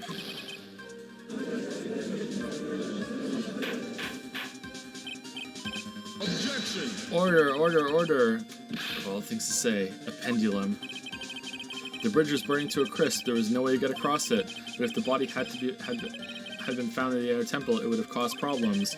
This is where the criminal decided to take a gamble. They used the burning bridge to get the body across the other side. And a pendulum was the only way to get it done. Objection! Pendulum effect? And not show you my pendulum trick? Let's think about this for a minute, shall we? Dusky Bridge is about 20 yards long, which means it's about that far from the inner temple to the opposite cliff. Yes, that sounds right. In order to cover that distance with a pendulum, you need a rope at least 10 yards long. To get a rope that long, you'd have to plan ahead. The lightning strike at night can only have been an accident. Really? So it...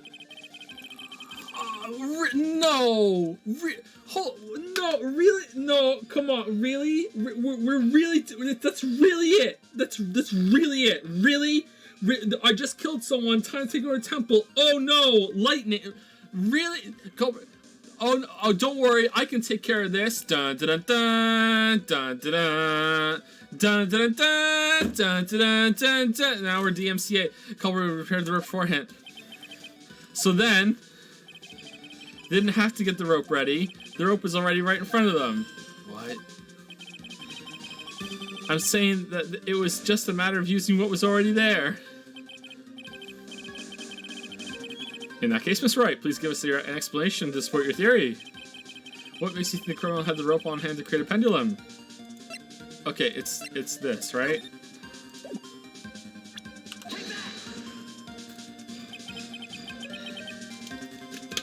And the meaning of this is, if you want to know where the rope came from, it's hanging right there in front of your glorious beard.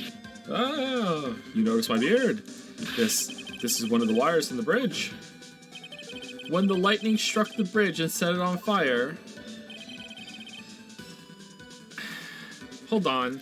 So make a thumb and your pinky to stretch out for that wire, okay? And then hold your pinky at the top of the bridge and then like just turn it to the left. And your thumb doesn't even make it off the screen. Never mind fucking like to the other side. Perspective.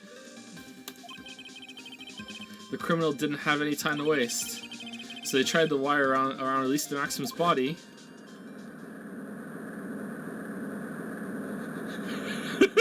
What?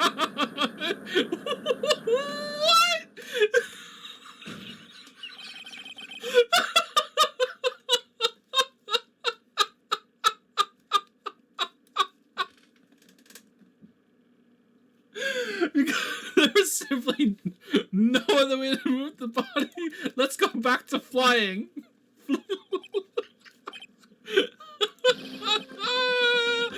glug, glug, glug, glug, glug, glug.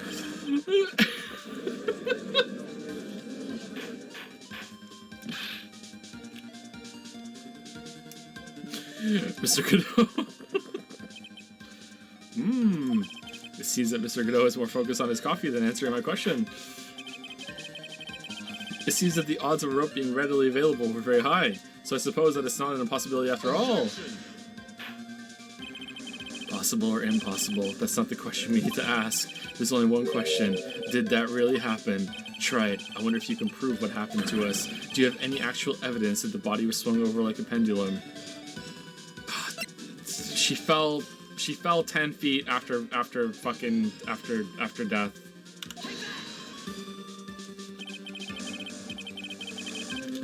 Before I present my evidence, let me review what we know so far. According to this photo, one of the wires... But then how did the killer get across too? Or was someone there waiting for it? How did they know? Crane technique radio? According to this photo, one of the wires snapped. Looking at the map.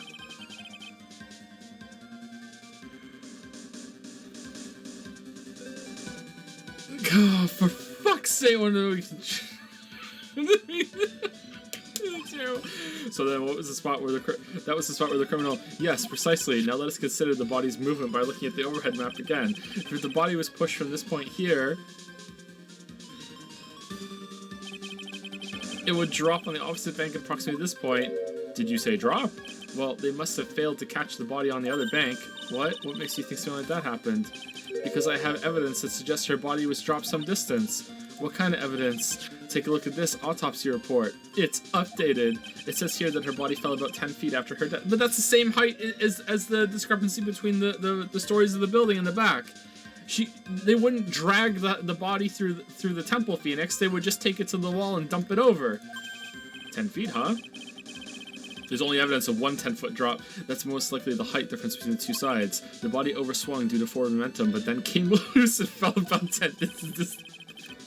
This is complete insanity. And then as a result of the landing impact, this makes Turnabout Big Top just just fucking fine. Like this is complete insanity. The crystal sphere was knocked loose. What, you put the staff on her too? That's yes, this bloodstained amethyst crystal. It's the one that came off Miss Elise and Axum's staff. And even more important is the place where this crystal sphere was found. Indeed, I believe it was here the crystal was found. Ah! Precisely, Your Honor, in the very spot where the pendulum would arrive if you get the right amount of speed. This explains your theory quite well, Mr. To do this, to think of this, and then to do it on your first try, and to think it would work out. Like, if you were just a little off when you let go, it would just swing out to the side, and then it would just go into the water. Floosh! Like, oh, he was right as to the body that could not move then. Impressive deduction, Mr. Wright. Most impressive. Mr. Wright. I thought this cold coffee might help cool you down. What is the meaning of this, Mr. Godot?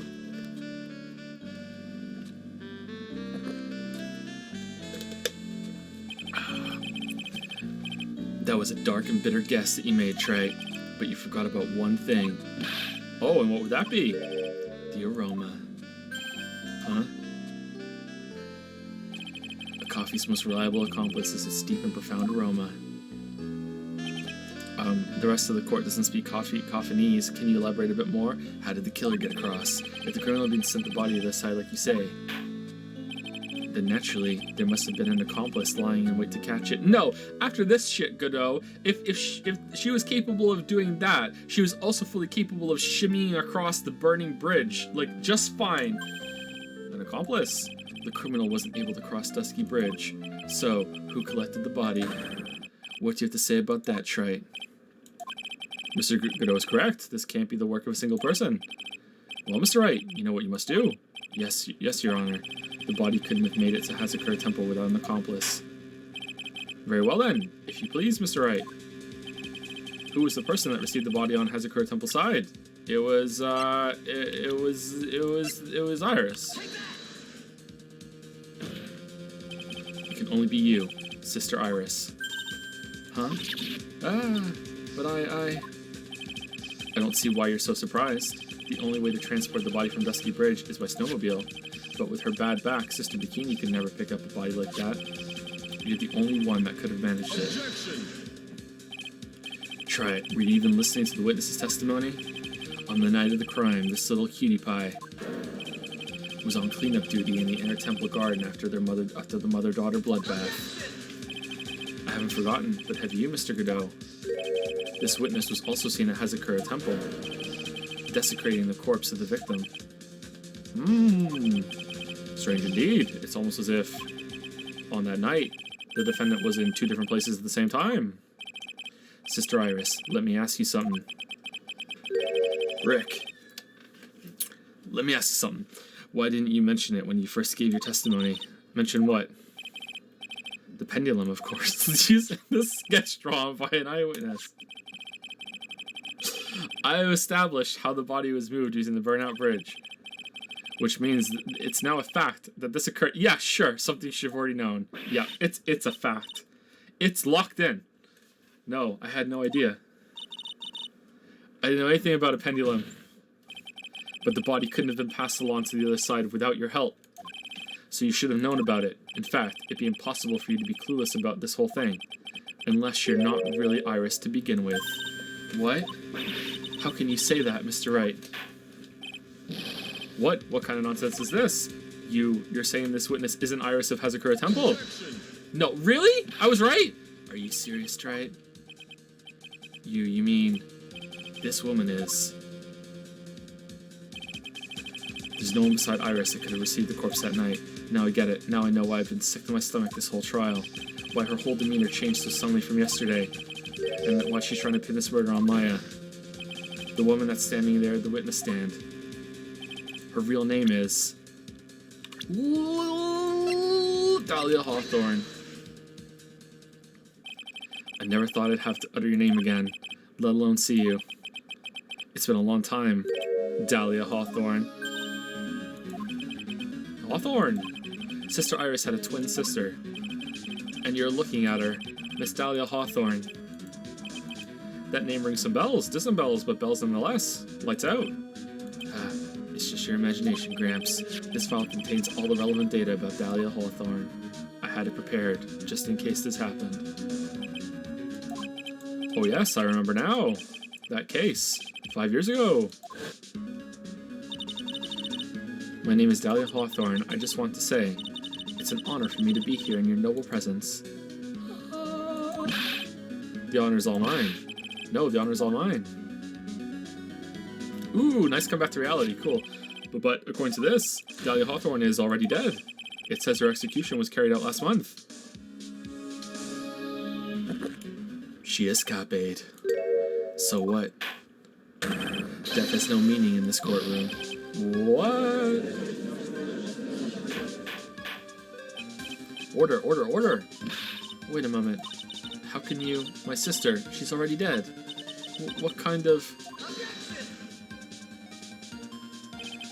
You of all people should already understand. After all, the blood of the master of the crane channeling technique flows within that body.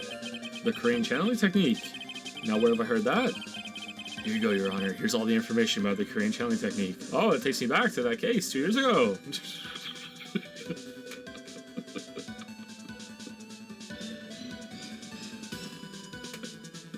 Double, and donut holes.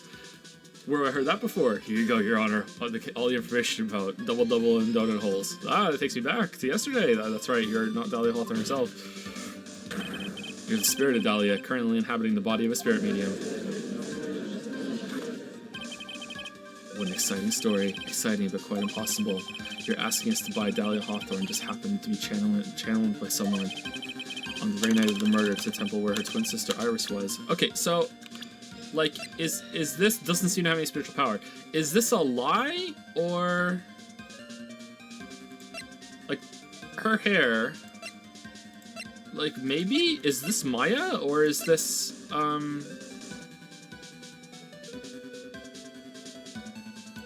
Is this a lie?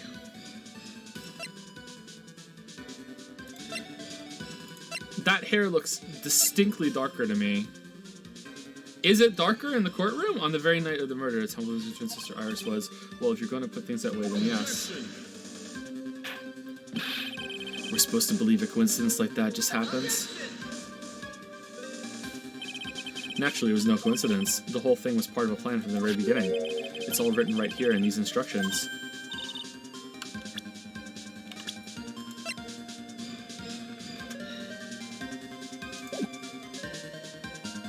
No, that looks about the same.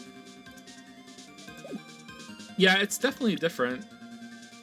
And it's been, like, firmly established that, well, I mean, not that firmly, but, like, it's been mostly established that when someone inhabits a spirit medium's body, their hair color doesn't change. What's that? These instructions were written by your mother, Morgan Fay. And part of that plan that called for Dahlia Hawthorne to be channeled. That night, there were 2 irises at Hazakura Temple. 2 of them. Even the time of the channeling was planned out. As soon as you hear the lights out bell, in other words, 10 p.m. However, Iris was seen before dinner time. That means the Iris was the real Iris. I mean, like, doesn't it have to be her because Dahlia's hair is red? So if Dahlia was inhabiting Maya's body, why would her hair change to Iris's color? Right?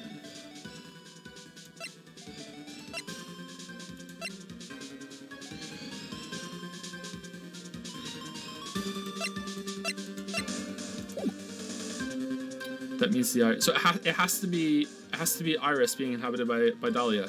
That means that Iris that was at dinner was the real Iris. And the Iris who gave me this hood in the main hall was also the real Iris, meaning that the Iris Sister Bikini saw at in the temple was someone else dressed as her, namely one Dahlia Hawthorne. Do you even know what you're saying, Trite? This whole channeling the spirit of Dahlia Hawthorne business. Yes, it's true that you found plans to talk about it. However, there's only one thing that's perfectly clear. The witness currently standing in the witness stand is the real Iris. What? What?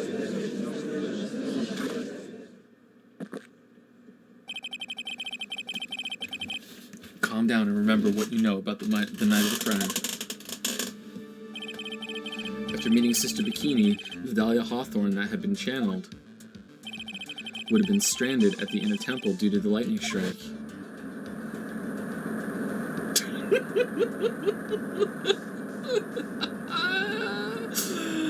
Oh, fuck. It was later the body was moved by the pendulum, or bipendulum. Sorry, that's right. Naturally, that would mean that the Iris that received the body was the real Iris. Are you with me so far? Yes. After being notified of what happened, the police came to Hazakura Temple's main hall. There, they found Iris in her room and arrested her. And ever since then, she's been under police supervision at the detention center. Yes, I suppose I can't deny any of that. Phew, thank goodness. It looks like he's finally convinced. But something still seems off, way off. I'm still not convinced that the Iris here is the same one that for the other. No, she was there. There was a moment where she was gone. Ha! I suppose you're about to say something really ridiculous. Earthquake. Like the real Iris and the spirit of Dahlia somehow switch places. Switch places. To be perfectly honest, I don't know what the fuck's going on. There's still quite a few things I don't understand, but I do know that unless we confirm the witness's identity, we can't continue with this trial. Iris doesn't have the spiritual power needed to channel Dahlia, or so she says, which means they must have switched places somewhere. Well, Mr. Wright, since the time she was arrested at Hazakura Temple, have there been any chances for Iris to switch places with Dahlia Hawthorne? There was one, yep. Your Honor, I think there might have been one chance. Oh, explain yourself. Yesterday, for a few minutes, Iris's whereabouts were unknown. Unknown? What do you mean? What I mean is, there was a span of time in which Iris was able to move about freely, unsupervised. Well, who was it? Who would give a murder suspect time to move about freely like that? I'm sorry, I know you didn't mean to. It wasn't your fault. The person who gave Iris a chance to move freely about was Ooh. This is Mr. Chadworth, isn't it? Your Honor, there was a fairly large earthquake yesterday, was there not?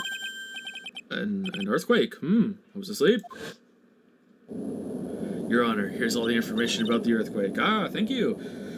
Earthquake. Oh my goodness, the inner temple, this kind of tremor might...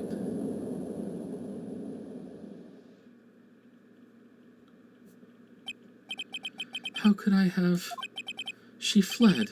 She escaped. We went to the inner temple right away. Shit. And then they switched place. So that was Dahlia? Oh man.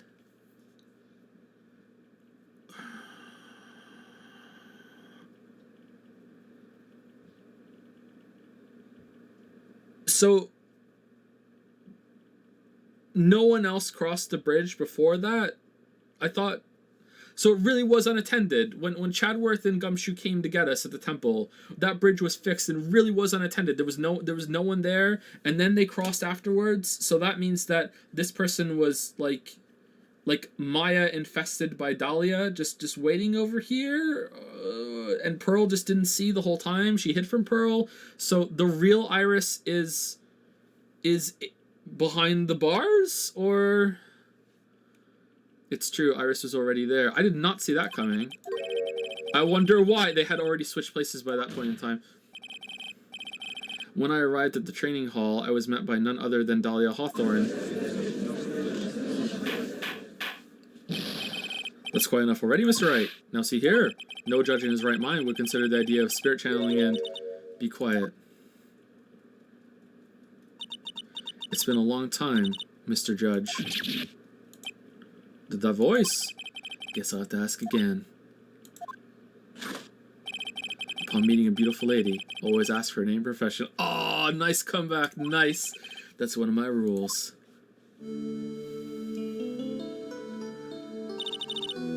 I'm annoyed by the hair, but okay. Dahlia Hawthorne, and my current profession, permanently retired. Ha, so you're not going to bother hiding your identity anymore, huh? Why should I? After all, I'm dead. There's really nothing you can do to punish me. What is going on here? Dahlia Hawthorne. I never thought we'd meet again, and I never thought we'd meet like this. But this time, I'll end it, for her and for myself.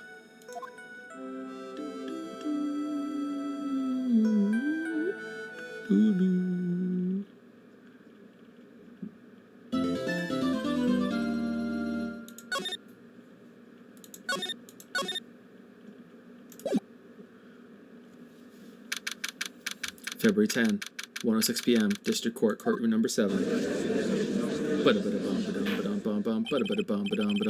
Now then, let's continue where we left off, shall we? Well, witness. Alright, technically, it's a new person on the stand, right? Well, it's the same person, but now the mask has come off. Here we go. Yes, how can I help you, Mr. Judge? Well, it seems that if we're to learn the truth, and you really are from beyond the grave, fuck the trial. I have a lot of questions about the afterlife. It just seems inconsequential right now. Tell me what happens. We'll need to hear your testimony. Oh, yes, we still care about the trial. Okay, all right, I have no problem with that. But when you've seen what I have, sometimes the truth is better left unknown. In any case, let's hear your testimony. Tell us about the plan that was carried out that night.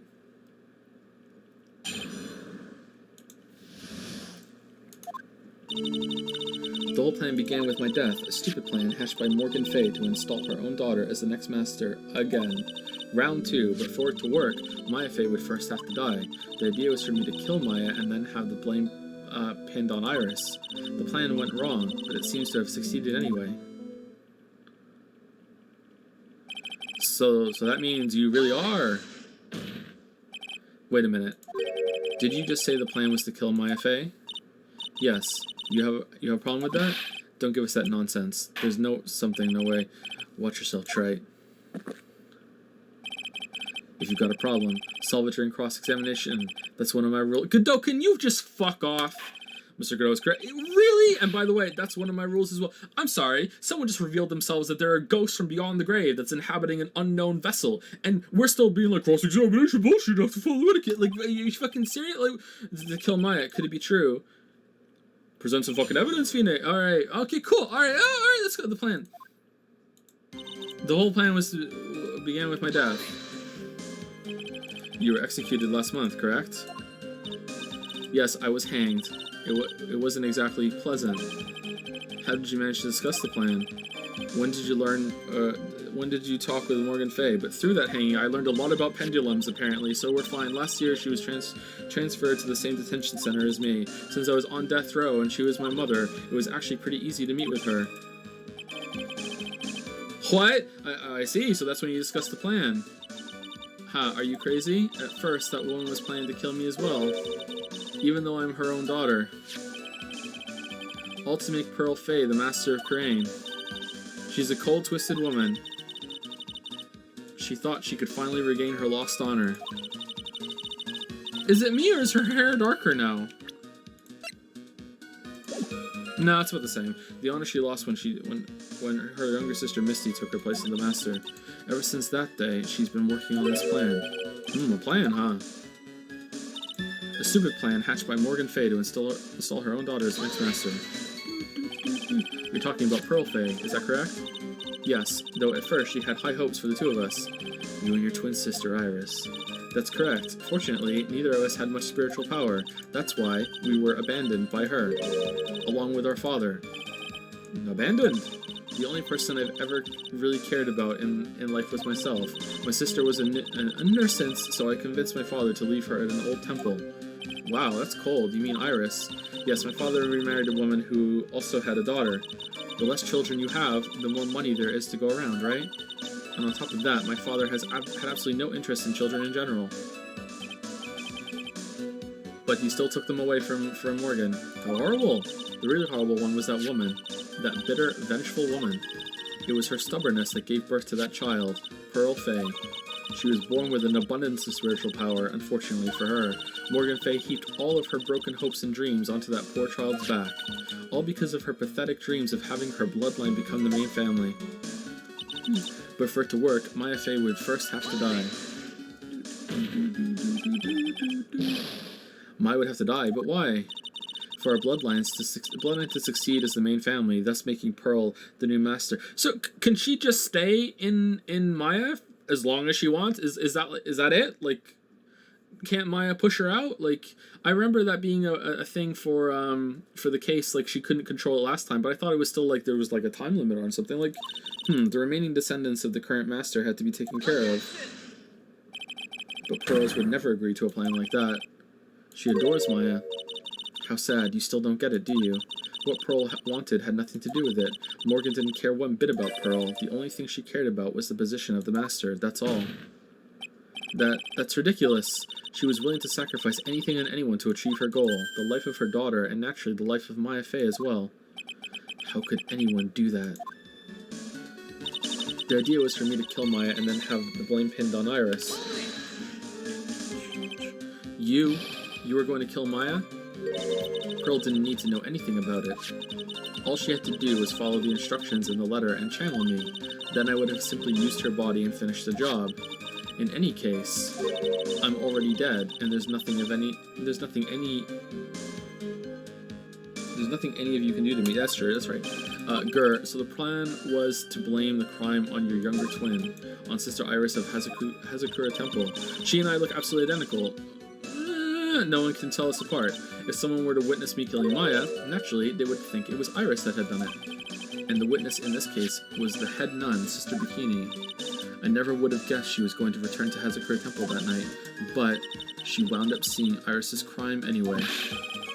But why did you want to pin the murder on Iris in the first place? She's your twin sister, isn't she? Twin sister? Don't make me laugh. She's nothing but a backstabber. I couldn't care less about her. Backstabber. If it wasn't for that pesky lightning bolt, we would have got away with it too. Oh, please have Mia be the one that made the lightning bolt appear from beyond the grave. Please. No, but then she just would have prevented the murder. No, that can't be it. You just don't understand. You never will. Anyway. The plan went wrong, but it seems to succeed anyway. You think the plan was a success? You heard me. Just as that woman had hoped. Maya Fay is dead. Phoenix, I think if you do a round of thinking time, you can prove this wrong right now. Now the title of Master will pass on to Pearl Faye. That's absurd. Maya is just sleeping. She's just trapped inside the sacred cavern. Phoenix? Really? You're as foolishly optimistic as ever, aren't you? My darling Feeny. I mean, like, she could be lying. Yeah, that's true. She could be lying. Like, why believe her? Still, you should bring it up. Do you want to know the truth? Ever since we met, I've despised you. Your sniveling naivete and your pathetic faith in other people. I just want to know one thing. What did you personally think of Morgan Faye's plan? Oh, man. So when she told us when we were outside the psycho locks on the gate, let me tell you, she despised you. That was her saying, I despise you. Oh, that was like a big jab. Oh, shit, that's cold. Damn. She's so hot. I told you already, didn't I? It was a stupid plan. It had no point, no value other than fulfilling her own greedy desires. Yes, it was certainly nothing to be proud of. If that's how you feel, why did you help her carry it out? Why did you do it? Why would you kill Maya? You may not understand it, being the kind and gentle soul that you are. You may not be able to appreciate why someone like me would help a woman like that. So then tell me, why? Isn't it obvious? I'm not like that woman. I only act in my own self-interest. The reason I helped her was for myself, for my own personal satisfaction. What did you say? So this woman, Dahlia Hawthorne, she had her own reason for wanting Maya dead? Do you understand now why I would kill my Faye, what my goal was? Alright, so I feel like this is the last one we press, right? Obviously, it's because you were helping Morgan Faye. Helping, don't make me laugh. From the day I was born to the day I died, I never helped anyone. I lived for myself, and in the end, I died for myself. I thought that was obvious. Even when I was a toddler and my sister asked me to pass her a toy, I said no. Fuck you, Iris. Go get it yourself. So she wasn't actually cooperating with Morgan. She was just using Morgan and her plan so she could accomplish her own goal. All I wanted to do was kill Maya Faye. That was the only way I could think of to get revenge. Revenge? It looks like I have no choice but to present that piece of evidence. I can't believe it. She meant to kill Maya. I've got to keep a cool head, and I need to get more information out of her. It's the only way to understand this plan and what she was after as well. Okay, what are we presenting?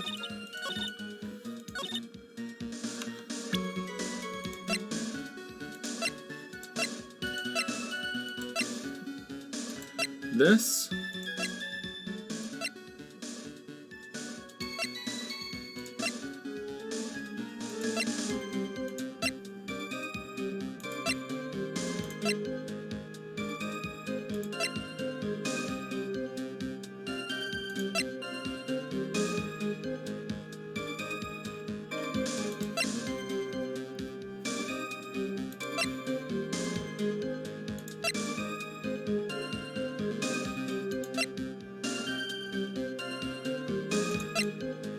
That Maya was written on here? This seems kind of vague.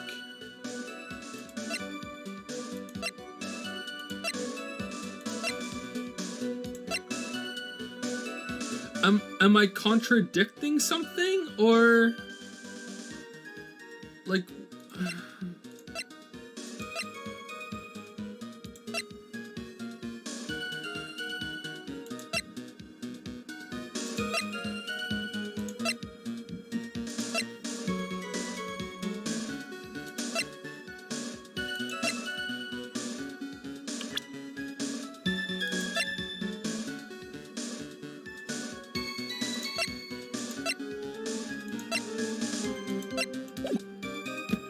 I don't know, chat.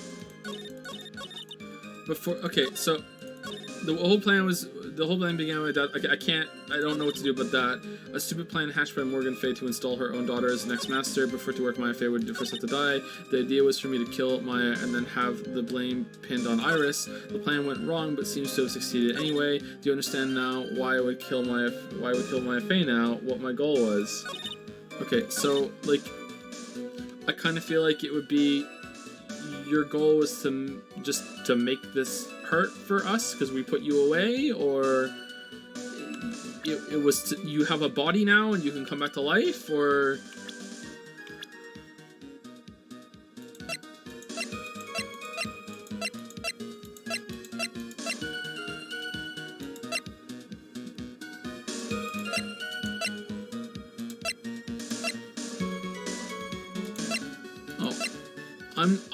I'm not here. I was gonna say you wanted to hurt me, but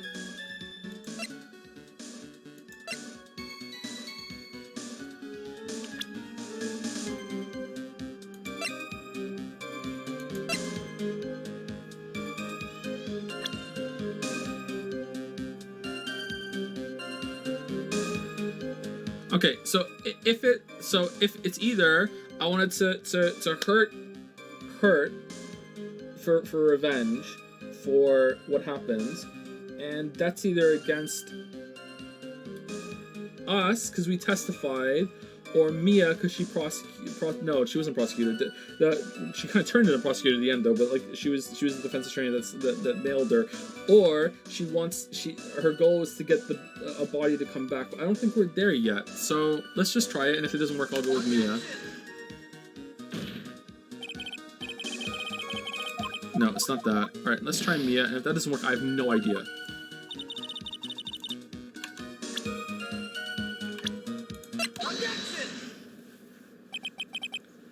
Could it be that your actual goal had nothing to do with Maya Fey herself? As I said, none of you have the power to punish me anymore, because I'm already dead. Well, I had the same problem, you see. You can't punish the dead, and you can't take revenge against them. Yeah, this makes sense. You wanted to take revenge on someone. I was sentenced to die because of that woman, Mia Fey.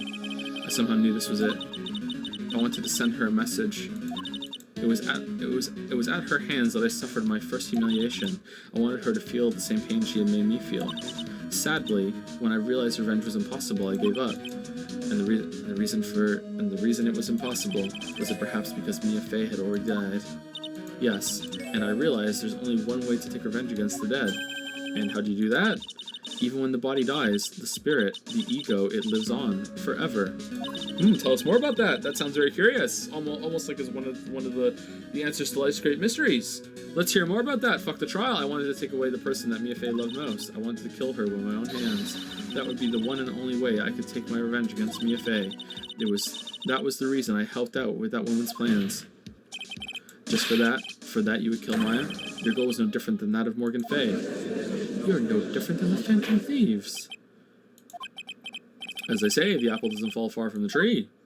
Starting to get worried about Pearl. What a cruel plan. Cruel, cold, and heartless. Humph. Don't waste your time preaching to the dead. I've already told you, there's not a thing you can do to me. Grr. That night. About 9:30 p.m., I materialized into this world. I quickly pinned my hair up and put on a demon-warding hood. Then I picked up the staff that was by my side and left Hazakura Temple. I picked up a spare, even though it was impossible for anyone else to have a spare, and we're just kind of glossing over that now. So, it was Elise Nim who channeled her after all. That ridiculous head nun never noticed a thing. She left Maya Fey at the inner temple and wobbled back, clutching her poor old back. What did you do then? That kid was easier to handle than I had hoped. I caught up with her in front of the stone lantern. Then I took out the dagger I got from the storeroom and...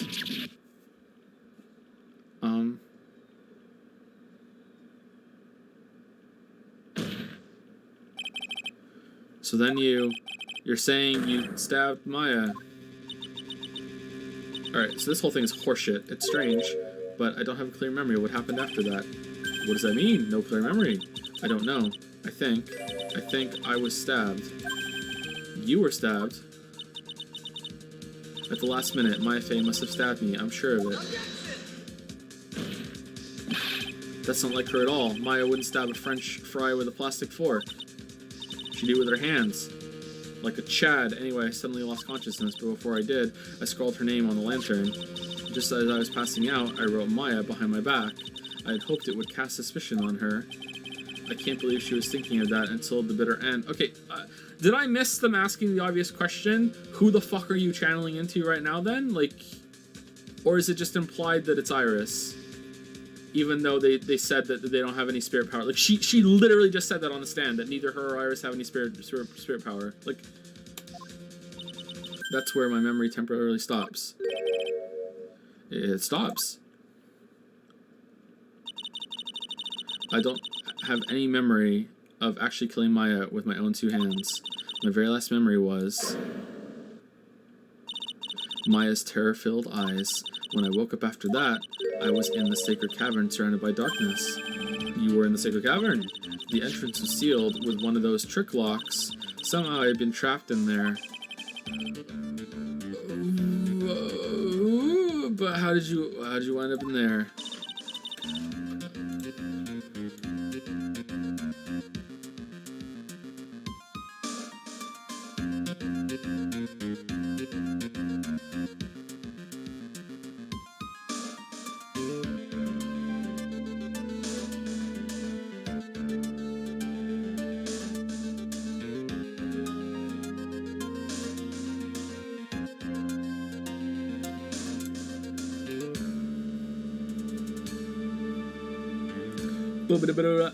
Thanks for 100 bits from Bouncy Bob.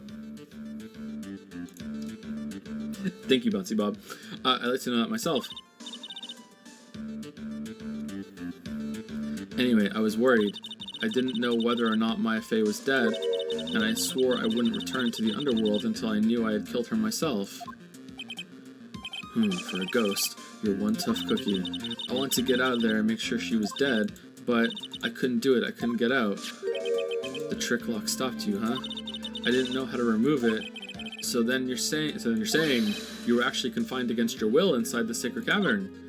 Yes. Oh, okay.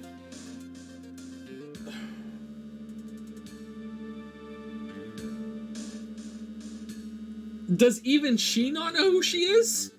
I wanted to get rid of that annoying lock as soon as possible, but it wasn't easy. I kept getting interrupted while I was working on it. Interrupted. It was early in the morning, but someone came into the training hall. How do you know how to open it? What? Who? Could it have been Maya? I thought the same thing, but I couldn't see. Why not? If someone had spotted me, I would have lost my chance to take revenge. So I made sure to hide myself well at the back of the sacred cavern. That morning, only 2 people could have gone into the training hall. Maya and Pearls. Pearls went there to cover the hanging scroll and gravy. Surely she just would have stayed inside there the whole time, right? It would have been warmer in there. Still, I finally managed to remove the lock, but I was too late. What do you mean by that? What do you mean by that? The flies had already started to gather. The bridge had been fixed and the police had started their investigation, correct? Naturally, I couldn't go out, so instead I returned to the cavern and put the lock back on myself. I realized I wouldn't get a chance to see Maya's corpse as I had hoped, and she knows how to open it now because she put it back on. But just then, Lady Luck showed up. Lady Luck. After that big earthquake, she showed up all by herself. The real Iris. She said she'd come to make sure the sacred cavern was all right, stupid girl. I came up from the sacred cavern and got a feel for the situation. Damn, the hatred, and I locked her away in my place. Just had these. They were in the corner. I had finally learned exactly what had happened. It was then that I learned that the plan had actually succeeded. Okay, so who channeled into Pearl and put her in the cage in the cave? Is it Mia or was it Misty? One of them channeled into Pearl and put her in there and put the lock on it. Had to be. It was then that I had learned that the plan had actually succeeded. So what do you mean your plan had succeeded? I had misunderstood one thing, you see. That night, the one that had summoned me, I'd assumed that it was Pearl Fey. Well, of course you would have assumed that. It was written in the instructions, but I was wrong. The person that actually called my spirit back was Misty Fey, the picture book author. What? Well, that's really the only possibility, isn't it? After I lost consciousness in the garden. it was her body that was left lying there.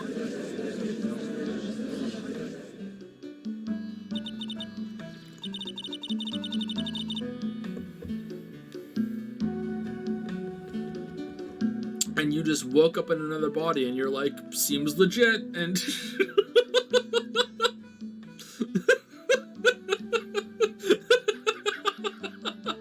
my family wasn't able to kill her with my own hands after all, so even so I made her commit the most vile sin a human can commit, and that is matricide, the sin of killing her own mother.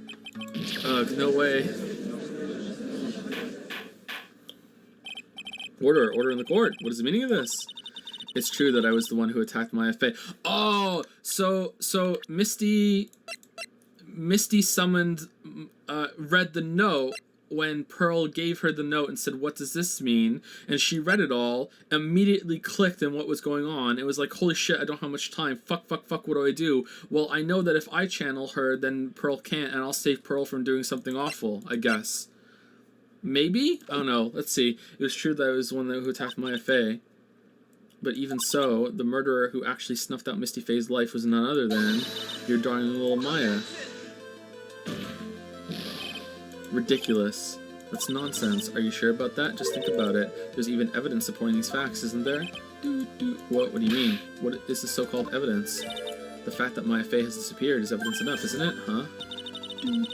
The idea that she's still in the sacred cavern is just ridiculous. She wasn't able to escape from the inner temple. That much is obvious. In that case, there's only one place she could be. Where? Do I have to spell it out? The bottom of the Eagle River. Where else? She must have tried to do that pendulum trick and fucked it up. Poor girl. Eagle River. Maya Fey killed her long-lost mother. Can you imagine the guilt she must have felt when she realized that? That's why she threw herself into the Eagle River. Most bodies that wind up in there are lost forever. Yeah, Nick survived. Maya could too. So, what do you have to say now? Feeny. Ooh, I feel like the sweating belies the seriousness of the situation.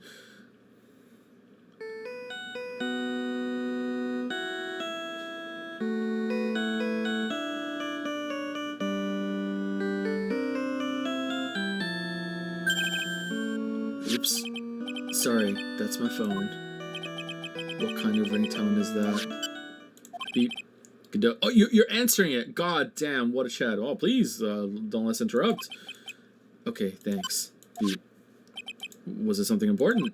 They just finished roasting my coffee beans, removing the locks from the sacred cavern. That's great. What about Maya? There was a woman in the cave. Was it Maya Fey? It was the accused, Sister Iris. Huh? Don't look so surprised. I locked her in there yesterday. I just finished telling you that. So, what about Maya? Where is she? Okay, I apologize if I missed something, okay? But I'm getting really fucking irritated that they're not saying, okay then, Dahlia, who the fuck do you think you're in now? Like, you fucking, like... You think Maya threw herself in the river and Misty's dead, and, like, do you not know that Pearls is walking around? Like, there's no one else found inside the sacred cavern. No, it can't be. I told you, didn't I? She's dead. No. No.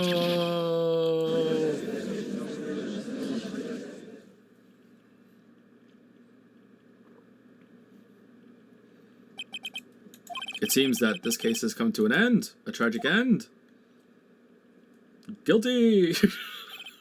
Sadly appears the killer of Misty Faye, also known as Misty Faye,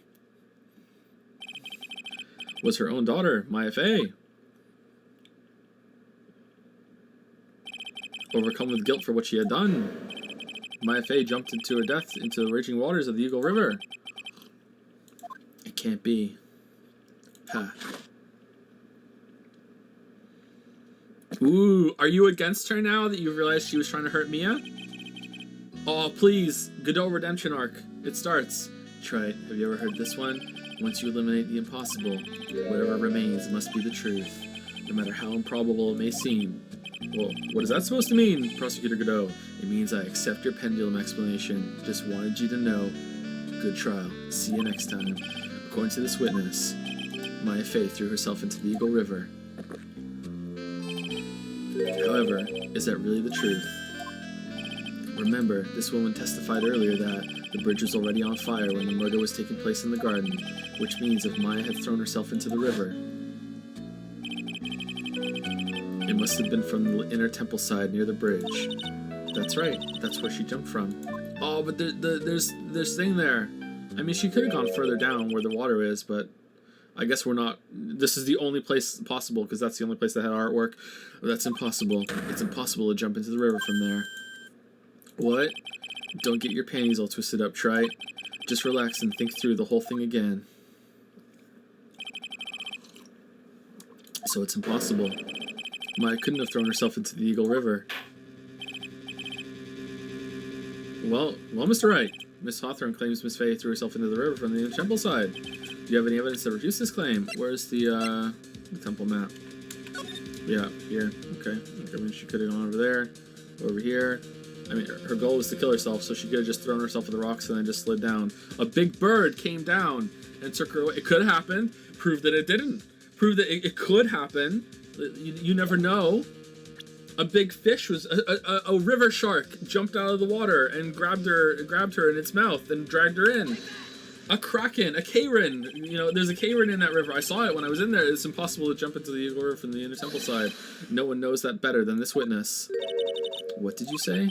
11 years ago. You jumped into the very same river. Just take a look at this overhead map. Damn, I really thought maybe like she did a bungee jump to survive that jump, and that's how she knew about the pendulum thing. But no, it's just complete horseshit. As you can see, below the cliff on the inner temple side is a big rock shelf. Oh, you're right. Yes, this is the avenue that we're progressing. Okay, she wouldn't have reached the river if she had jumped off from there.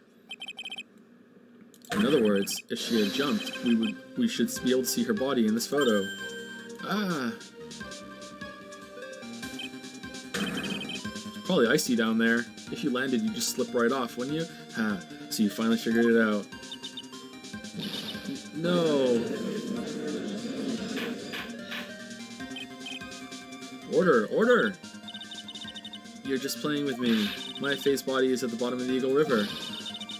There's nowhere else she could possibly be hiding. Miss Hawthorne, have you ever heard this one before? Once you eliminate the impossible, whatever remains must be the truth. Yes, just a few minutes ago. Got him! He doesn't even acknowledge it. Maya Fey wasn't inside the secret cap. We now know that she didn't throw herself into the Eagle River. Correct, that eliminates all the most likely possibilities. Now, although it seems improbable, there's still one other place she could be. What? What is this one possibility you were talking about? I'm just happy to be here, by the way. I lost track of this a long time ago. Gonna sleep well tonight. That's obviously a bluff. So where is her dead body then?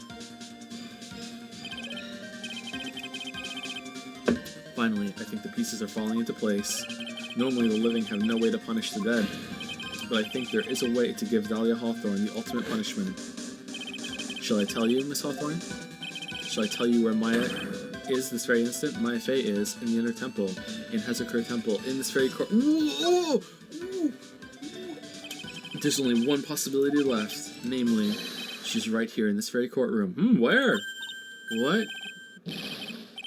You say she's here in my courtroom?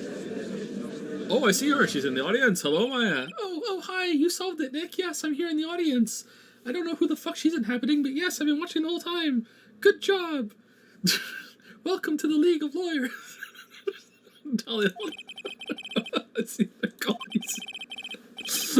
I misunderstood one thing, you see. So, there's one thing you misunderstood. What do you mean? Tell me something. At this very moment, who is channeling Dahlia Hawthorne? Why, that's obvious. It's Pearl Fey, that pathetic little sniveling runt. You're wrong. That pathetic sniveling little runt is actually right next to me. She's too short to be seen over the bench. She's been here the whole time. She's coloring. Pearls tried, but she couldn't do it. I've never failed at channeling someone. This is the first time it's happened. Isn't there any explanation for why you couldn't channel a spirit? It could happen if someone else was already channeling the same spirit. Someone called me before Pearl did, but who? Pearls even tried again on the day after the crime, but she couldn't do it. What could that mean? I think the truth is becoming clearer to you right about now. Am I correct?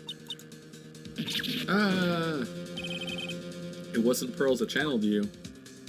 There was someone else who called you before she could. Okay, hold on. Didn't she already say that Misty Faye channeled her? Okay, I'm confused what it wants. Does it want who channeled now? Or does it, like, at the beginning? Or does it want who channeled at the end? I think it wants Maya. However, I'm a lawyer. No, that's not who. How can I come this far and still not get it? Pearls couldn't channel her, and Maya had disappeared. There's only one possible answer. Mr. Wright, you can mumble yourself like a wino in your own time.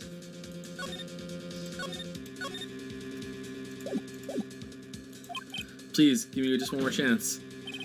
It wasn't Pearls that channeled you. There was someone else who called you before she could.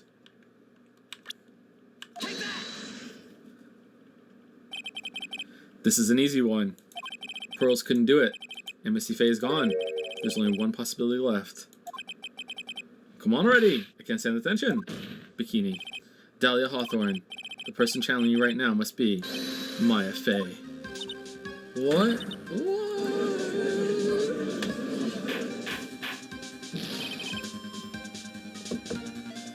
But how could that be?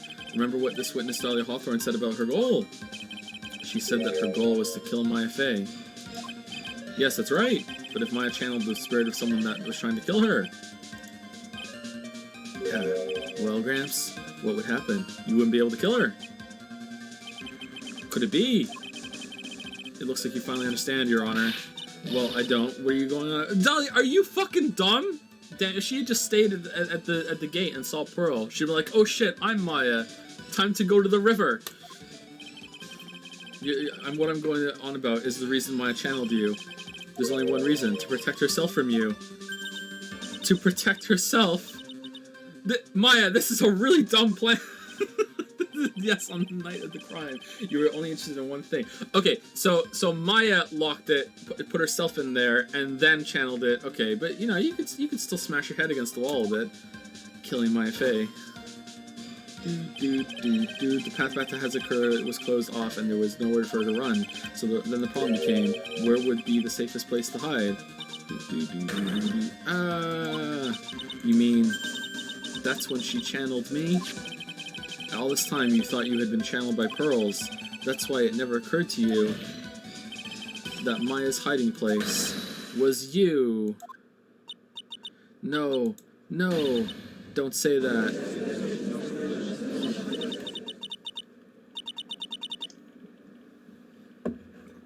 You're saying that I, Dahlia Hawthorne, was played for a fool by that little whelp. Okay, I'm a smidge confused about something. Let's wait and see if they go into it. I'm a smidge confused. All right.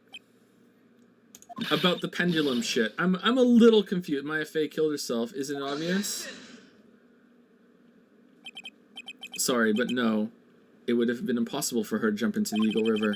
This was the only avenue of escape open to Maya, the only way that Maya could disappear from the inner temple. I don't believe you. A stupid little girl like that who has never been out in the real world, she could never have come up with a plan like that. Who could have ever given her such a brilliant idea? Well, me, of course. Whoop.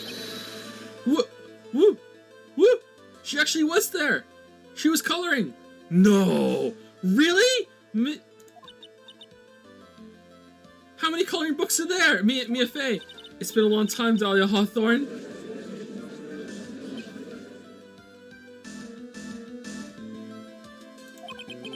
So it's true. It was you. Yes. Huh. You're something else. But what? What are you doing here? That hair. It's Pearls, right? Tell me something, Dahlia. I want you to think back to that night one more time. Okay, was Pearls down there coloring, or did Mia just like solid snake her way into the courtroom behind the bench and then jump up and was like, "It was me."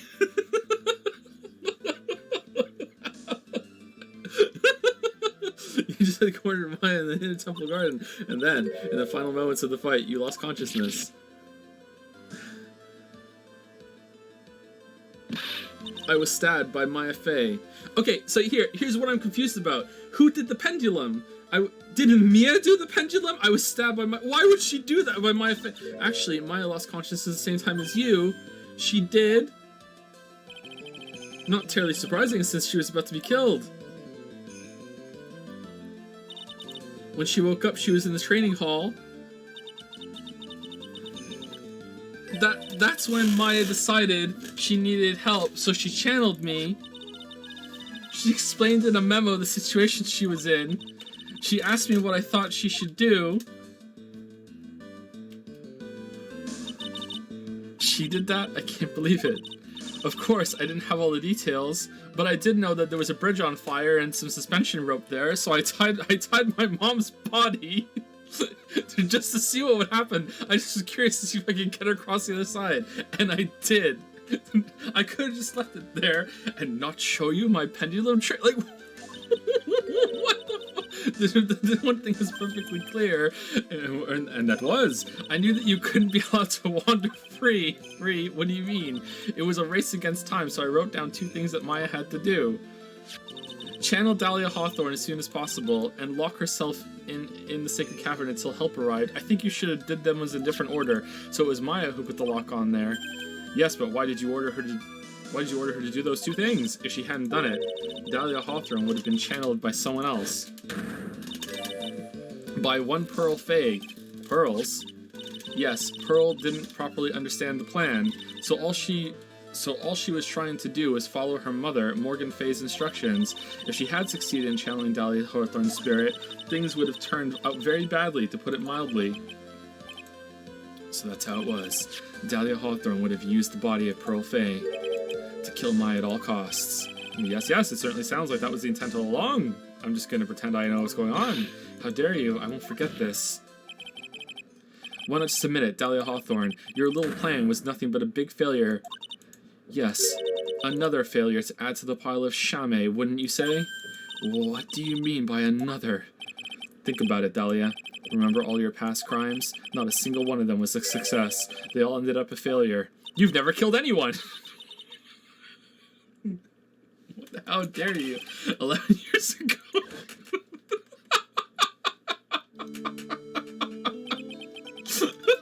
The fake kidnapping, your very first crime.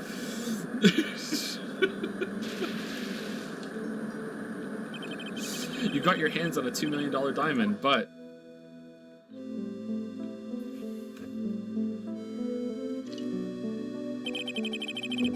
after Terry Falls escaped and went to meet with Valerie Hawthorne, the truth was exposed. Shut your mouth. That wasn't my fault. It was because of that stupid oaf of a prisoner and that weakling of a policewoman. And then, 1 year later, you tried to kill me.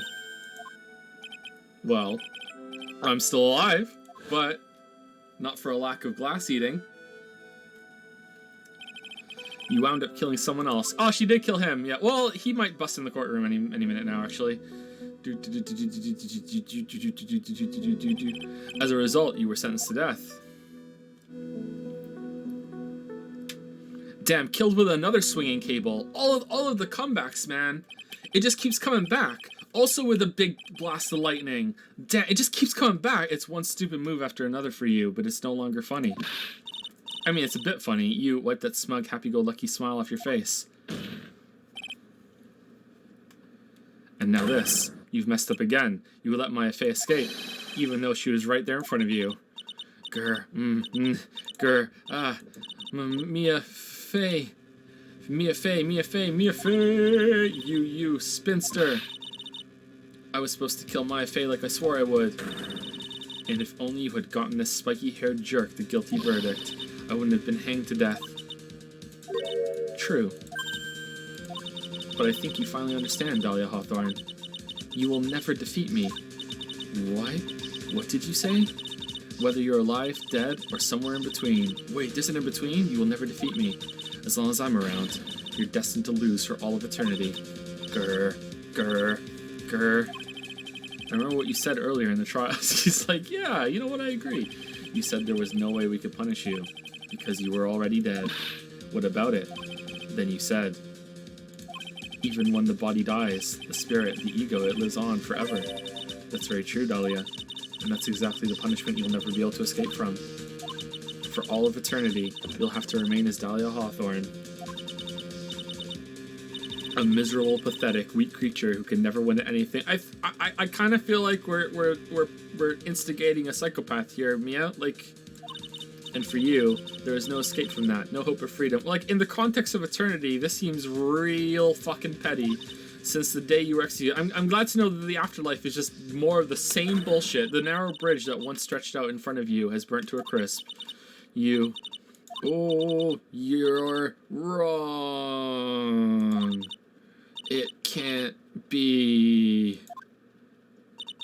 How could I lose to the likes of you? It no longer matters. I don't care whether you win or lose anymore. The only thing I want is Maya back. Is you to come out of Maya's body right now. The power of anime compels you.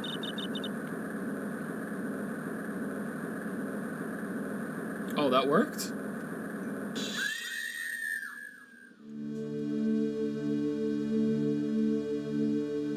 Now this is anime.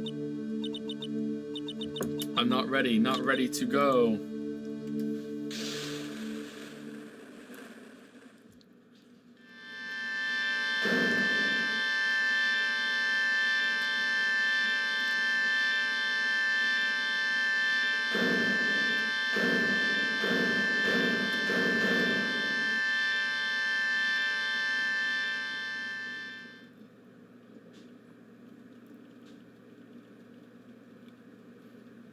Oh, her hair changed back. That's good. Nick. Sis. Oh, time for the Dutch to pass out. What just happened? Now then, I assume you are the real Iris. Yes, I was just rescued from the sacred cavern. Alright, let's commence the trial. Did you do it? I must say, you and your twin sister are indeed identical from what I can see. In any case, it appears that everything has finally been cleared up. Mr. Godot, what happened to Dahlia Hawk? Okay. Alright. Is this the end? Like, I feel like there's gonna be some story clearing up at the end. Who did the pendulum trick? Like, as far as I understand, the ghost of Dahlia was channeled by Misty Faye, and then Misty Faye and Maya had a fight, and then then after that fight, she like was dead, and she was unconscious, and she passed out, like, and then once she woke up again, she was in the cavern. Who the fuck did the pendulum? Mr. Godot, what happened to Dahlia Hawthorne?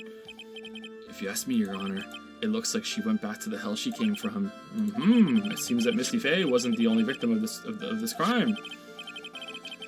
Maya Faye, as well as the young Pearl Faye, were also victims of this wicked and selfish plan. Chat says there's... I don't understand how there's more. Okay, let's just keep going. The tragedy of Medium Valley has finally come to an end, it seems. It would be best for everyone if no further attempt was made to channel that spirit again. Your Honor? Yes, what is it? About this whole spirit medium thing. It's almost weird how comfortable you seem to be with the concept now. Oh, that's because I'm not actually the judge. I'm a spirit being channeled myself.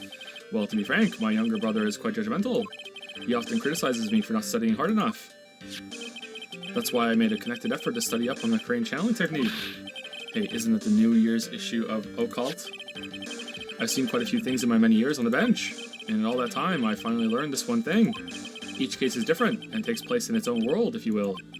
In order to fully understand that world, first we have to immerse ourselves in it completely. And that's where my brother and I used to differ. I never thought of it that way. Wait, what? At any rate, it's time to pass judgment in the case of Iris of Hazakura Temple. Objection! Did Mia leave? You're a little too fast with that gavel, Your Honor. What do you mean by that, Mr. Godot? This trial, it isn't over. Oh, what do you mean it's not over? That's what he means. What? What? Try it. Remember what Miss Evil Spirit said in her testimony. Huh? Dahlia's testimony? I caught up with her in front of the stone lantern. Then I took out the dagger I got from the storeroom and...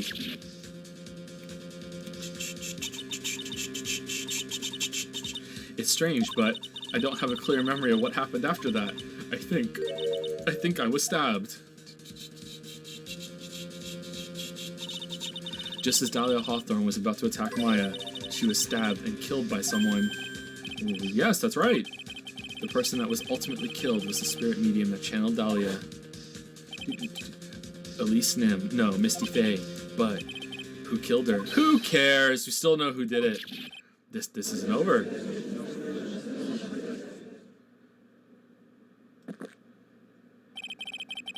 Unless someone else is found guilty, the accused is still on trial. We can't let her walk until there is evidence that proves her innocence. No way. But this court isn't prepared for any further testimony. I was just about to say that despite all the bullshit that went on in this case, that it actually had really great pacing, and it was paced really well, except for I think the second investigation went on a touch too long, maybe 20 minutes too long. I was just about to say that this was paced quite well, but no, wait, there's more. Like, okay, this better be good. This court isn't prepared for any further testimony. The prosecution is ready to call our final witness. Final witness? This one will clear up the whole mystery. The mystery of who killed Misty Faye. Indeed. We call to the stand Misty Faye. Is it really all right, Mr. Prosecutor? Of course it's all right, Madam Attorney. Very well then. Who is this final witness? Ha, isn't it obvious? There's one person who saw the whole event and will put the final dagger in this case. Someone who saw the murder take place. The very person who saw her mother killed in front of her own eyes. Mia. You mean Maya? You can't. Oh, Maya, you can't. She can't testify after what she's been through. I agree. We need to find the truth. The prosecution calls Maya Faye to the witness stand. Very well. But first, we'll take a brief recess. We'll have to wait for Miss Faye to recover before summoning her. We should really wait till tomorrow. She's been, like, in a cave, and once we receive the doctor's permission, we will proceed with the trial. Get the doctor on the phone right now. Hey, Trey, that's what I'm going to say to you, so listen up. What is it? I don't think much of you as a lawyer. It's always the same with you. You somehow manage to just squeak by without even a faint understanding of the case. Some beautiful woman always seems to come dashing in at the last minute to save you. You've got some nerve. But that's not going to happen this time. This time, you're going to have to do this by yourself. How about you come over here and have a fucking conversation with Mia? That's enough. This court is now in recess.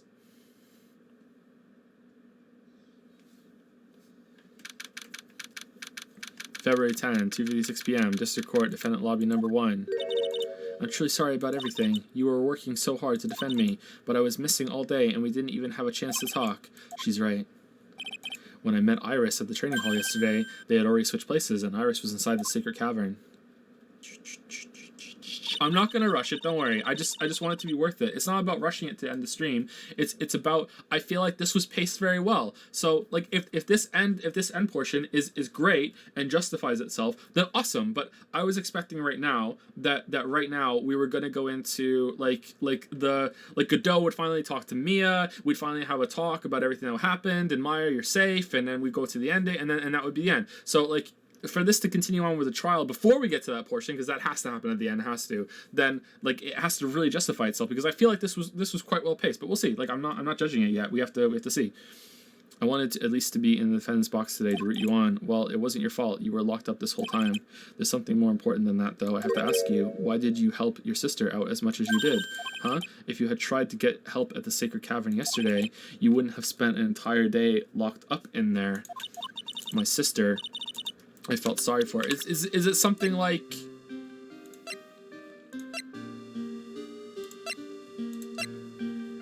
she's dead now too, and she was channeling someone, and someone was channeling her. Who was left to channel them, though? Who the fuck did the pendulum? My sister, I felt sorry for her. She was abandoned by her mother and never got any love from our father either. Yes, but maybe can she channel after all? But it was the same for you too, wasn't it? Yes, but at least I had Sister Bikini, who was like a mother to me. If only Dahlia had come with me to Hazakura Temple. I always loved her. Dahlia was always so smart, so strong. She never complained about a thing. That's why I promised her that I would help her. Are you talking about the fake kidnapping case 11 years ago? Yes, I wanted to be useful to her in some way.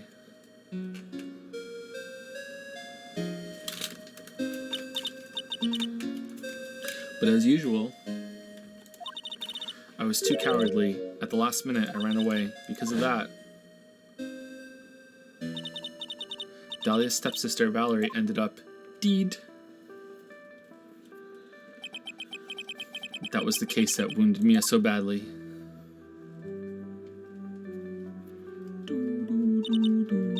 But things didn't end there, of course. Some people suspected that my sister was involved in the murder. Some people, you must mean, yes, 2 defense attorneys, Mia Fey and Diego Armando. After poisoning Mr. Armando, who was getting too close to learning the truth, Dahlia even tried to kill the person who had unknowingly hid the poison for her. The poison for Armando. Armando's poison. You. That's right. Iris, there's one more thing I have to ask you. Yes, what is it? On the night of the murder, the person that cleaned up the corpse of the victim, Elise Naxim, was it really you? Yes, it was me. That night, after I rang the lights out bell, I went back to my room. At around 10:30, I received a call on my cell phone. You have a cell phone? Beat, there's a problem. Come to the inner temple right away. I got on the snowmobile and headed for the inner temple, but... Oh no, the lightning strike. The path to the inner temple was cut off, right? Exactly. Beep. We can't just leave the body here. Quick. Pendulum effect. I know what you're doing. So you've got to do exactly what I say. Got it?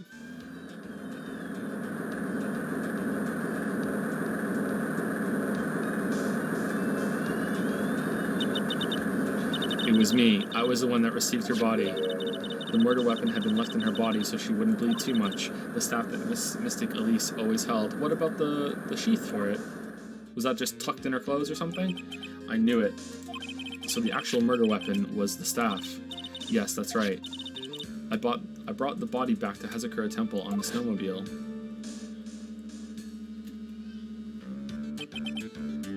But why? Why did you alter the body? I didn't want anyone to know that the staff was the murder weapon. I didn't want to leave anything that would lead back to Misty Faye. So I dressed her in a robe and stabbed her with the sword. I wiped the blood off the staff's blade and left it next to her on the ground. Iris, just tell me one last thing. Tell me the name of the person that called your cell phone. The real killer. I'm sorry, Mr. Wright. I can't do it. I can't say who did it. I see. Victim staff updated in the court record has a sword hidden inside the actual weapon used to murder the victim. Defendant, yes, the judge is calling you. It actually was Maya. She's going to prison. Best ending ever. He wants you to see you in his chambers. The last line will be, Nick, do you think they have burgers on death row? Boom, dun dun. What a powerful, confident, brave ending to end on that sour note. He has some questions about Dahlia Hawthorne. All right. Well then, I'll see you later. There's something I want to tell you. Oh, okay. Something she wants to tell me. Love you. So it's true. Iris cooperated with the real killer. Maybe even from the very beginning. Phoenix. Mia, how is Maya doing? Physically, I'm not worried. She'll recover completely. But emotionally, she's been hurt very badly by this case. I see.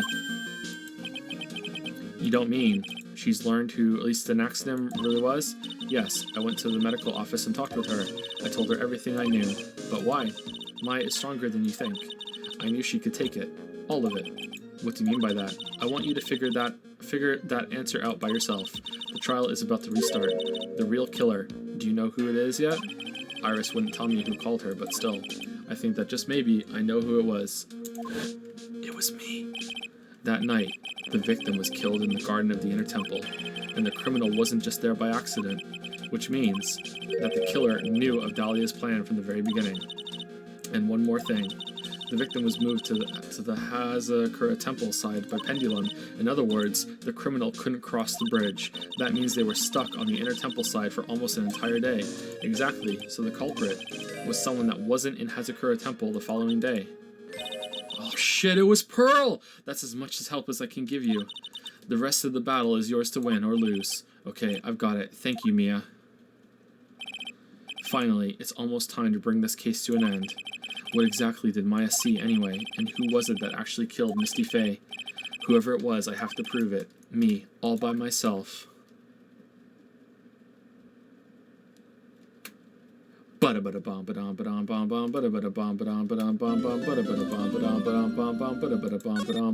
How is this still going? February 10th, 3:36 p.m. District Court, courtroom number 7.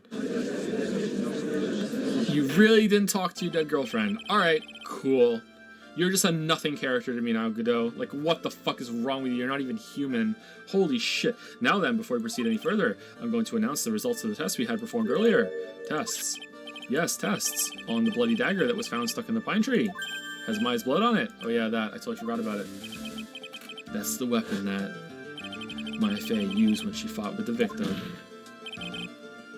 So what are the results? Was it the victim's blood, or due to time constraints, a full test wasn't possible? However, there's one thing we can say with certainty. It's Fey blood.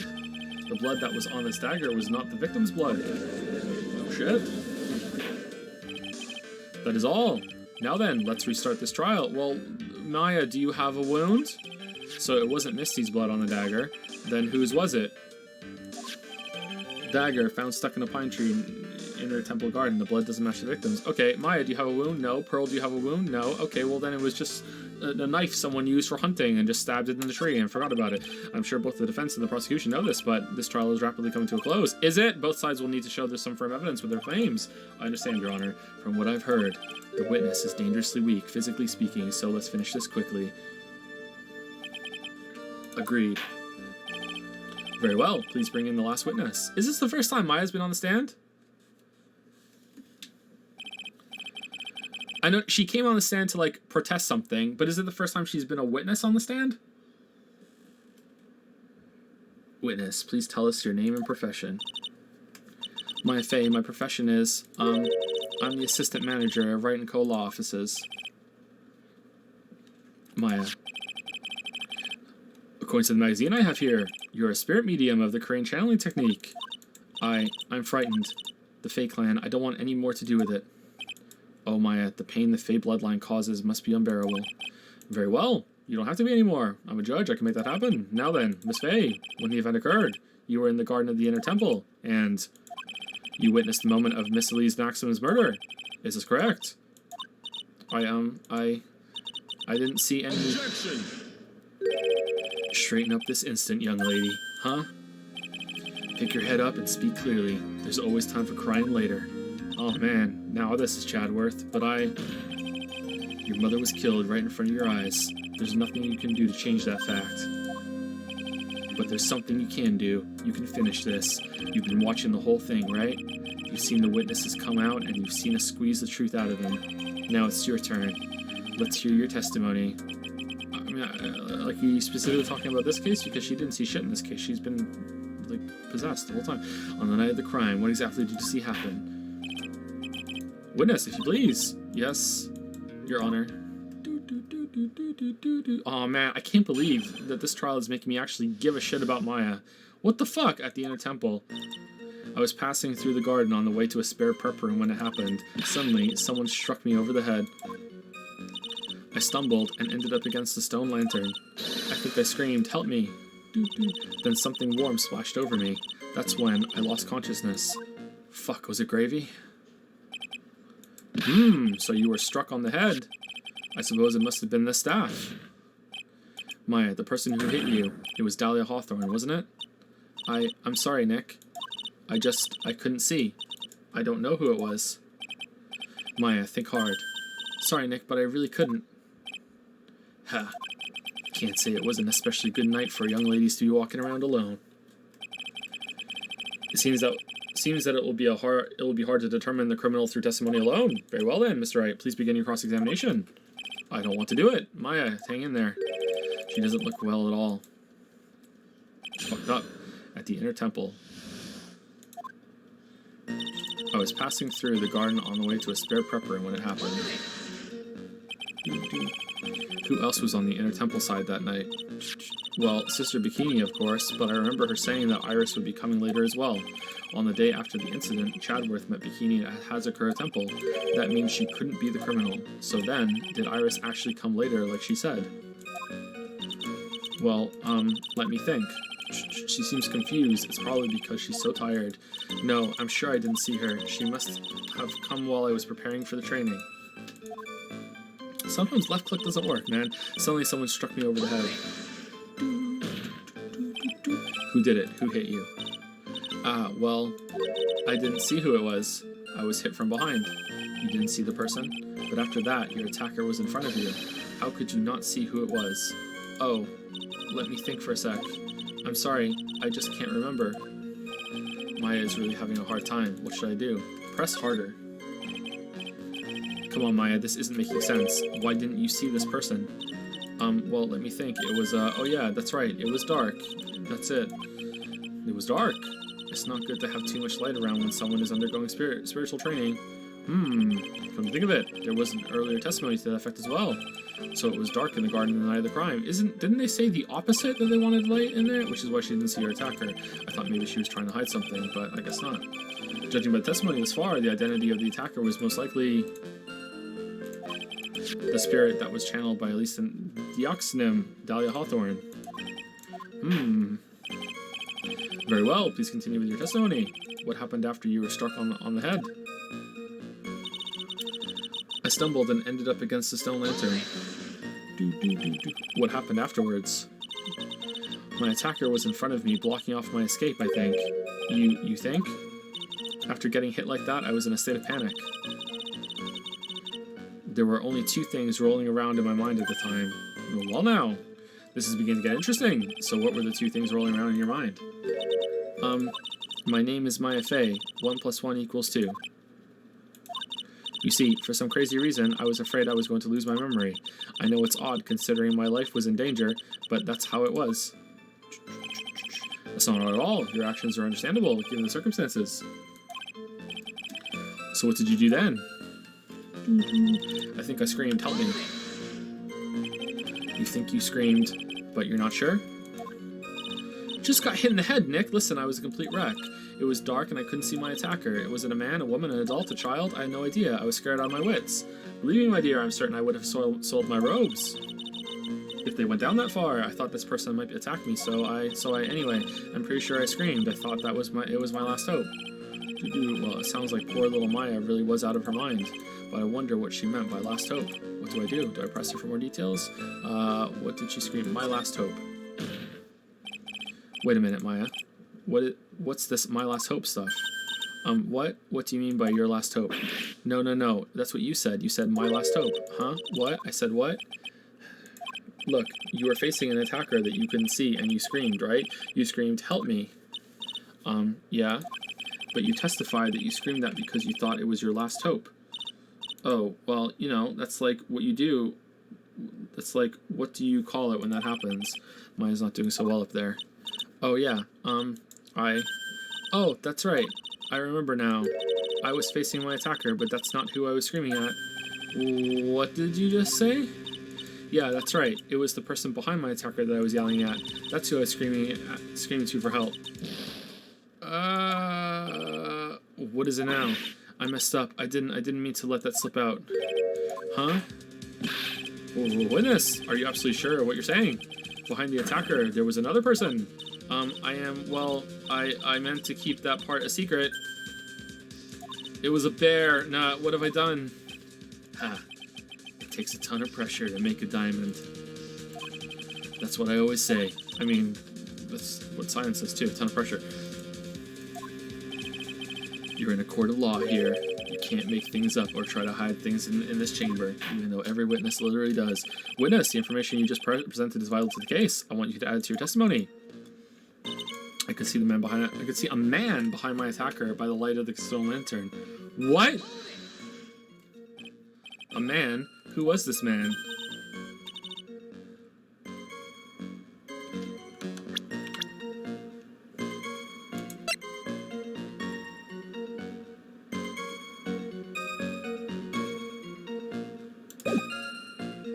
Well, you see, I couldn't see. You couldn't see. She used this excuse twice now. Well, you know, lantern light isn't very bright, but I saw a red light. Lantern light, did you say? There's a great big stone lantern in the garden. They always light it when the acolyte is there for training. Hey, you know what they say, under the lantern, darkness reigns. So I could see the person that was further away, but not my attacker, who was closer. Plus, there weren't any other light sources in the garden at the time. Then something warm splashed over me. You don't mean, was it... I didn't know it at the time, but I think it was probably blood. Is she saying that's when Mr. Naxnim, who was channeling Dahlia, was stabbed in the back by the killer? At that moment, I was paralyzed with fear. I was just sitting there in the snow. I'm sure blood got on everything around me. That's when I lost consciousness.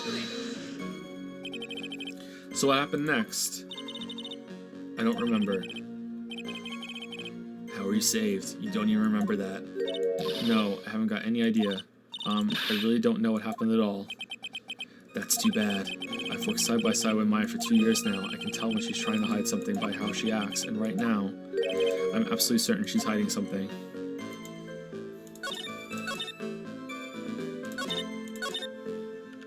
Okay.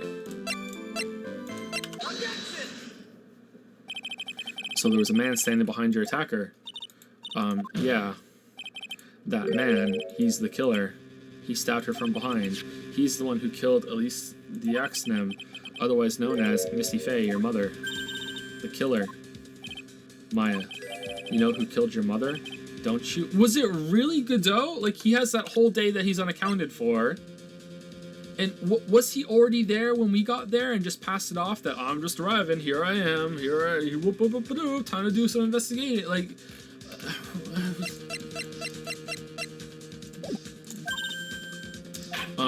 what is the meaning of this, Mr. Wright? To be frank, Your Honor, I think she is in shock and quite confused. That's why she hasn't noticed the huge problem with her testimony. Huh? What do you mean? What problem? Maya, on the night of the crime, that stone lantern was out of commission. Huh? What? It's true. There was no light anywhere in the garden that night. No, I swear I saw a light, a red light. 3 lines of red light. Order in the court, Mr. Godot, explain this. Add the pureness of milk to the perfect clear darkness of coffee. Stir. That is the state of the witness's mind right now. A cup of café au lait. Café au lait? Is that even legal? No, that's what makes it delicious. Mr. Tright's words are the milk and you are the spoon. Your Honor, I'm a spoon. I'm no spoony bard, I'll have you know, but I do like the spoon. Big or little, you must have noticed too, Trey. This witness's mental state is highly unstable right now. It's not hard to understand why she would make a little mistake like that. Sorry, but that's not going to cut it. What did you say? If there was truly no light in the garden, then there's a fatal contradiction in the witness's last bit of testimony. Nick, may I recall the witness's statement about her attacker? She said that she didn't know if it was a man or a woman, an adult or a child. And yet, the witness could describe a person that was standing behind her attacker, and she quite clearly described him as a man. In other words, that would have to mean that Maya actually saw our mystery person. Nick, I think we should let this go, bro. I don't think that the judge is actually gonna convict Iris, alright? I feel like maybe we should let this one go. Maybe stop picking at the scab, despite it being so dark that she couldn't see the face of her own attacker. No.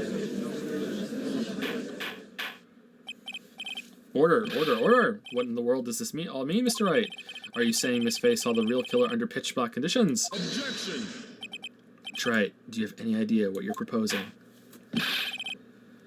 How could she have seen in the dark? There was no other light source at the scene.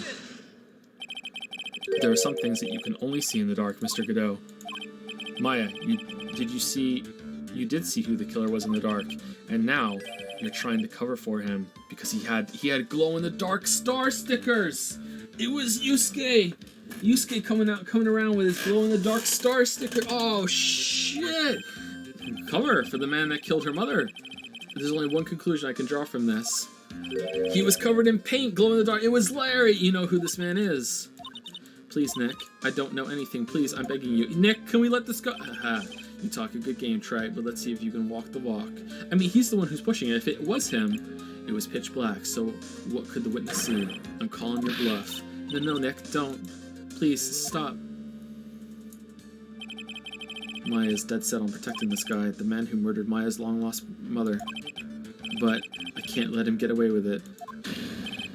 I'm a lawyer, an officer of the court. I'm here to find the truth. Alright, Mr. Wright, time to show us what you got. Who is this person that you say Miss Faye saw in the darkness? It was me! I mean... Really?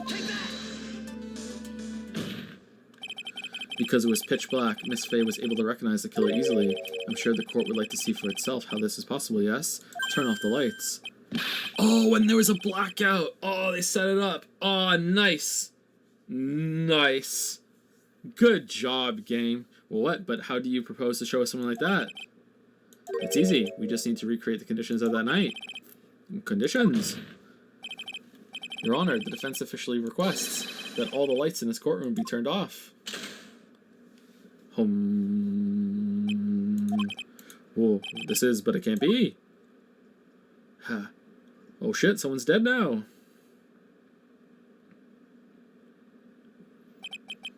That was a nice bit of deduction. Try.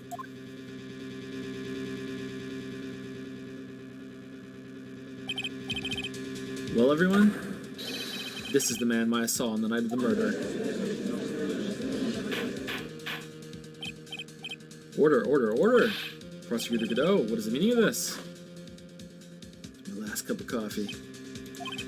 Surely you must be shocked to hear yourself accused of such a thing. Why aren't you denying it? Ha. Your Honor, you're asking the wrong person. What do you mean by that? If you've got a question, ask the witness. That's one of my rules. Well, Maya, how about it? What you saw that night? Was it 3 glowing red lights? No, Nick, it was 4. There are 4 lights. Well, witness, answer the question. You're wrong. I never saw that. Maya, I thought the person that stabbed my mother was a man, for a totally different reason. What? Glow-in-the-dark codpiece. Stop your chattering, Your Honor. Chattering? If it's worth asking, ask the witness. That's one of my rules. Alright.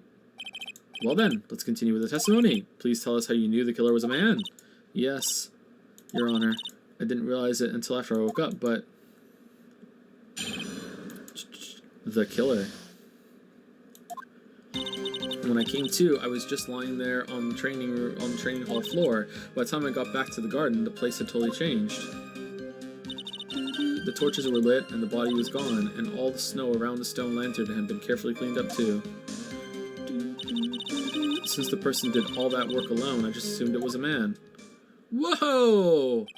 What the fuck? So it was after the crime took place that the witness came to think the killer was a man. Yes, that's right. I'm sorry, Your Honor. No need to apologize. It is as Mr. Godot said. You're utterly exhausted. It's only natural that you would devolve into sexism when you're confused.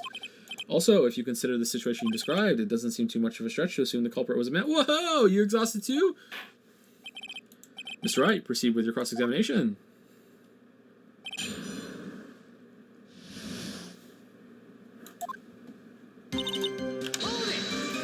You're supposed to be sexy judge, not sexist judge. So you lost consciousness when you were in the garden, is that right? Yes, I think it happened when the victim was stabbed. So then the person that carried you into the inner temple, it could only have been the killer. That's what I think too. So the killer carried Maya into the inner temple. Doo-doo. By the time I got back to the garden, the place had totally changed. Doo-doo. Doo-doo. Naturally, the killer must have done it right. Yes, I think so. But why would the killer tamper with the crime scene like that? There must have been something that the killer desperately wanted to hide. I don't know. It looks like she doesn't have enough confidence. I think we need to gather some more information before I ask her again. The torches were lit and the body was gone. So he cleaned the crime scene and did. Oh, that's why he was so upset about the red lettering on the lantern, because he couldn't see it. Oh, that must have been so fucking frustrating that his condition caused him to miss that. Fuck. The torches were lit. Yes, that's how I noticed that the whole scene had changed. I'm going to say it was the killer who lit the torches. I mean, who else could it be? The killer probably lit them, since it'd be impossible to do any cover work in the dark. However, if that's true, there's one thing that still bothers me. Why did the killer go to the effort of moving the body? That's true. It's hard to see how that would be of any advantage to the killer. Look at that. Why did you push this? It was done. We were about to say it was fine. Why would you push? The only one who would want to gain anything from that would be the only person that was at the inner temple, Maya. Very well. Let me hear some more about the condition of the crime scene. And all the snow around the stone lantern had been carefully cleaned up too. So you're saying the killer cleaned up the snow? It did look really odd. The snow was removed in an unnatural looking rectangular shape around the lantern. Yeah, why didn't you just clear more of it? Why make it look so obvious? There were a lot of shovels around the inner temple, and they're all really heavy, way too heavy for me to use. An odd fellow indeed, this killer. Why on earth would anyone want to take the snow away? Well, there's one thing I can think of. Didn't you say that a lot of the victim's blood sprayed onto the snow, even though it was a point that the blood didn't come out because the knife was still in it? Yeah, the area I collapsed in ended up being splattered. In other words, the killer's purpose was to hide the bloody snow. I think that's the most reasonable explanation. Perhaps. However, there's something that's bothering me. If the killer just wanted to hide the snow with blood on it, there was no need to remove that amount. That's true. He could have scooped up just the snow that was stained with blood. It looks like there are some mysteries behind this issue. The rest was covered in gravy, but I think this will help explain them. Since the person did all that work alone, I just assumed it was a man. So you're saying that you never saw the killer, right? Yes, but earlier you very clearly stated that you saw a man behind your attacker. Nick, I'm sorry. The killer certainly went through a lot of trouble, moving the body by pendulum, manipulating the crime scene. But for what purpose? Why do all that? Maybe Maya knows more than she's letting on. When I came to,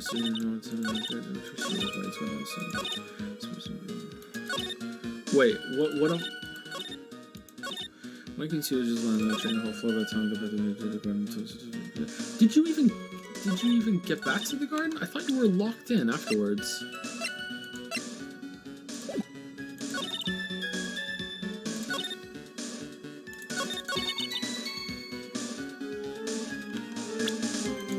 The blood on it?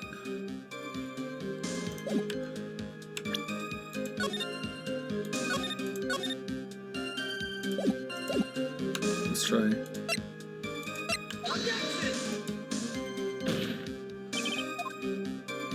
Yeah, I didn't think so, but good to try. Good to try. Alright. We have to say scum because we're so low on health. Not that we didn't say scum before. When I came to, was just lying there on a training hall floor. By the time I got back to the garden, the place had totally changed. The torches were lit, and the body was gone. And all the snow around the stone lantern had been carefully cleaned up too. Since the person did all that work alone, I just assumed it was a man.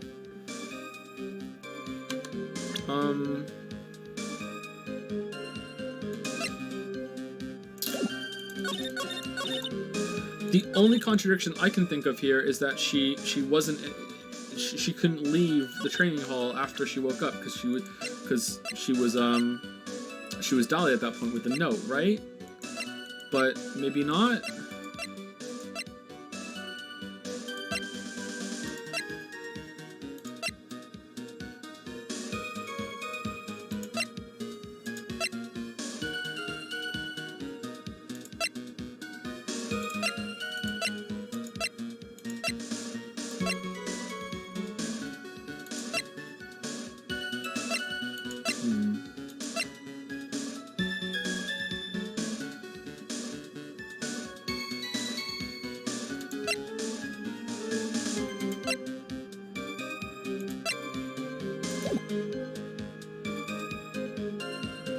Following get back to the garden, the place slowly changed. Torches were lit, and the body was gone.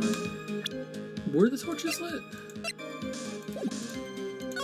And all the snow around the stone lantern being carefully cleaned up too. Since the person did all that work alone, I don't know. I don't know what it wants from me. I'm sorry.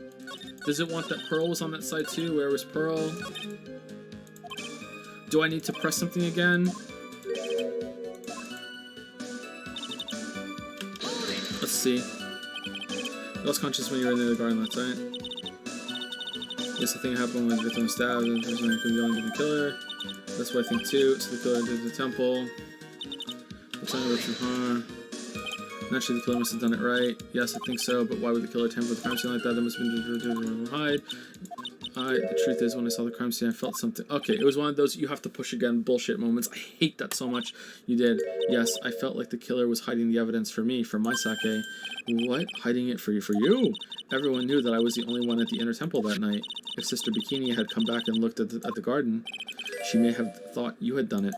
Okay, so Godot is clearly, you know, covering for Maya because out of respect for Mia and everything, and that he like maybe he's just proving that Phoenix is inadequate, or maybe I don't know if it goes that far because he hates Phoenix so much. But what I don't understand is why is he pushing this? Like this was over. Why is he trying to get convicted? No, she definitely would have thought so. And you're saying that's why the killer cleaned up the crime scene to make it look like nothing had happened. Yes, I'm sure of it. Well, that's certainly an important piece of information. I want you to add that to your testimony. Yes, Your Honor. It was for my sake. Okay. Did it for your sake? Well, if the body and the blood hadn't been removed, I would have immediately been a prime suspect, right? Yes, I suppose that's true. Yeah, and if that happened, the body would have caused some other problems too. If a real identity had come out right then, it would have been turned terrible. Okay, but the blood was still on there. So I think that's the refutation, and it's like, well, why wouldn't you clean up the blood? It's like, well, because you can't see it, as we found out earlier. Master Crane killed by her own daughter. I don't think Maya would have been able to handle it. But still, it's rather difficult to fathom the killer's motives. What reason is there to go through that much trouble to protect you?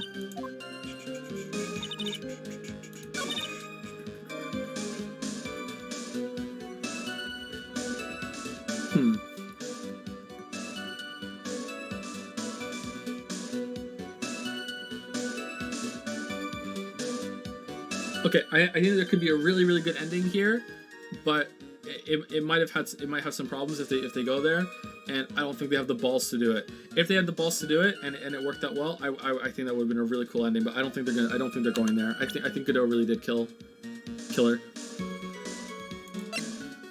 My idea would be that Maya actually did kill her and doesn't really remember, and Godot is taking the fall for this, so Maya doesn't have to live with the guilt of killing her own mother. That Maya actually did do it, and Godot is pushing this so hard, so Maya thinks it wasn't her, and he's gonna be like, no, I did it, and to save her from that. But I actually do think Godot did it. The body released the next time was carried all the way to the Hazakura Temple's courtyard. Then at the garden, the real scene of the crime. The snow that we suspect was covered in blood that was scooped up and removed. It's reasonable to believe all this was done in an attempt to hide the true crime scene. However, there's still one matter that seems somewhat odd. Oh, and what would that be? You must have figured it out by now, Mr. Godot. It's the message written in blood on the lantern. It was written very clearly on the white stone lantern. Maya. If the killer was so motivated to protect Maya from suspicion, then why didn't they wipe the writing off the lantern? Ah! Oh, you're right.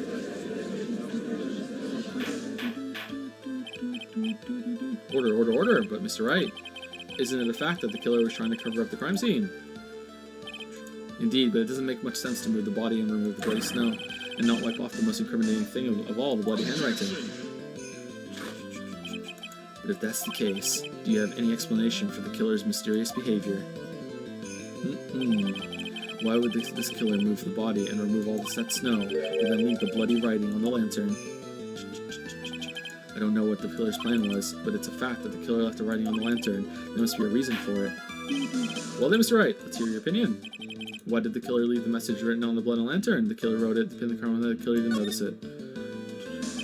Prosecutor Godot, early in this trial, you gave me some good advice. Once you eliminate the impossible, whatever remains must be the truth. Maybe you're not as dumb as I thought. The real killer wanted to disguise the fact that a crime had occurred there. If that's the case, they wouldn't have left the bloody writing on the stone lantern on purpose. Therefore, it must mean that they didn't notice it. But that doesn't make any sense. The torches were all lit and everything. There's no way any normal person would miss something as glaring as that. You're right. There's no way any normal person would. What are you trying to say, Mr. Wright? There's only one person involved in this incident. That could fly. Who could have missed seeing the blood? Oh, rather, yeah, that's true, yeah. And who would that be? Who was the person that could have failed to notice the bloody writing? Okay. I feel like maybe this moment would be stronger if we hadn't just done that last time. Mr. Godot, this is what you said yesterday. My eyesight's pretty messed up. Even with these huge goggles on my head, I still can't see everything. Still saw them fighting in the dark, though. You can't see everything. Is that correct, Mr. Godot? This lantern was submitted as evidence today. I would like the court to think back to the moment it was first presented. This lantern. There's something written on it. Why? It's written in blood? Humph. Nonsense. This lantern. It's clean as a whistle.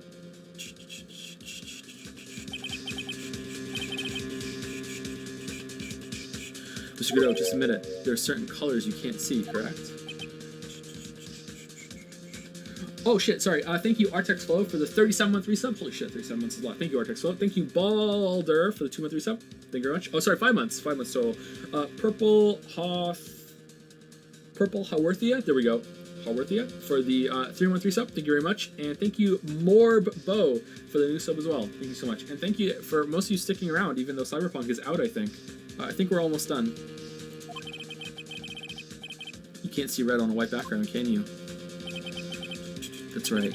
We went through this once before, during the poisoning case at Tribulations. This is the apron the delightful Miss Bird was wearing at the time and somehow spilled coffee. There's something still bothering you, Mr. Godot. Why do you have not explained the bloodstain in the car? Okay, I really like how that had nothing to do with that case, and yet it still was here because they set up all these details from the last case. Okay, like this case has a lot of bullshit, but there's one of the things that impresses me the most about story construction is when writers have the forethought to put details in early that set up that have payoff way later. You know what I mean? Like that, and they made it a good moment too. They made it like, whoa, okay, well, how did you not see it? They made it kind of pass off as funny. It was a little intrigue. Is it ketchup? Is it blood? You know what I mean? Like I really like when they do that. And this is pretty cool how they set up a lot of things with Ludo throughout the whole entire game. A lot of things are coming back. It's neat. Bloodstain. The bloodstain. What bloodstain would that be? Don't play games, prosecutor. The blood-colored stain that's near all over the apron. That's ridiculous. No one told me anything about a bloodstain. You'll love One Piece then? Nah. You could see the coffee.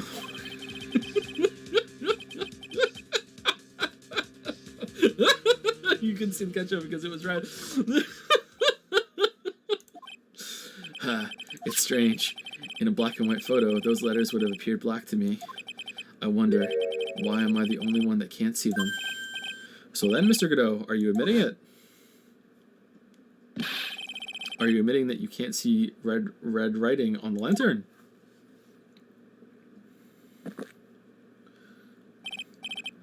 Hey, Gramps, didn't you know? That's the reason why I don't drink red tea. I wasn't sure about it until now, but I just can't believe that Prosecutor Godot is the murderer. But there's no going back now. I finally figured out the truth. Well, he killed to protect Maya, but surely that's alright. Mr. Godot, the defense at this time formally accuses you.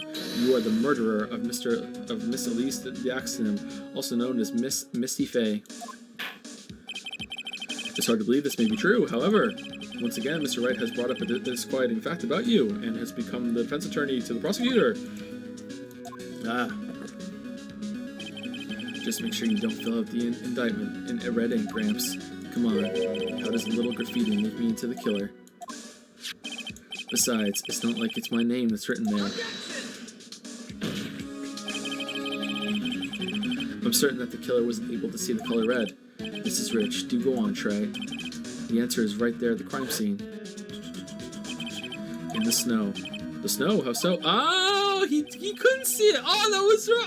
I remember saying that and thinking that. And it's, yeah. Well, for example, why did the killer move all that snow? Your Honor, you said it yourself. You wanted to hide the blazed snow. Why not take out just that area? And it's, why didn't you just take that area? Ah, could it be?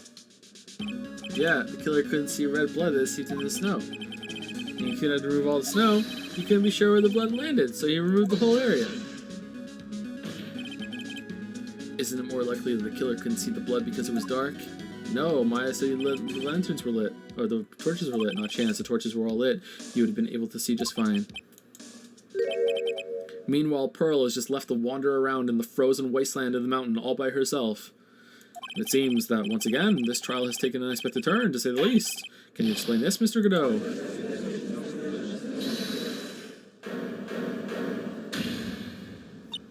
Wait just a minute.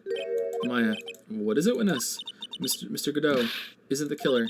After all, he didn't even come to the inner temple until 2 days after the murder took place. He didn't show up until after that old bridge got fixed up. Maya, you can't testify to something like that. Why? What do you mean? Eek! After the murder happened, you didn't even exist. She didn't. I'm afraid I don't follow. Are you senile, old man? We established this just a little while ago. After the murder, this witness was unconscious for a long time. Because she was channeling Dahlia Hawthorne. Oh, that's right. Please, Your Honor, let me add to my testimony. Nick, please listen to me. I mean, I feel like you should for her sake, but like this should be done. Do you plan to cover for Godot no matter what the cost? If that's the case, then I've got no choice. Your Honor, let's hear her testimony. If it means we're going to hear the whole truth, I say we should not silence her. Ha, nicely done, Trey. Very well, let's hear the witness's testimony. Please tell us what happened at the inner temple after the murder. Yes, sir. After I woke up, I began channeling, and my spirit left me, as it were. But little Pearlie was there at the inner temple, too. After the incident, Pearlie was also stuck on the inner temple side that night. The next morning, she looked around but couldn't find anyone. The next day, when the bridge was finally fixed, she was in the spare prep room. There's a spare prep room? That's when Mr. Godot arrived at the inner temple for the first time. He found Pearlie first and cheered her right up. Who is this, Pearlie? That's my little cousin, Pearl Fay. You've seen her a million fucking times. When did you hear about this? Oh, just a while ago when I was in the medical office. I'm terribly sorry. But what you heard from someone else is simply not admissible as testimony. What? Come on. Pearlie would never tell a lie. She's a way more honest person than I'll ever be. That doesn't help you. Real smart, Maya. You always know the best things to say when you're under oath. Ha. The prosecution has no objection. We believe the witness. Mr. Godot, let's just move on to the cross-examination. If the defense has no objections. This is highly unusual, but... Well, Mr. Wright. I mean, it's not. It happens every case. Let's get this cross-examination started.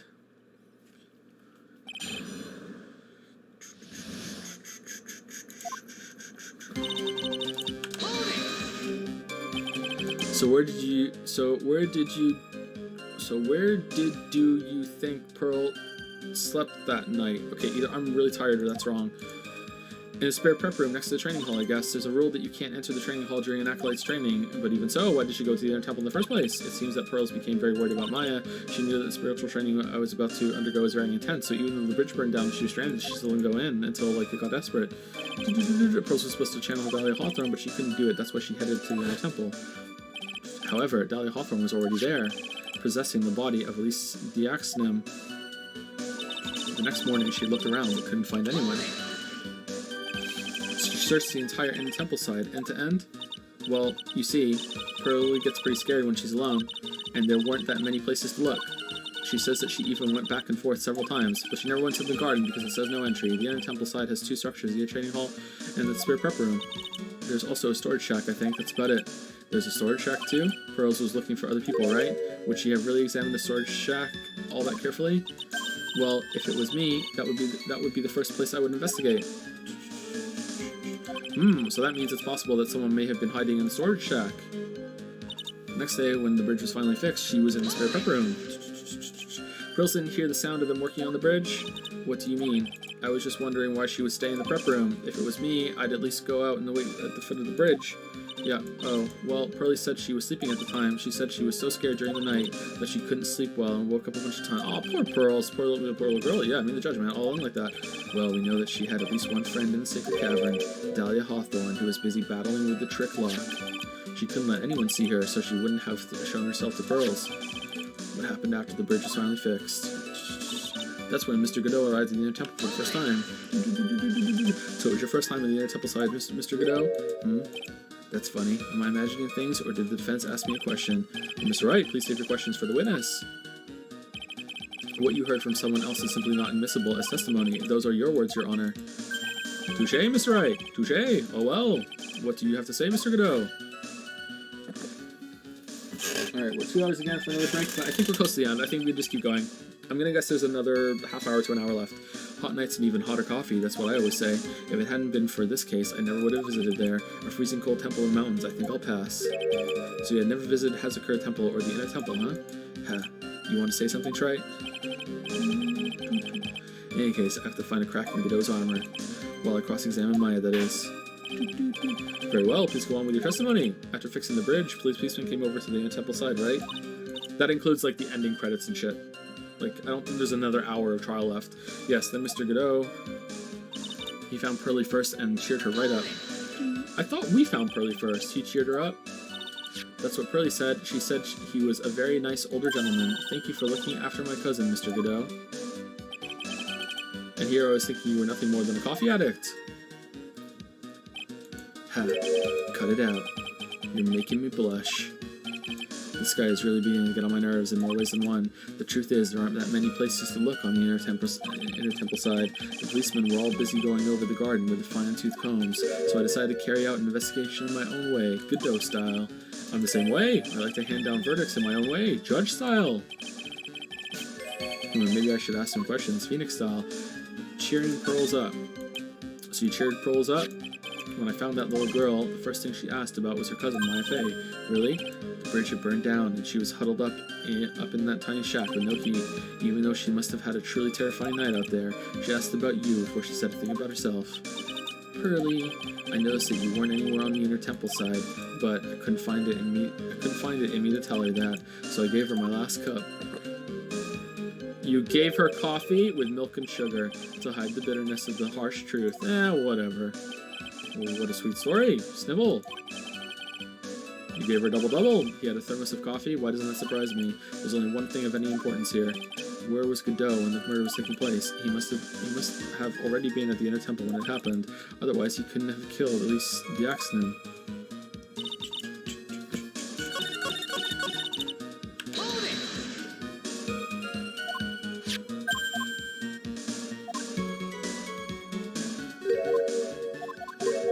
Oh, wait, hold on. Yeah, Godot's investigation. Alright. You said that you conducted an investigation of your own. Did you find anything? It looks like my investigation went about as well as yours, Trey. After all, I did miss the bloody writing on the lantern. Well, I didn't miss it, so speak for yourself, Goggles. The only thing odd I discovered was the beauty in the training hall. Beauty? Misty Fey, naturally. Clad in her stunning Japanese garb, surrounded by the hue and aroma of Western taste. Oh no! You're fucked, Godot. Western taste. Could he find a stranger way to describe gravy? So from there, you headed to the prep room. Wait a sec. What did Godot just say? I think I just found his proverbial weak spot. There's only one thing of any importance here. Where was Godot when the murder was taking place? He must have already been in the Inner Temple when it happened. Otherwise, he couldn't have killed Misty Fey.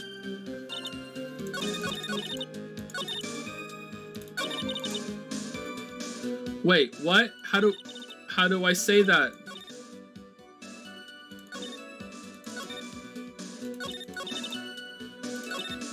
I guess this one?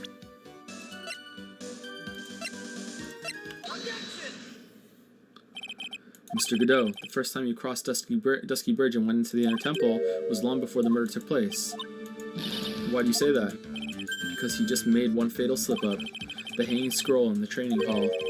Hanging scroll? But Mr. Godot is right. The scroll shows a picture of my mother. No, there's gravy on it. Ah, that's right. I can't see red, and I also can't see gravy.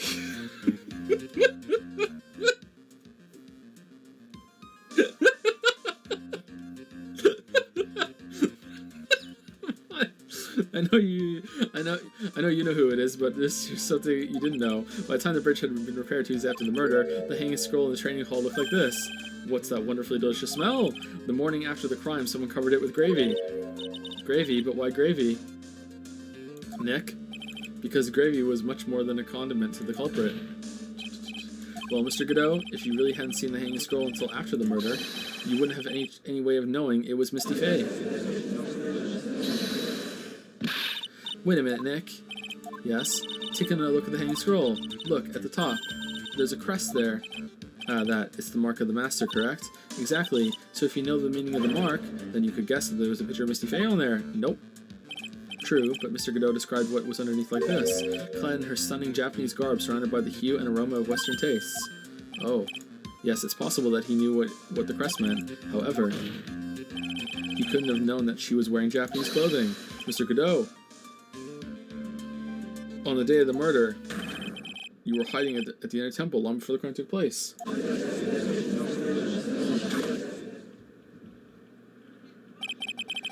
Can I ask you just one little thing, Trey? What is it? This whole theory of yours, it all rests on a certain assumption. That I knew beforehand that a crime was going to be committed. That's right, otherwise there's no reason for him to sneak onto the crime scene. Of course Mr. Godot knew about the plan. Huh? Well, what did you say? Is it really possible that another person knew about the plan? Oh no! Oh no! Oh no! Shit. Open once before. Yeah.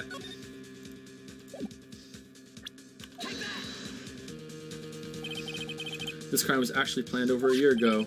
Morgan Fay authored the plan for her daughter's future. It's complete horseshit, by the way, and these instructions were hidden somewhere in the Fay Manor for a year. However, by the time Little Pearls found these instructions, they had already been unsealed. Unsealed? Yes, the killer had read these instructions long before Pearls ever found them.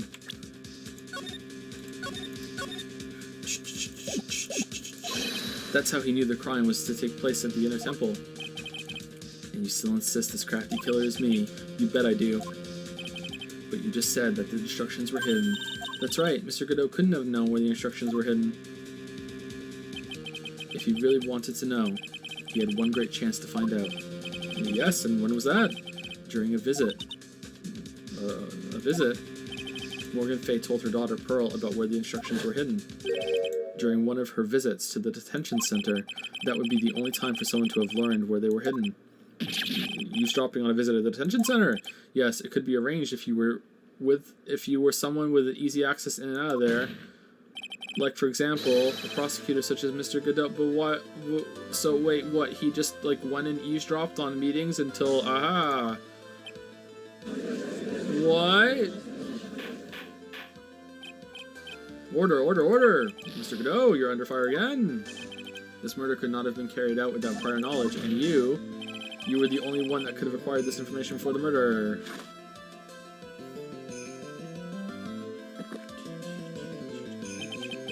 Humans are afraid of the dark. And yet, at the same time, we're fascinated and bewitched by it. Maybe that's why humans drink the darkness that is coffee. Or tea. Or Coke. Or Ribena. Sorry for always asking, but what does that mean? It means there's a reason for everything. According to your theory, the killer in this case eavesdropped on a conversation during a jail visit where he learned of a hidden plan for a crime. After discovering the plans, he hid in the inner temple and waited for the crime to occur. Then he ultimately took a person's life. And he did all of that just to protect this witness? That's right. If you're accusing me of this crime, I have to ask you, why would I do this? This girl is nothing but a stranger to me. I've got no reason to go through that kind of trouble to protect her. I am what you see. I am certainly not the type to rescue the damsel in distress. The killer's behavior is certainly extreme, for lack of a better word. Even considering that the killer wanted to protect this witness's life, his behavior is still a little too unnatural. However, you had a good reason, didn't you, Mr. Godot? An unshakable reason that forced you to protect this witness at all costs. I knew it. You figured it out, haven't you, Nick? Maya, whose side are you on? Maya. I guess you were doing your best to cover for Godot. I think Maya's going to be fucking back off to her village after this. This is the end for the same reason, huh?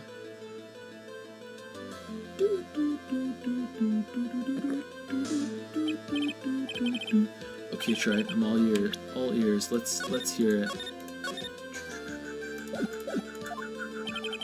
It's very simple. Maya Fey is a lot more than just a stranger to you. Well, what's this? There's one person who lies at the very center of this whole story. One person that ties you and Maya Fey together inextricably. Chadworth.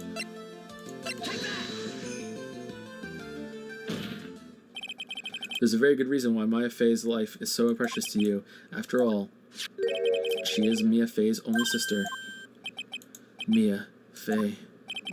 You once worked alongside her. That was when you were a defense attorney.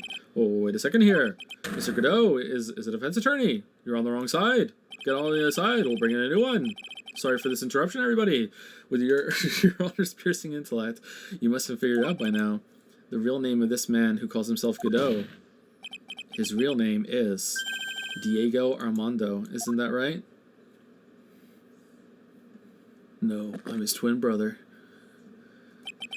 The last time someone called me by that name was over 6 years ago.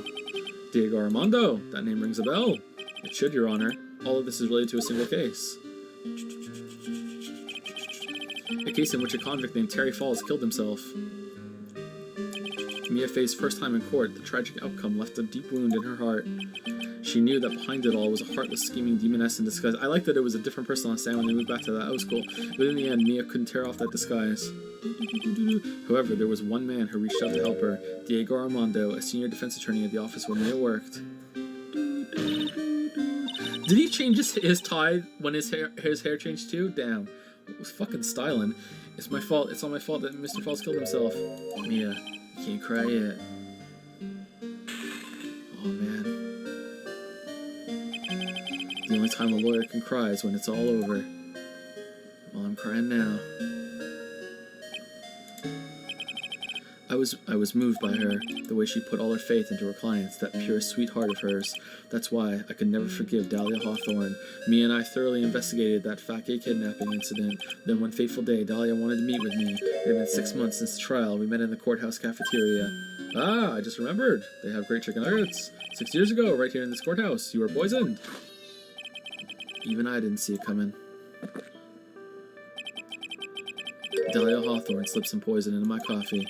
Some newspapers at the time called it a murder. But very little information about the case was released to the press, and since then I always brew my own. That's why I do it, so it's never poisoned again. Roast my own beans, everything, no poison. But you weren't dead at all. No official reports ever actually called it a murder. What? I was just in a deep, deep coma. I see. Alright, my body shut down, but my life became nothing but a long, deep sleep. That woman's poison did a real number on my central nervous system. I lost my sight, and all my hair turned white due to the damage it caused. All of it? That's terrible. Apparently, it was a miracle that I ever regained consciousness. 5 years had passed since I drank that poison brew. Then one morning, my eyes flew open from the smell of a doctor's cup of coffee. Oh man, the trial of the grasses.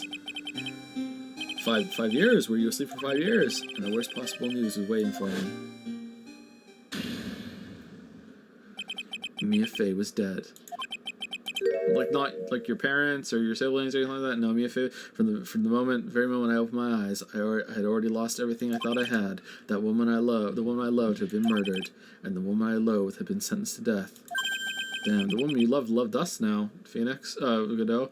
The woman you loathed, the woman who had spiked my scalding hot coffee, Dahlia Hawthorne. Ha. Good old Mia, she didn't let me down. She got her revenge before she teched out. In the end, there wasn't anyone waiting for me when I woke up. That's so sad. For someone like me, for someone who had slept away their best days, there were only 2 reasons left to live, and it was for those 2 reasons I decided to become a prosecutor. If I may ask, what were your 2 reasons to live? The first was you, Trag. Huh? Me? If I hadn't drank that stupid poison, Mia Fey never would have died, much less the way she did. You were the only one who was there to protect her, but you let her die. It was all your fault. It wasn't like that. I wanted to see for myself what kind of a man you really were, so that's why you became a prosecutor. My other reason for living. She goes by the name of Mia Fey. Huh? You mean me? You were the only way I could make up for the sin of not saving Mia. 1 year ago, when the Crane Village incident was resolved, It was obvious that Morgan Fay was planning something. Whatever her evil plan was, I was determined to stop it. So I asked the jail to fucking call me on my cell phone right away if she ever had a visitor, and I just rushed down there and overheard whatever they were saying. But fucking Phoenix couldn't even get a phone call to the prison to see if Dahlia Hawthorne was still fucking alive. You're fucking useless, Phoenix. This is why I have to go there and make sure that Maya didn't kill you. You fucking suck. He's right, you know. You do suck. He's right, you do suck. You're out to the League of Lawyers. You fucking suck, Phoenix. My role as a prosecutor has put me in the perfect position to do something about her. That's how you overheard Pearl's visit with Morgan at the detention center. I knew that the time was drawing near. Since I knew the plan, I thought I could foil it. My goal was to outwit the plan. I thought if I could do that, I could keep that girl from being caught up in it. And it's a good thing I did, because she would be dead if I hadn't done it. You fucking suck. And he's right, you kind of fucking suck. That makes sense. If Pearls had known that the actual purpose of the plan was to kill Maya, she never would have helped out. Finally, the day of the plan was drawing near. I contracted... Well, you could have just added to the note then, and then she wouldn't have done it. Why didn't you just add a page to the note? This will result in Maya's death, but I think this is a sacrifice we have to make as the family. You'll do it, Pearls, won't you? And then she was like, nah, I'm not doing this then, fuck it. I contacted both of my accomplices, Iris of Hazakura Temple and Misty Faye. I especially needed the help of Iris. She was to take the fall on my backup plan in case we couldn't control Pearl Faye. But, how did you contact my mother? She'd been missing for almost 20 years. Officially, yes. What? What do you mean, officially? You've heard about it, haven't you? And then afterwards, we got like 500 of these magazines of the occult, and we just sprinkled around your life. Do you have any idea how many of them you missed before you picked up that first one and finally showed it to Nick? You owe me $200,000. You haven't heard about it, have you? About the strong ties between the main family and the government. Now that you mention it, Bikini did say something to that effect. She said that the Master of Crane had great authority. Even without her official position, Misty Face still wielded great influence. The police have been keeping an eye on her movements all this time. That's why I was able to contact her, again, because of my position as a prosecutor. So my mother was cooperating with you, and she still didn't want to talk to me? Don't ever forget, no matter how far away from you she was, she never stopped thinking about you. Okay, yeah, that's a supplement for not being around for her entire fucking childhood. Yeah, okay, she was like, hadn't seen her since she was 2, but oh yeah, okay, that's why I knew she would do anything to protect you. If you want to know how strong her resolve to protect you was, look at her staff. Her staff, the one with the sword in it. The day the plan was to be carried out arrived soon enough. We met for the first time in Hazakura Temple. That's when your mother showed me her special staff. I realized it then, just how far she was willing to go. She was ready to use that sword to protect you from Morgan Fay if necessary. She also wrote a book. Yes, even if it meant paying the ultimate price. Mother... I care now. That night, the night of the crime, there was just one way to stop Morgan's evil plan. Take part in it. You mean Pearls, don't you? We had to make sure she didn't channel Dahlia Hawthorne. Or just, you know, pick her up and put her in a car and drive her away. Get Nick. Just don't go.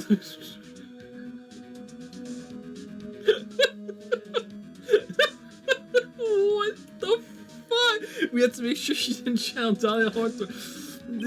Well, Pearl, what are you going to do tonight? The same thing we do every night. Well, if you'd like, you can come to my room. Perhaps we could read some books together. We thought we could prevent her from playing her part in Morgan's plan, but she never showed up. She was worried and followed me to the inner temple. Damn, foiled again. We just really thought she would show up, so we didn't keep tabs on her at all. I could get down to the fucking detention center in 5 seconds, but we lost track of a 9-year-old. That was the one thing we were most afraid of, and that's why Misty Faye had to do the channeling herself. She channeled Dahlia Hawthorne into her own body. What? What do you mean? If she channeled the spirit first, then Pearls wouldn't be able to do it herself. As Master of Crane, Misty Faye's power is supreme, so that's how it went down.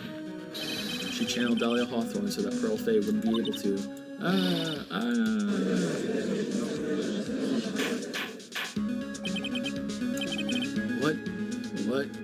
This is true. My role in the plan was to make sure no one was going to hurt my Faye. Why not go into the sacred tunnel and put the locks on the gate and then channel her? That's why I hid myself in the inner temple, just in case you needed to be safe. This was a dumb fucking plan. This is the worst plan. Just the worst. The worst fucking plan, just in case you needed to be safe from Dahlia Hawthorne. Godot. Anyway, that's all I'm going to admit to try. Huh? There's no doubt about it. You're a great defense attorney, but you're a horrible fucking person. You're going to have to do the rest yourself.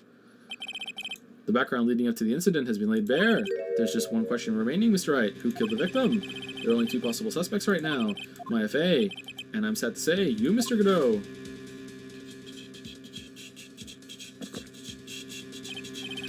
Well, Trey, if you're the real deal, let's finish this thing once and for all. Show us beyond a shadow of a doubt that you can finish this on your own. No, Nick, please don't. Maya, I heard the whole thing from my sister in the medical office. That's why I had to protect Mr. Godot. Why didn't you get me on it? Why don't you trust me, Maya? Trust me, trust Nick. I can't do it. I can't testify against him. After all, he's the man who put his life on the line to protect Mia and me too. When you didn't, Maya, I know that. And Nick. But even so, it doesn't absolve him of his crime. Please, Maya, testify. Miss Faye, your testimony, please. This is the final testimony. God, I hope so. Don't bother trying to hide anything, because I'll know. I want to, because I have a Magatama. I want to hear the truth from your own. I understand. I'm sure you're right. I'm ready now, Nick. Alright, young lady, tell us about your moments before you lost consciousness. What exactly happened at the time of the murder? The time of the murder. Just before it happened, I think I saw some red lights through them. I thought I'd ask for help, but just then I was splattered with blood. She wasn't dead though, and so she struck back at the enemy behind her. Suddenly, the red lights went out, and the whole area was dark. Just at that moment, there was a horrible scream. Right after that, Dahlia collapsed and I lost consciousness. These red lights. I thought you said you don't remember seeing them. I'm sorry. I lied. I thought I saw them, but then they disappeared all of a sudden. Things break, Trey. Even the best of theories. Who was it that stabbed Missy Faye? It looks like you still can't prove it. Maya's telling the truth this time. I know it. The rest is up to me. Well then, Mr. Wright. Proceed with your final cross-examination of the witness. The time of the murder. Just before it happened, I think I saw some red lights through them. Okay, well, that's slam dunk. We're done. Lights shining in the dark. I don't think you can make a mistake about that. Yeah, you're right. I think I saw them, but I can't say for certain. And I can't tell you for sure that they were from Mr. Godot's mask either. I don't get the feeling she's covering for him anymore, but press harder. But just after that, you turned toward the lights and called for help. Isn't that because you thought the lights were coming from Mr. Godot's mask? Yeah, I guess so. Maybe that's what I was thinking of at the time, but I can't remember after all. There was a person I couldn't identify in front of me. Maya's life was in terrible danger at the time. There's no way she can remember the details of the scene perfectly. Alright then, let's go with the testimony. What did you do when you saw the red lights? I thought I'd ask for help, but it just wasn't smelled in blood. That blood, was it Dahlia Hawthorne's blood? I think so, probably, just at that moment. I heard a soft scream that seemed to be close by. It was a woman's voice, so that was when the killer stabbed the victim from behind with a murder weapon. Is that right? Without a doubt, Maya was in the middle of a really dangerous situation. Anyway, the victim was stabbed by the murder weapon. What happened after that? She wasn't dead though, and she struck back at the enemy behind her. Struck back? How do you know that? Well, you're right. I didn't see it exactly, but I could tell by the sounds of their breathing and movement. And also, the smell of blood. You have witnessed more horror than any young lady should ever have in one life. Have to in one life. So then, what did you do at that point? Alright, so is the blood on the knife Godot's? I couldn't move. I could just barely make out the shadows moving in the dark, but I had no idea what to do. Could you still see the red lights you mentioned earlier? That wasn't the right voice. Yes, I think so. But suddenly the red lights went out and the whole area was dark.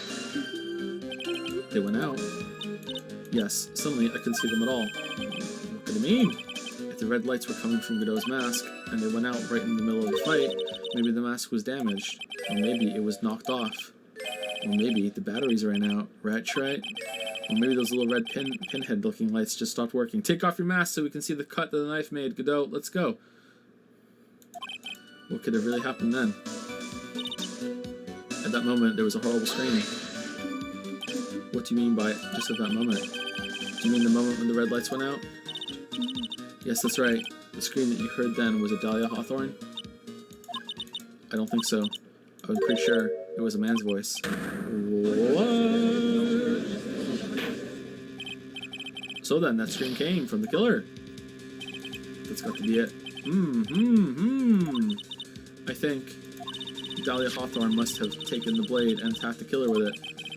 And then the killer let out a scream of pain, huh? After that, the killer stole the blade back and delivered the final blow, I guess. Well, Mr. Wright, it seems to make sense to me. It sounds like a reasonable deduction, but I still kind of wonder if there's a contradiction. I'm sorry to say this, but that interpretation would create an enormous contradiction. That makes sense after all. Okay. Let's save it. That makes sense after all. My deductions are almost certainly never correct. Remember the testimony she just gave. Before the killer let out a scream, Maya said she had already been splattered by the victim's blood. In other words, the blade and the staff had already been plunged into the victim. Ah, is that right? She couldn't have struck back with a sword that was already stuck in her body. The weapon that caused the killer to let out a scream must have been something other than the staff. It was the knife. If you're so sure about that, then don't keep us waiting any longer, Trey. There's only one thing I can think of that could have been used as the weapon here. Dahlia Hawthorne had already been stabbed in the back by the staff. What could she have used to strike back at the killer? This one! A broken coffee cup. Naturally, the dagger the killer brought to the scene of the crime. Oh, that's right. I forgot about that. This dagger was found at the crime scene, stuck into a pine tree. Yes, yeah, the detective found that this morning and brought it to me. Dahlia Hawthorne struck back at the killer with this, and she managed to wound him as well.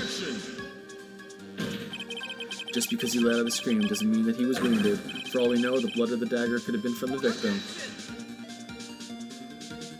Have you forgotten that the blood has already been tested? Since we learned it wasn't the victim's blood, it must be the killer's blood. The killer must have a wound somewhere on his body. Let me get out my wound detector. So you're saying the blood on this dagger belongs to the killer? Exactly. A DNA analysis of the blood would prove it beyond a shadow of a doubt. And yes, Mr. Godot, it would prove that it's your blood. Nice theory, Trey. Order in the court. Is this the end? Have I done it? Even he won't be able to change the results of a scientific test. Ha. Let me ask you something, Trey. Let's just say that it turned out that I was the killer. Do you really think I would be stupid enough to leave evidence like that? What? Just think for a second. This dagger was found this morning by a detective and brought to me. There was already blood on it, correct? But even so, I was the one who brought this dagger here to the courtroom. Yes, what does that prove? Well, if I really were the killer, I could have washed the blade off and then planted another person's blood on it. It can't be. In any case, there's one thing I can guarantee, Trey. If this evidence is now fucking void, that blood, it doesn't belong to me. Not a chance. What? In any event, it seems to be established that the killer was wounded. Alright then, witness. Wait a minute. What's the problem? I know I probably shouldn't say this, but there's a big contradiction. Next explanation. Maya, this dagger, you said that it wounded the killer. That's right. But Godot isn't wounded. If Mr. Godot really had been cut with a dagger, his clothes should be bloody or have a rip in them, right?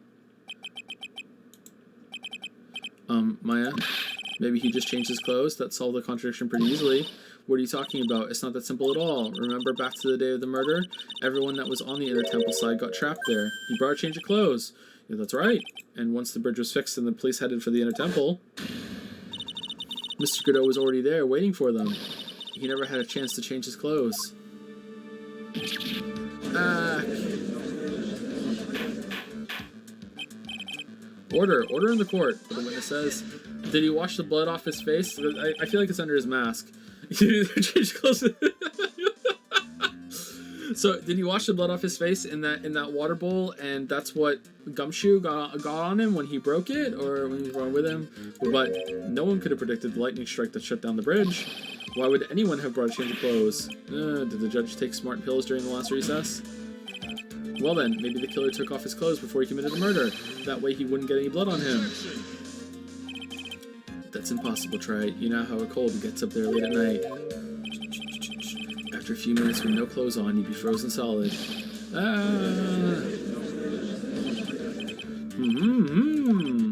Huh. So, that's all you got. I knew you weren't tough enough to finish this. Right now, if Mia Fey were here, she would have closed the book on this case already. If Mia Fey were here. So come on, Trite. Can you do it or not? How about it, Mr. Wright? You've accused Mr. Godot of being the killer, but can you prove it? Have you got even one piece of evidence?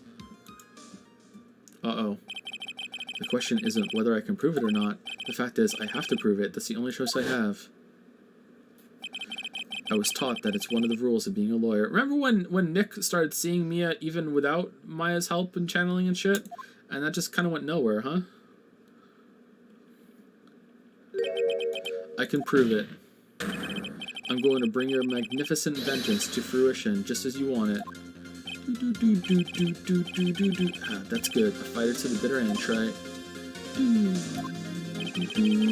Since there's just one piece of evidence that can prove your point, why don't we go for an unlimited penalty? Oh shit! Oh shit! Are you trying to pressure me, Mr. Godot? Because it doesn't matter to me. I can save scum. I've got the one piece of evidence I need. Give me a break. You've got nothing, Trite. So what do I do at a time like this? It's simple. I've got to think outside the box and approach this from a different angle. Alright then, Mr. Trite. I'm cool. I'm gonna do this for us now. Godot sounds super cool, and I want to be super cool, Judge. Alright then, Mr. Wright. Let's see what you got. There's one thing that I've demonstrated in the previous cross-examination. The killer was wounded. That was proven by the blood on the dagger. But we decided it was impossible for him to have hidden such a wound. If he had been cut by a dagger, there should have been the bloodstain on his clothing. There's one place the killer could have just hidden his wound. What did you say? Hidden? This is it, my last stand. I need to think about this from a different angle. The blood all went in his underwear, and he just took his underwear off. I don't need to think about why there were no bloodstains on his clothing. I need to show how he hid the wound. This is the end of the line, the final stop, Trite. Let's hear what you got. Where is the location where the killer hid his wound? What? How can I say mask? Do I just say mask? Do I have a mask?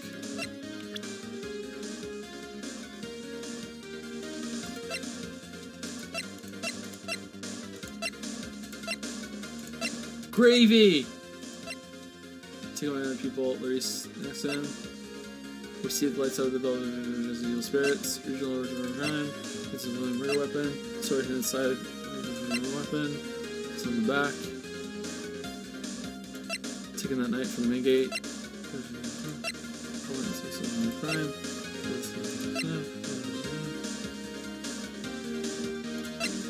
Question fate. Okay, how do I say under his mask? It's gotta be, right? It's gotta be under his mask. Is this too easy? Is this too easy? Is this too... Wait, I'm a lawyer! Ha, I don't know what you're talking about, and frankly, I don't need to know. What I need to know is that you'll never be half the lawyer she was. Isn't that right, Trite? Well, it looks like you've proven one thing, that you're nothing but a fake. Wait a minute. I don't think so. A promise is a promise. Ha, it was fun while it lasted. See you later, Trite. That's enough. This court sees no reason to further prolong the trial, nor is there any need for more time to decide the case against the defendant. This case is extremely clear. I see no room for misinterpretation of the facts. This court finds the defendant, Iris of Hazakura Temple, guilty. Yeah, Iris. Iris is guilty. Yeah. Oh, she's back. Okay, cool.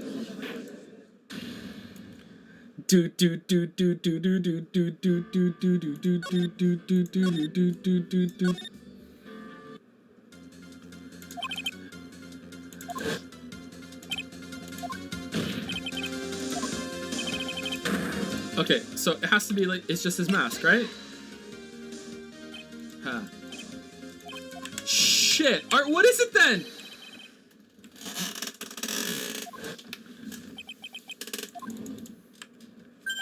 Wait, what? What was that just now? Mia? It can't be. Oh, we're Godot now! You're living on through him? I live on through this idiot! Even as you speak, you're still hiding the wound. I live on through this arm! It's beneath your mask. During the fight, the red lights given off by the killer suddenly disappeared. Seconds later, the killer let out a scream. That's right, your mask went flying off your face. Mr. Godot, would you mind removing your mask? If you have a dagger wound under there somewhere, then I'd say this whole case is solved.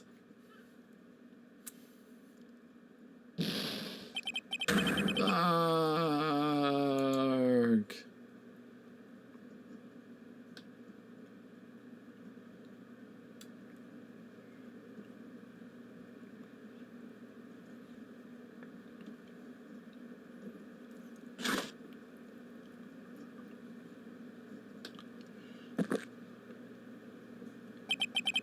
Just now, I saw her spirit in you. She lives in you. I never liked you 6 years ago. You helped the woman who put me to sleep by hiding her bottle of poison. And then, while I was sleeping, you let Mia die. And you fucked her, Phoenix. I know you did. Don't like you. But you didn't care. You just kept living your pathetic, happy-go-lucky life. You even had the nerve to follow in her footsteps as a lawyer. I could never forgive you. That's what I thought. Mr. Godot. But I was wrong about you. I knew from the very beginning. The truth is, the only person I could never find it in my heart to forgive was myself. Was me. You, yourself. I was the one that failed to protect Mia. Me and no one else. I tried to avert my eyes from the truth to escape the harshest of reality. I just couldn't face Mia's death head on, so I ran. I hid behind a mask. I threw away my true name, Waffle's dad upon. I couldn't even deal with being a defense attorney anymore, so I quit. But you saved Maya. Yeah, that was my plan. Up until just now, anyway. What do you mean?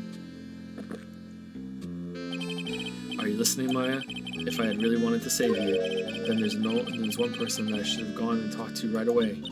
Who would that be? Are you talking about Nick? No, Chadworth, but I didn't do it. I tried to get the help of Iris and your mother, but I closed my eyes to the most important man involved. Do you know why? The real reason? No, why?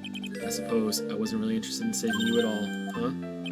I think I was just trying to salvage what's left of my own broken soul. I was trying to make up for the fact that I couldn't save Mia, nothing more. And even though it was a dumb plan, everyone else went along with it. That's why I let you walk right into a situation I knew was dangerous. Forgive me. You're wrong. You put your life on the line to save Maya. Was it really for Maya's sake? Even I'm not really sure. What do you mean by that? That night, in the darkness of the garden, when I saw her silhouette. A part of me must have known the truth. The truth that it wasn't really Dahlia Hawthorne standing there in front of me. It could have been Misty Faye, or even that little girl, but I still picked up the blade. It was like I was dreaming.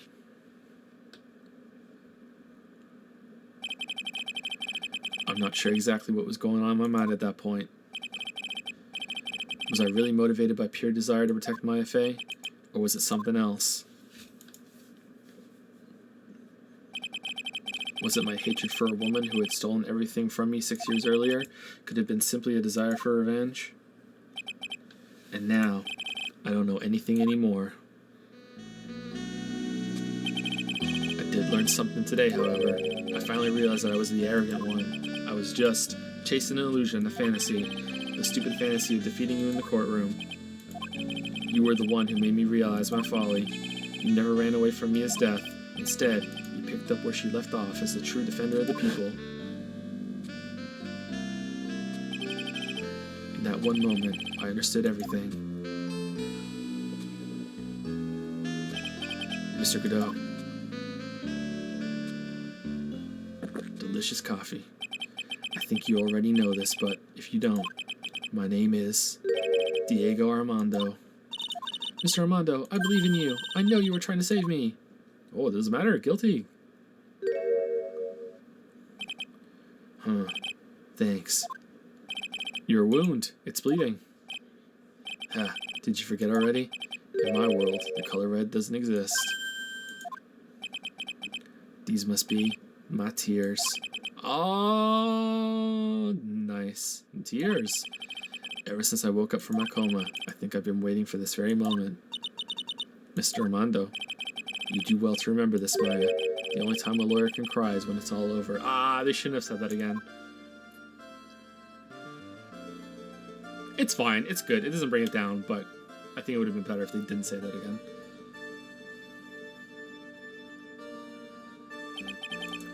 This time, it really is all over, isn't it? Defendant. Yes, Your Honor. You're still here, although you were directly involved in the murder. Tampering with the body in the crime scene is a serious offense in itself. I understand, Your Honor. Mr. Armando explained it to me very carefully. I knew the risk, and I willingly cooperated anyway. Very well. Before I hand down my verdict, is there anything you'd like to say? Well, there is one thing. I'd like to say something to Mr. Wright. I want to apologize to you. Apologize to me for what? For the case 5 years ago, of course.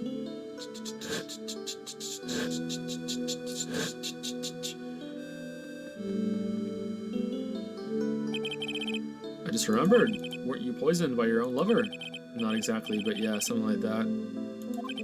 Even now, 5 years later, I can hardly poop without pain. She was going to do it. She was planning to kill me. It's not all that surprising. The two of you hardly knew each other. Huh? What do you mean? You and my sister, you only met twice. Huh? We only met twice? The first time you met was on that fateful day. The day she poisoned Mr. Armando in the cafeteria of this very courthouse. The next time you met her was 8 months later. You met her again on the day that she stole your cold medicine. So it was Iris that showed up every single time and said, hey, please give me that necklace back. And Phoenix just went, no, ha ha ha ha. And then they went on a date. No. No way, it can't be true. I mean, during our whole relationship, we were, for those 8 months, the woman that you thought was Dahlia Hawthorne wasn't actually my sister. Huh? It wasn't Dahlia. Who else could it be? I hope one day you can forgive me, Feeny. You mean... That's right. I lied to you. For 8 months. But why? Why would you do such a thing? Ever since she gave you the bottle that day, my sister was trying to get it back as soon as she possibly could. Because of the police investigation and their surveillance, she couldn't move about freely. So that's why my sister, from the beginning, she was prepared for the worst. She thought that you might somehow discover the truth. That's why she was always ready to deal with you at a moment's notice. You mean she was ready to kill me, don't you? She already had so much to answer for. I didn't want any more sins on her soul. I begged her not to do it, and she agreed to give me a chance. And that's why you came to me. You came to get the bottle pendant back for me in her place, and you failed at that for 8 months, even though, but I couldn't get you to give it back. You just kept saying no and laughing. So we just kept going on dates. And over that period of frustration, I grew to love you. I feel so 8 months passed. I still can't get back from you. No, my sister couldn't wait any longer. She didn't consult me about your plans for you that day. It was the first time that it had ever happened. That was a bit strange, wasn't it? Up until that day, you two were partners in crime, and she would confer with you. I think she must have noticed. Noticed what? My feelings for you. If I had found out she was planning to kill you, I would have done whatever was necessary to stop her, even if it meant her life or mine. Whoa, Iris. After spending those 8 months by your side, my feelings toward you, they changed. I have something to say to you too. Yes? I hate you. You really are the person I always thought you were. Even after Dahlia Hawthorne was found guilty, I still believed in you. Wow, that must have really fucked him up. Holy shit, Phoenix. I feel like they really understated how much that must have just fucked Phoenix up. Holy shit, thank you. God damn!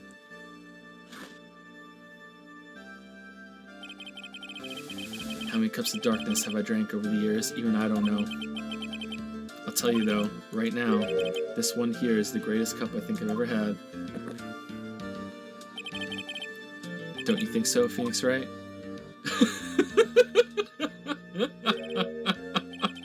Yeah, I think you're right. I'm right too. I wish he had a cup of coffee. God damn it. I wish the judge had a cup of coffee. The purpose of this trial was to rule in the murder of the victim, at least to ask him. At some point, I expect you tried to re-roll as an accomplice in this case. I understand, Your Honor. Very well. I'll go along with this. On the charge of murder, I hereby find the defendant not guilty. Coffee court. Woo woo. Coffee court. Court is now adjourned. Wait. Where's the confetti? February 10, 4:51 p.m. District Court, Defendant Lobby Number 1. So I guess it's all over. The way everything ended was justice really served. The man who risked his life to save Maya is being sent to prison by my own hand. Of course justice was served. Mia, I'm proud of you, Phoenix. Your defense was truly brilliant.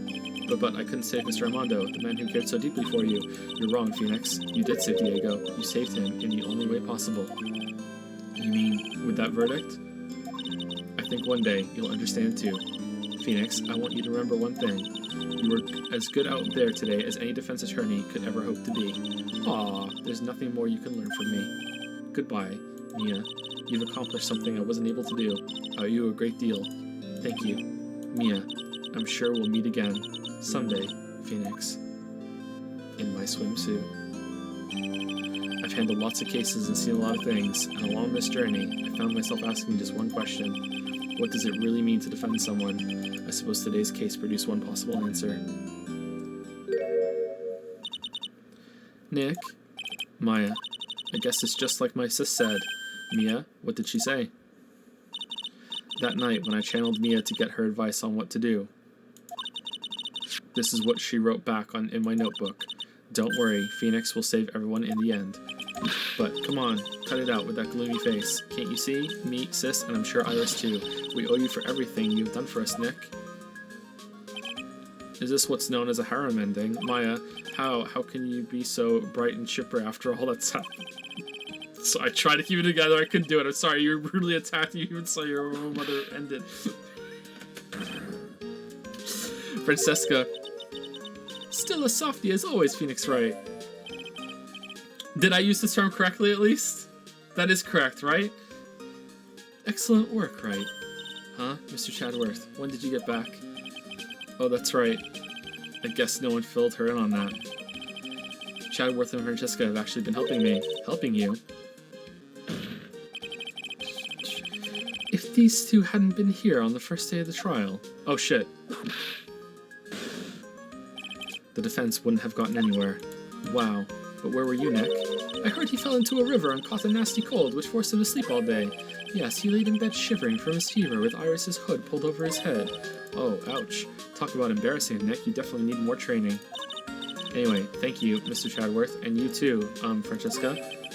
I don't suppose... No, fuck you. I don't want you here at this moment. There's room for me in this group hug, is there? No. Oh, Larry.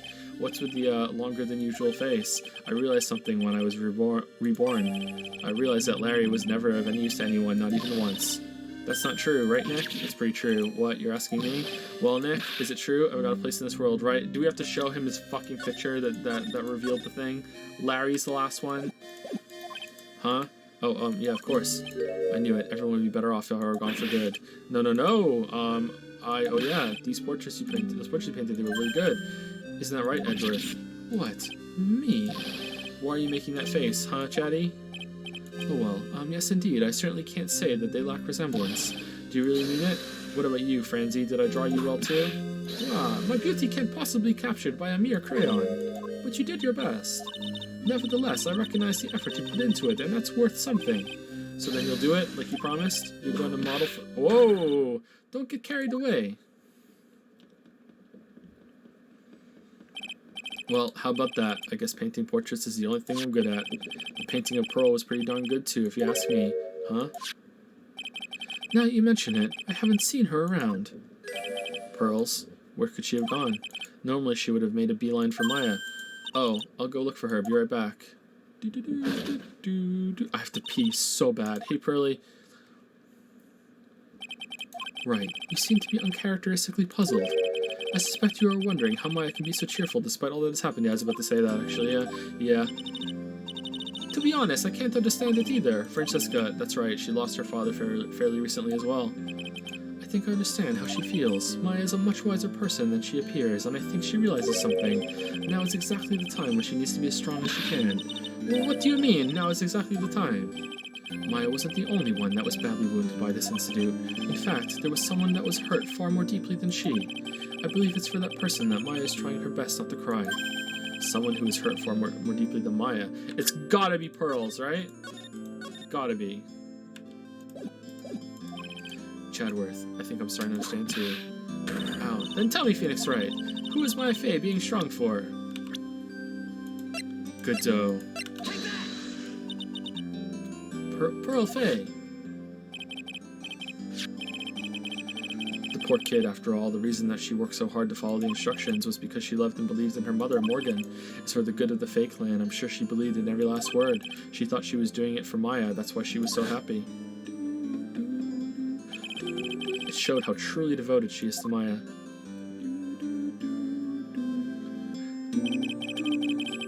But it's a cruel irony that it was her exuberance that led to this tragedy. Maya Fey's mother was killed, and Maya herself was put into the deepest peril imaginable. And that's exactly why Maya is putting on a brave face. She's doing it for Pearl's sake, until she can see her smile again. Hey guys, oh hey, so this is where you all were. Let's go get some pasta. Wow, looks like we got quite a bunch of hosers. Yeah, what was that for, sir? Sorry about that, Scroofy. My whip just seems to have a mind of its own. Ooh. What's up, Detective Gumshoe? Oh, you know, this and that. Anyway, congrats on your win. Let's go out tonight, pal. Dinner's on me, literally. My salary's just sort of kind of gone down by a teeny weeny bit, but it's alright. I made reservations at a first-class French restaurant tonight. Ah, pretty good work, Scroofy. That whip was your reward. Detective Gumshoe? You said a first-class French restaurant. You don't mean... Très bien. Where else? I knew it. We're doomed. Come on, let's go, everyone. Can't keep Maggie waiting, pal. She's still working there? Hey, you crybaby, you're invited too. After the chef kind of sold her out... What about me? Pearl and I will be at the loser shack eating potatoes. What happens to the winning lottery ticket? You know, Maya is taking an awfully long time to get back. She's still looking for Pearls. Can't find it. Isn't Pearl's probably talking to Godot, right? Oh my god, what's wrong? Nick, what do I do? Clearly, I can't find her anywhere, huh? I'll bet she just went back home. That's all. I thought so too, so I called the village, but no one has heard from her. This has never happened before. She was here like 2 minutes ago. She couldn't have got home this quick, Maya. If she's gone home, she's still on the train. As I figured, she has been badly hurt by this incident. She feels responsible for the tragedy that has befallen you, Maya. But none of this was her fault. What? What should I do? Detective Gumshoe. Yeah, what is it, pal? Could you guys go on ahead? But what about you? Maya and I will. We'll join you guys once we find Pearls. Nick? Don't worry about us, Detective Gumshoe. We may be a little late, but we'll definitely be there. We have a lot of celebrating to do tonight, and I wouldn't miss it for the world. Yeah, but... Very well, Phoenix Wright. We'll go on ahead. Don't keep us waiting, right? Okay, I can't hold it any longer. I'll be back in 2 minutes to pee, and then we'll end the game, and then we'll talk about it, and then we'll end the stream. So, like, stream will go on for, like, probably another 10-15 minutes, and that's it.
Oh, man. Sorry about that.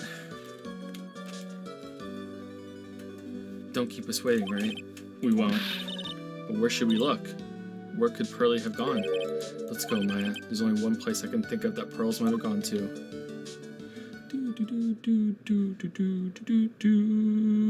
She came here by herself. Every 10. Hazakura Temple, main gate. Hazakura Temple? For Pearls, I bet this is a very important place. After all, it's where this whole incident started. What's this? You're all back again so soon? Sister Bikini, I thought we'd be eating mashed potatoes alone tonight. So she's here? Pearly is here? She's in the training hall. Why didn't you hurry along and go see her? Okay.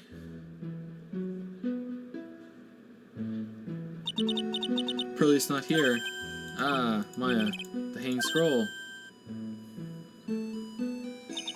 Someone cleaned it off. It's got to be Pearls. Ah, Mystic Maya, Mystic Maya. Pearly, why? Why did you just leave like that? Mystic Maya. Mystic Maya.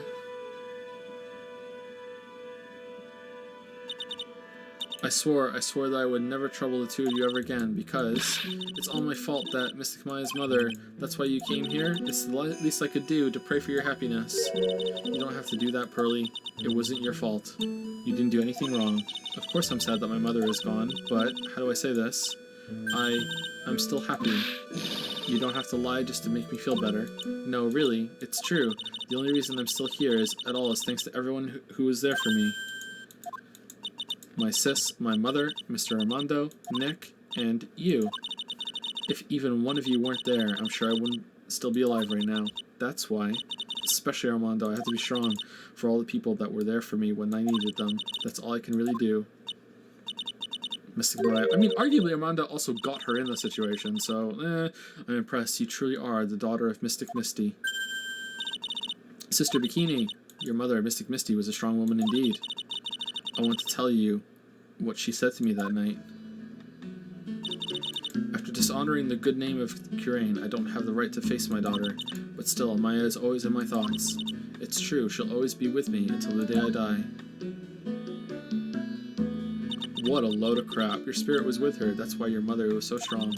Even at the end, I'm sure she had no regrets. She'll always be with me until the day I die, huh?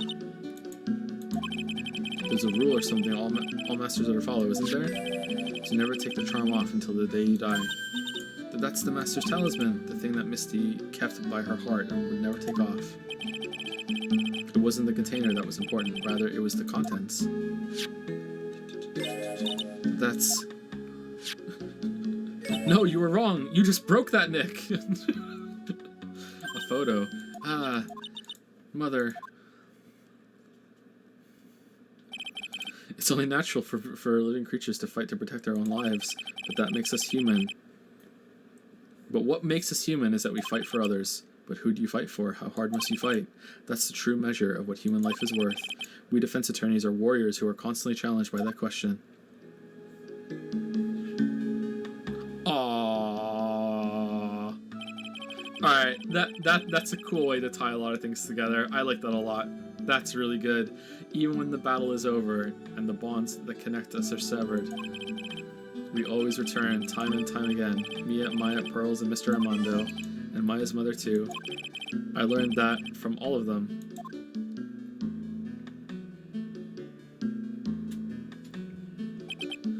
Well, shall we get going? Everyone is waiting. This is the day to remember, a day when a lot of things were finally put to rest. I think we should celebrate what we've overcome today, but I still can't. Oh, go on, sweetie. You can come back for training anytime. Okay. Alright, I'm going to make a brand new start too. Sister Bikini, I'll be back for more training, I promise. I know, and I won't go easy on you just because you're the future master. I'll make sure to prepare reservations for three for when you come back. Yes, right. Wahaha, ho ho ho, hee hee hee. Alright, we're going to have a great feast today, Pearly. You know why? Because training is a battle of endurance. Okay, Mystic Maya, I'll eat lots and lots of food tonight. You know, there's one thing I don't get, and probably don't want to, but... What is it, Nick? Reservations for training is fine and all, but why for 3? Come on, what do you think? You're one of us, Nick. Next time you can train right alongside us. Huh? I'll be waiting for you. Sister Bikini will take special care of you. Oh, Bikini is a swimsuit! Huh? Huh? It'll be great, Nick. We're going to do the special course naturally. Huh? Huh? Huh? Huh? Yeah, he's doing his huh thing. Huh? Huh? That's a great idea. After all, Mr. Nick, you'd do anything for Mystic Maya, wouldn't you? Even walk on hot coals, right? Nah, for Iris, though, we'll have a nice big meal before we come next time, right, Nick? You know, I was wondering if I can say just one little thing. Sure, of course you can. Oh, I love this part. I can't wait to hear it. I'm getting goosebumps, too. Well then. Here goes nothing. Objection!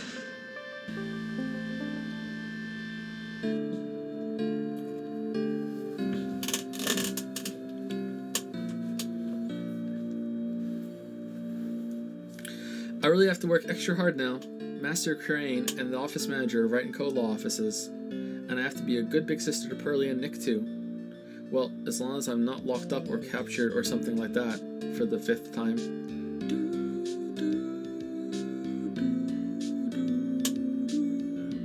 Are we free? Are we free of this 8-hour stream? So it's true, Mr. Nick really is Mystic Maya's knight in shining armor. He went through with the special course all the way to the end. Actually, I heard there's a legendary extra special ultra course here too. I think I'll surprise the two of them by making them a secret reservation.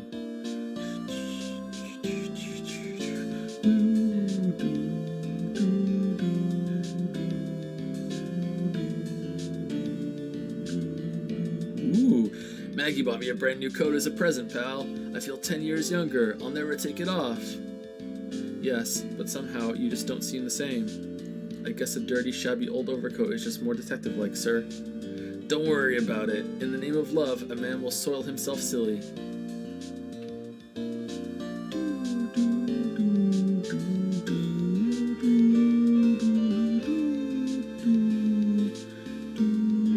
Mr. Wright, I am once again in your debt.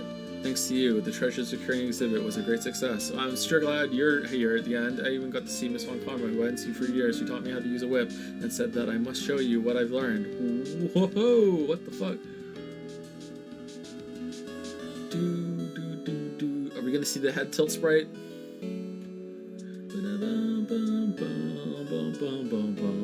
Destiny and I started a company called Mask to Mask Consulting. Not sus at all. We're dedicated to stopping the evil plans of all the criminals in the city. Our motto is, cut it out, please. Pretty cute, huh? Pretty fucking cute. Well, we always sell plans to the criminals as a kind of side business. I wonder if that's okay. Sometimes I think maybe we're the worst criminals.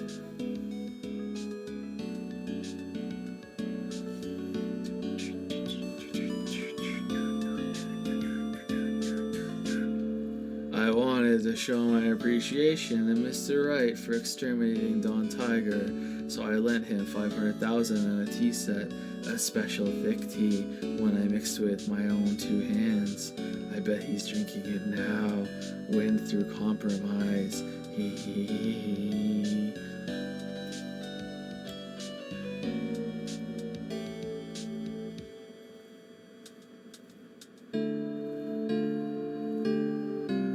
I'm just old and in the way, a wrinkly, grumpy clown, nose, waste of flesh. At least, that's what I thought.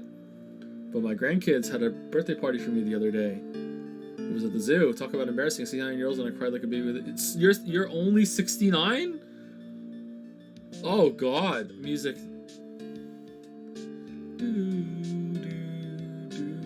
Yeah, this was important. As usual, we have an abundance of work to do.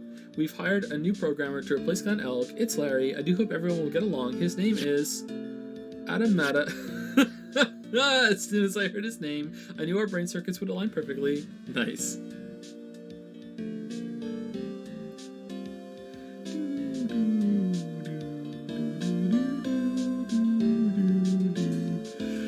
My, more reporters. Since the murder, we've made so much money, I hardly know what to do.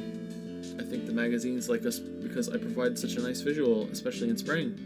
I can hardly wait for Iris to come back. Wahaha, ho ho ho.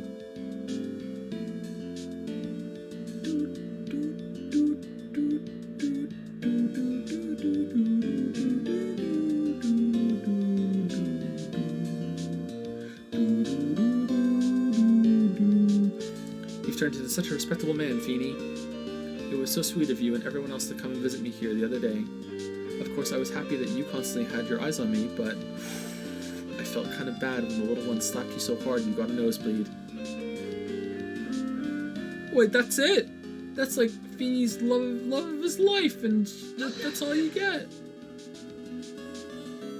Phoenix Wright. Ben Grauman Judd. Objection!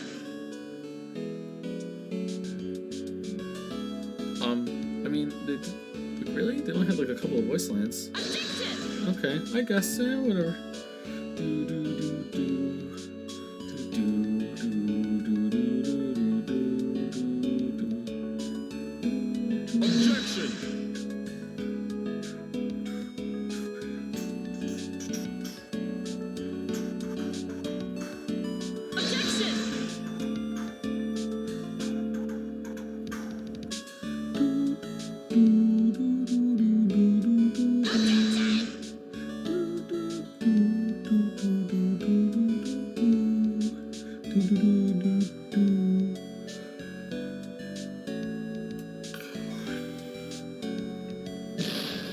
What's this? I'm back from a long and tiring vacation and no one is here to greet me. I guess while I was gone, my little whippersnapper buddy quit and now I've got no one. And what kind of lonely, crazy security room is this supposed to be anyway? What with all the flashing lights and switches, I feel like some sort of space alien. Oh god, I hope there's not going to be a lot hard. Back in even so, I'm really can't accept these are friends for somebody just means it's fragile heart. But not that fragile when it was a gentleman who was treating me like a lady. There's not going to be a lot of heart. There's no way.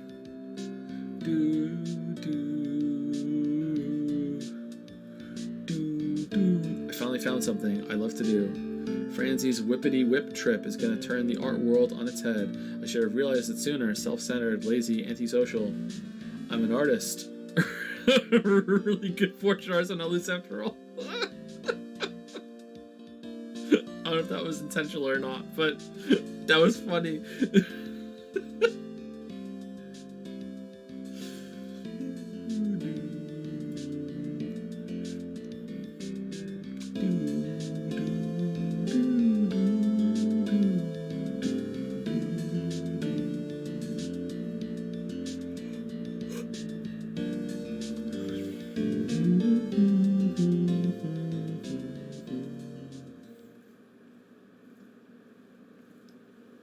Wait, that's it? We had all that like side character stuff, and there's not like a last word from Edgeworth or anything, or oh, okay. Huh.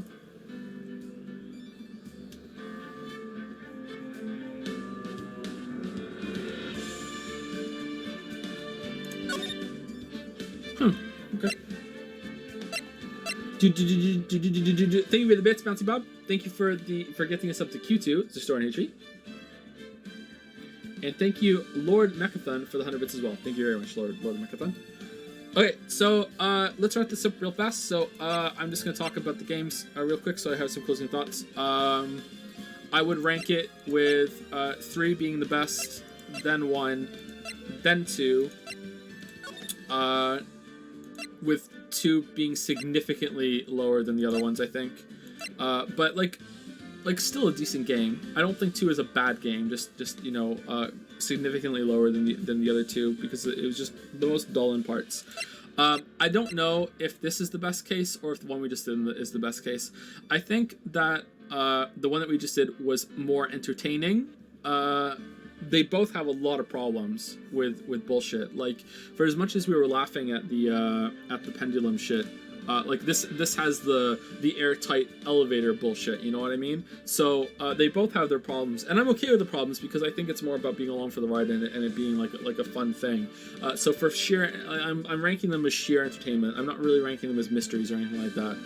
I feel like that over time, I think that I'm going to settle on what we just played being the best case, because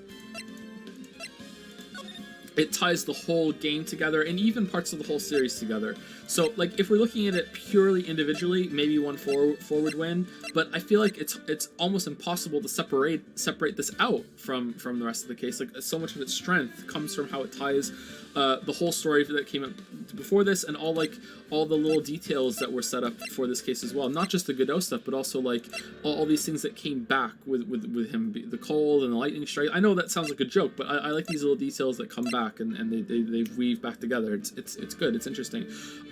So I think that this is the strongest game by far, even if this isn't as good as 1-4 on its own. It might be. I'm not sure. I'd have to think about it for a while and probably replay them again at some point in the future. But I don't know if I would, because they're so long. I'd rather play something new. But like if I was to properly like critique them or anything like that, I would play them again. But like right now, I'd probably rank this as the best case. It's hard to separate out. But yeah, this was a pretty strong case. This was a pretty strong case. This was a good setup for this one. A prelude for this one. It was interesting. You saw a lot, like some cool character moments, and this was definitely the best tutorial case. So they all have a tutorial case. This is the best one. This is probably the best second case in the game. This is probably the best third case in a game. This is a prelude to this one. Really, like 2 and 1 don't really have a fifth case, do they? Because it was added later, I think. So I think this is the best game of these three by far. Let's see. Like this was a pretty weak opening. I really didn't like this case. I thought it was kind of dumb, even though it was kind of interesting. I thought this one was fun for how wacky it was and how off the wall it was. But like the investigation for this one was really boring. So like I feel like the investigation started to drag in this one, and then this one was just like maybe the worst investigation in the whole entire series. Like here, just like so drawn out and boring.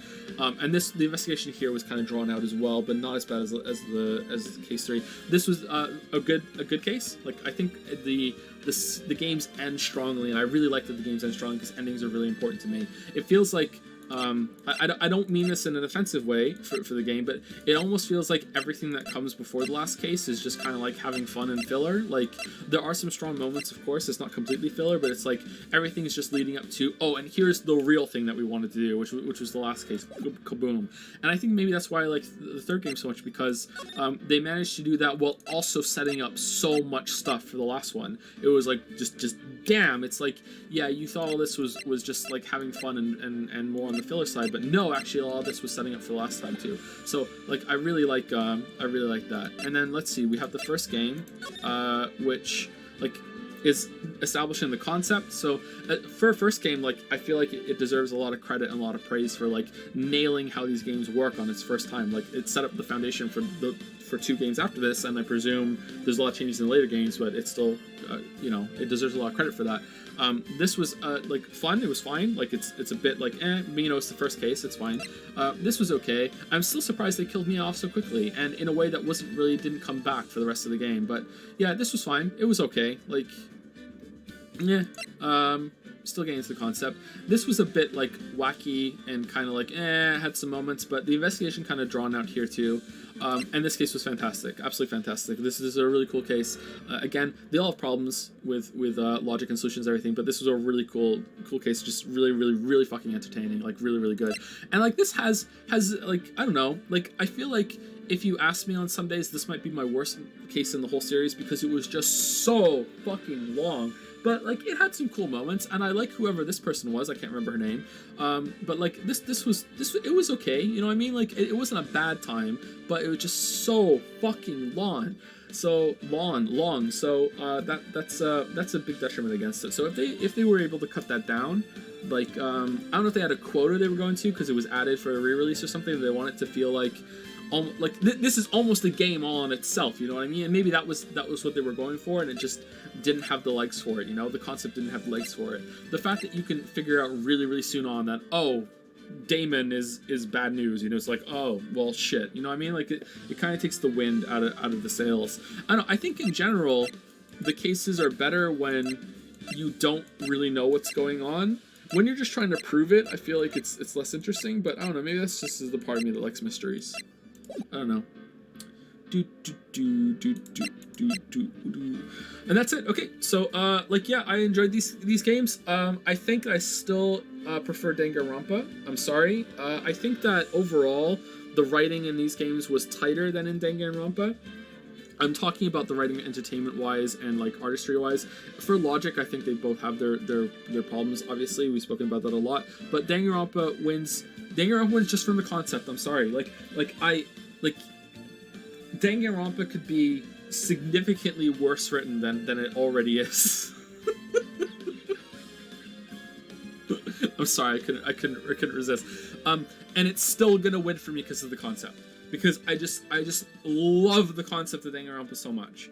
I just love how it's all these people stuck in the same place and they all have to be forced to interact, and then people are start to kill each other off.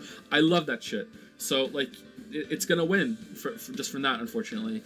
Although I can recognize that Ace Attorney games, especially the third one, are much tighter and better written in many ways. Better translated too, I think, or better localized. I have to give it to Danganronpa because I just love the concept so much. Okay, so in the future games in the series, I don't know if we'll ever play them because I don't know if they're going to come to PC. I refuse to emulate. Sorry, I just won't do it. If there's a way to get them, I know some of them are on Android. If there's some way to get it like on an app that simulates that on your computer, or I don't know, some way to record from your phone while it's still being good resolution, I have no idea. I refuse to emulate on stream. I'm sorry, I had a cough there. I refuse to emulate, so I won't do it. But like, I would like to play them. Not anytime soon though. I'm taking a break from Ace Attorney games. Like there's so much reading. I'm happy that the David Cage games don't have as much reading. Vampire the Masquerade probably has a lot of reading though, doesn't it? Okay, so tomorrow we are going to be playing Cyberpunk 2077. I'm going to start downloading it right after this is done. I haven't even preloaded it or anything like that. I don't know if I'm going to get it on GOG or on Steam. GOG might have some extra stuff, I don't know. I'll go look at it. And I'll probably play a little bit, then get set up for tomorrow's stream, and then we'll do a preview stream. And then we'll be back on Tuesday. There's no stream on Friday. We'll be back on Tuesday. I don't know if we're going to dive right into the David Cage marathon, or if we're going to play another game as a break before we get into the David Cage marathon. But, yeah, so that'll be it. So next Tuesday, we'll play something else, or David Cage. And then I think David Cage we can get done in 2 weeks, and then it'll be Vampire the Masquerade Bloodlines. Thank you, Houston Moose, for the 500 bits. Thank you so much. Thank you. So this was exhausting, almost 8 hours. God damn. I think better than the last 8-hour stream that we did, though. Yeah. So thank you for watching. Hope you enjoyed it. I will see you tomorrow. If you're about to go play Cyberpunk, please enjoy. Have a good rest of your night.